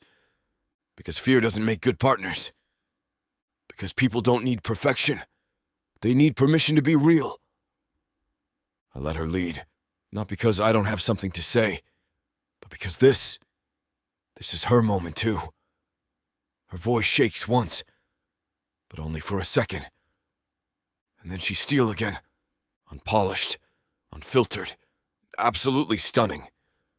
When the next question comes, I speak, because I've been hiding behind soundproof walls for years. Because silence doesn't protect, it isolates. And because I hurt people I loved by thinking guilt was something I had to carry alone. The interviewer shifts forward in her seat, cautious but curious. Jackson, you mentioned hurting people you love. You want to say more about that? I nod, because for once I don't flinch at the question. A long time ago, I signed something that erased a woman's voice. I didn't assault her, but I didn't fight for her either. And I've carried that silence ever since. Lyric is still, not frozen, just present, like she's not protecting me from the story, but standing beside it. I glance at her once, and she nods, so I keep going. I spent years building a brand on deflection, confidence, control. I didn't realize I was just dressing up guilt in better lighting. It took losing her, I nod toward Lyric, to realize I hadn't made space for honesty in my life, not even in my own music. The interviewer doesn't ask the next question. She doesn't have to, because Lyric turns toward me, hands still folded in mine, and speaks for both of us. We didn't come here to clean up a narrative. We came here because we're done hiding, done performing. And we're not asking anyone to root for us. She turns to the camera now. We're just done pretending we weren't already choosing each other. She doesn't cry. She doesn't falter. She lands. And the grip I have on her hand tightens, not from fear. This feels new. This love isn't loud. It's real. And that is so much stronger. We step off the set and into a hallway bathed in quiet. No flashing cameras, no chaos. Just one of the studio techs glancing up from their phone, eyes wide. You're trending. Lyric snorts under her breath. I raise an eyebrow. In a good way or a cancelable way? Too soon to tell, the tech says. But it's real and people are listening. We keep walking. We don't check our phones. We don't rush to post or react. Because this time we already said everything we needed to say to each other. Outside, the sky is beginning to soften, early golden light creeping up behind the city skyline. Lyric leans against the car and exhales like she's finally not holding her breath anymore. I stand beside her, hands in my pockets, heart steady. You think this changes anything? I ask. She glances at me. Only everything that matters. Chapter 37. Lyric. I wake up to 27 missed notifications. Not from Jackson. From the world, my phone's face up on the nightstand, buzzing like it's trying to vibrate itself out of existence. I roll over slowly, eyes gritty from sleep, brain not quite ready to rejoin the chaos.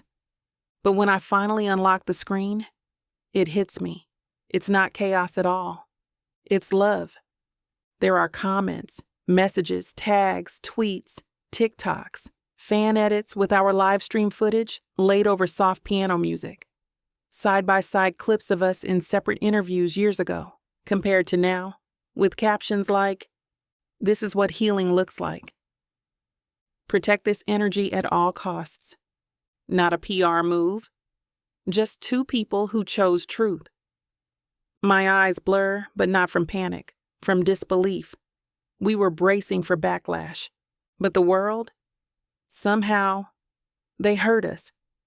And this time, I'm not just on a stage. I feel seen. By noon, I've got a pop-in scheduled at the label. Cassandra calls it a regroup. Translation, they want to know if I'm still sellable. I throw on a soft gray hoodie, black jeans, no makeup. Clean, casual, not curated.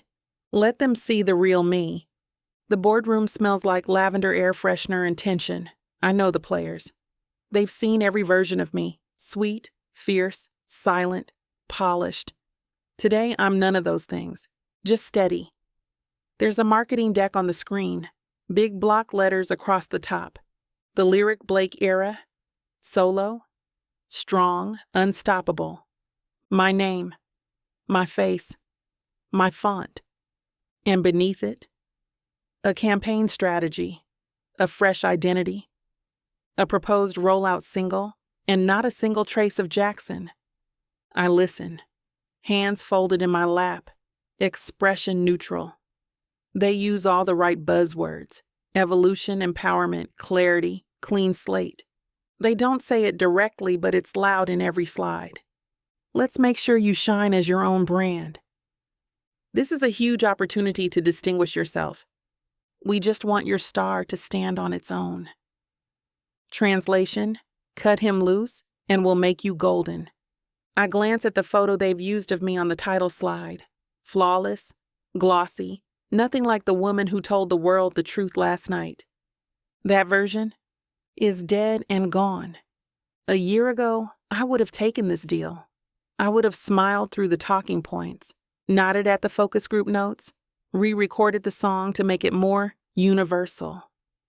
I would have carved out the parts of me that made people uncomfortable and called it strategy.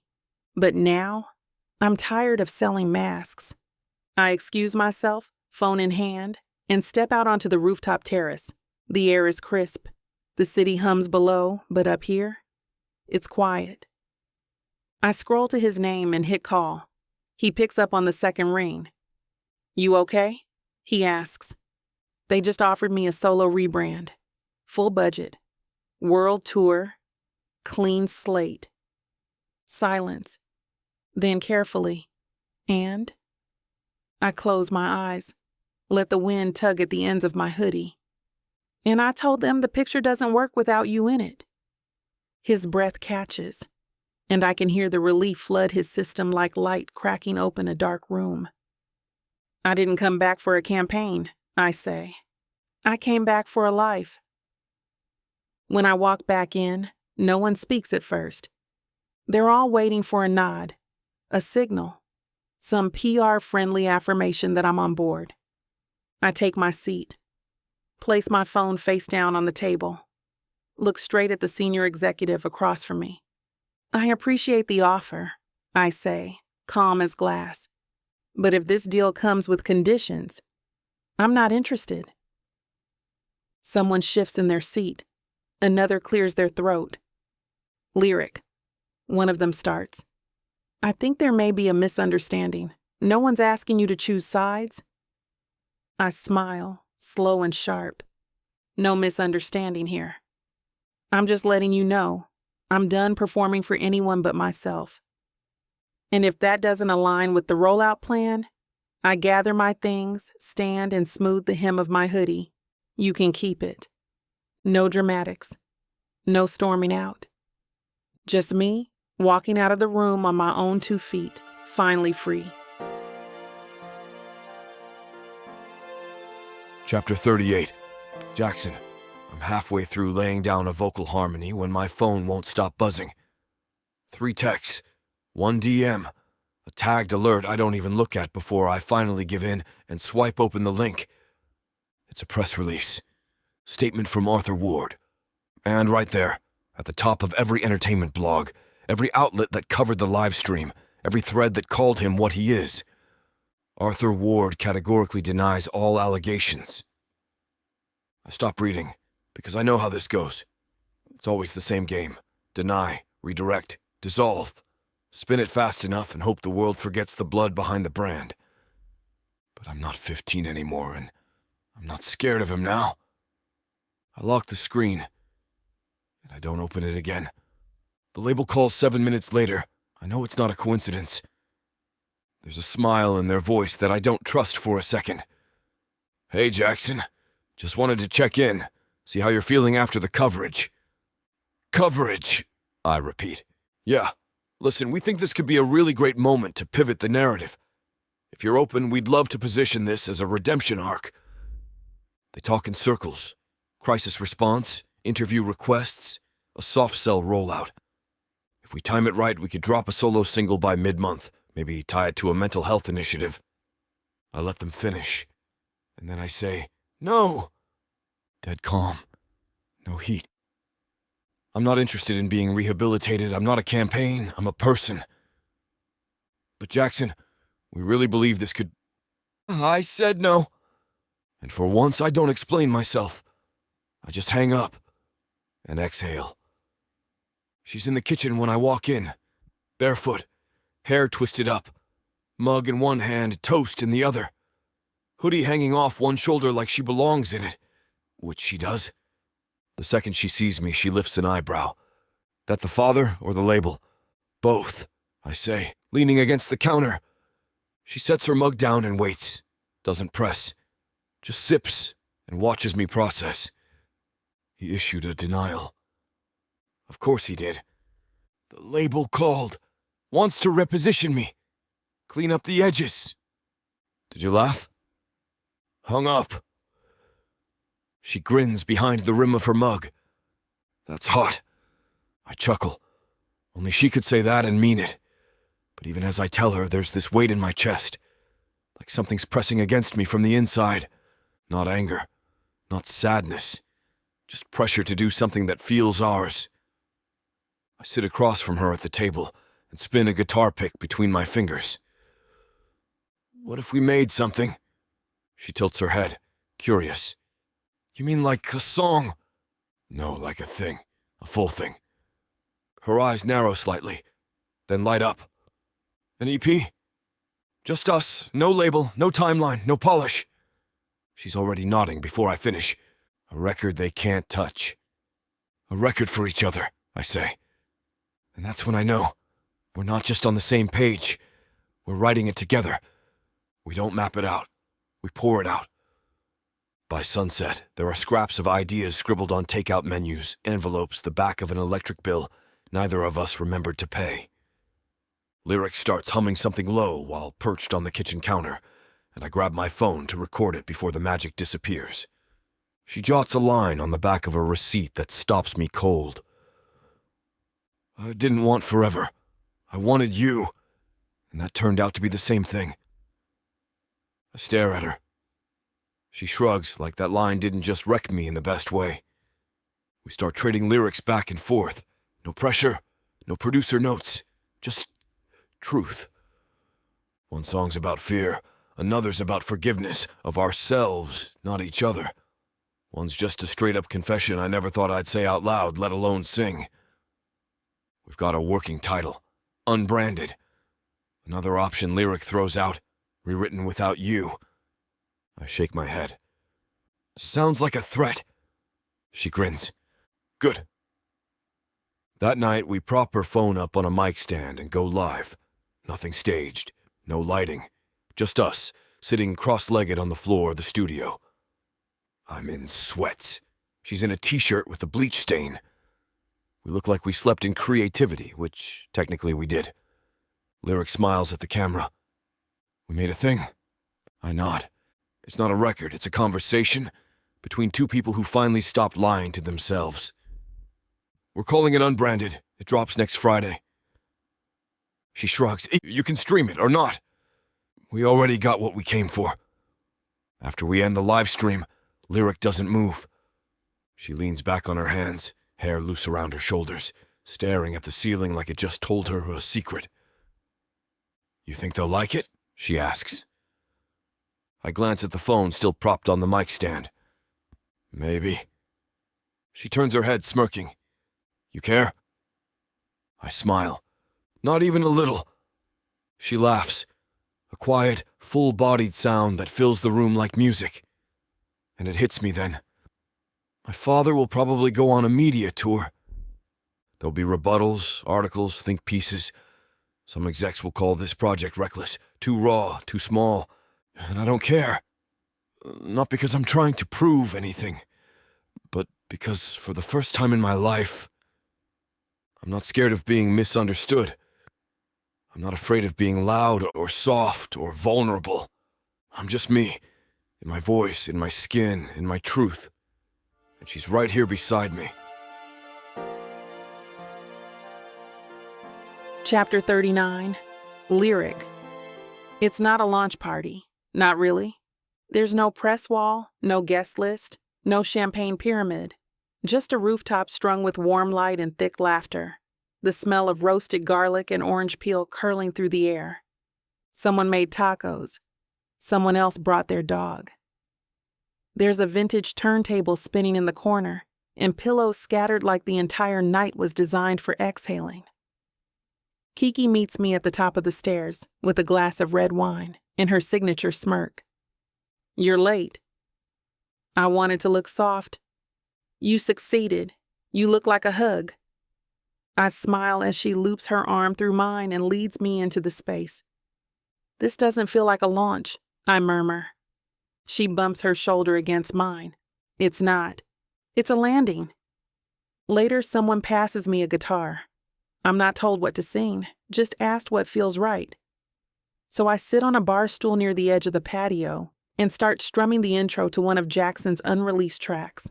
A song I heard once, raw, barely recorded, tucked away in his phone like a secret. His eyes lift instantly. He's across the rooftop, mid-conversation, but when he hears the first chord, he freezes. I don't introduce it. I just sing. It's not pitch perfect. I miss a chord. My voice catches on a word that reminds me too much of him. But I keep going, because this isn't a performance. It's a thank you. It's a mirror. It's a love note in a language only we speak. When I finish the last line of his song, there's a pause. A soft one. Like the rooftop itself just took a breath. No one cheers right away. No one needs to. Jackson moves through the crowd, slow and sure, nodding to people, barefoot on the wood planks, like this is the only place he's ever belonged. He doesn't speak when he sits, doesn't say thanks. He just reaches for the guitar in my lap and lifts it gently from my hands. His fingers brushing mine, warm, steady, electric. And then he starts to play. It takes me a beat to recognize the chords. They're slower than I wrote them. Reversed, almost, softer around the edges. It's a song I haven't touched in years. One I wrote before the deals, before the styling teams, before I had to make every lyric a statement, back when I just wanted to be heard. And now he's singing it like a promise, like it was always meant to come back to me. She said her name like a whisper that echoed in the dark, taught me how to speak without being the loudest voice in the room. His voice isn't perfect, and that's what makes it devastating. He doesn't hit every note clean, but every word lands like a hand on my chest. When he finishes, there's more than applause. There's knowing, from the people who stayed, from the friends who saw the messy parts, and from me. Because this isn't about performance, this is presence, and Jackson didn't just return the gesture. He called me home. The music changes. The crowd shifts. Someone cracks open another bottle of wine. Kiki's laughing too hard at something Moira said. A couple friends start dancing barefoot near the fire pit, the glow of string lights catching in their curls. But I don't see any of it. Because Jackson is still sitting there looking at me like I'm the only thing that hasn't changed since the world tried to. He doesn't stand, doesn't smile. He just watches me like he's learning me all over again. And it's not intense, it's safe. So I walk toward him. Slow, steady. I don't say anything. I don't need to. When I reach him, he takes my hand like it's instinct, like it's already been his for years. We slip back inside while no one's looking. Or maybe they're all looking and just don't care anymore. The room is quiet. Just the distant hum of music through the windows and the soft flicker of candlelight someone left glowing on the kitchen counter. I drop my shawl over the back of the couch. Jackson leans his guitar against the wall, and for a moment, neither of us speaks. We just stand there, facing each other in the stillness. No labels, no lenses, no timeline. Just breathe. Just light. Just us. He takes a step forward and so do I. Like gravity pulled us both at the same time. His fingers brush the inside of my wrist. Light, reverent. A silent question. I answer by closing the space between us. Our foreheads meet before our mouths do. And in that stillness, in that breathless pause, I feel it. The peace we built. The fire we never had to fan. This isn't heat to burn.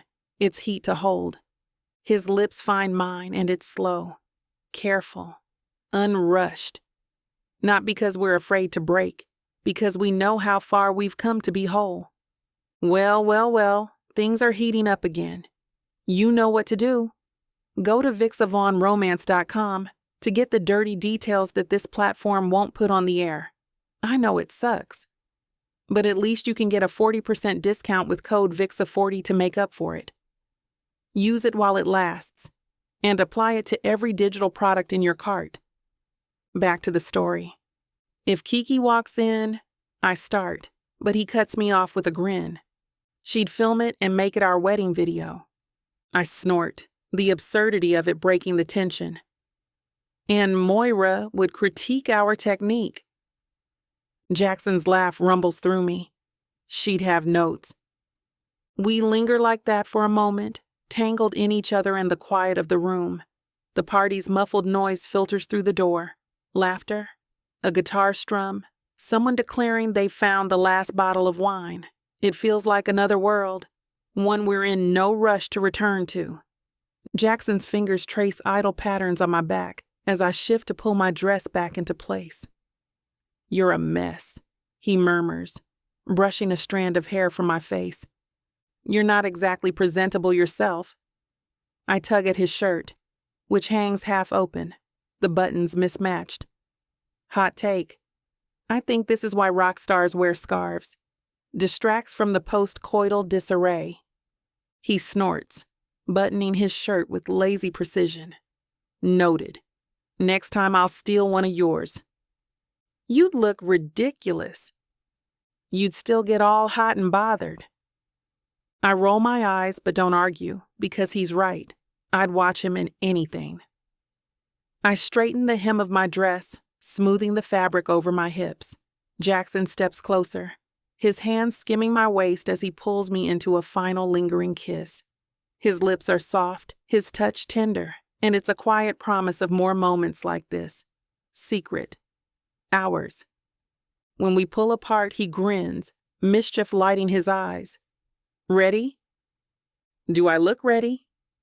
You look like you just had the time of your life. Close enough. We step into the chaos of the rooftop party, the night air cool against my flushed skin. Kiki spots us first, her raised eyebrow a loaded question. You two disappear for an hour, and suddenly Lyric's got that I just got laid glow. Should I be asking questions or just assuming the best? I don't miss a beat. Assume the worst, Kiki. It's more fun for you.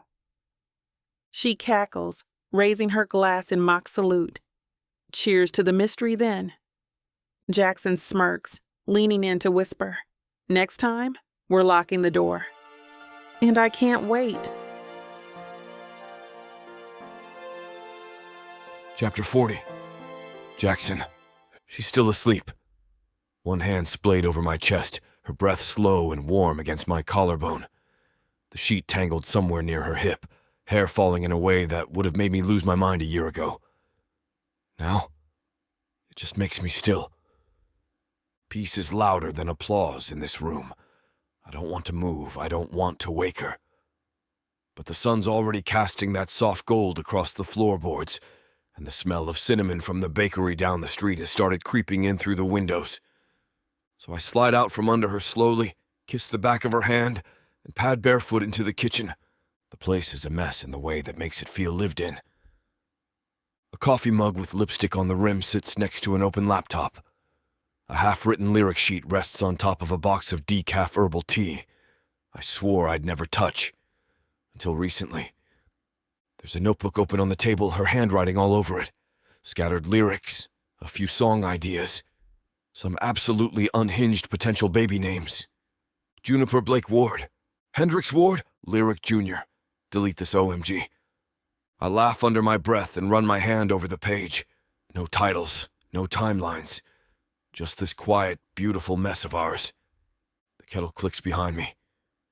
I reach for our chipped mugs. Hers says Grammy winner. Mine says definitely not a morning person. And fill them both. It's not about what we have.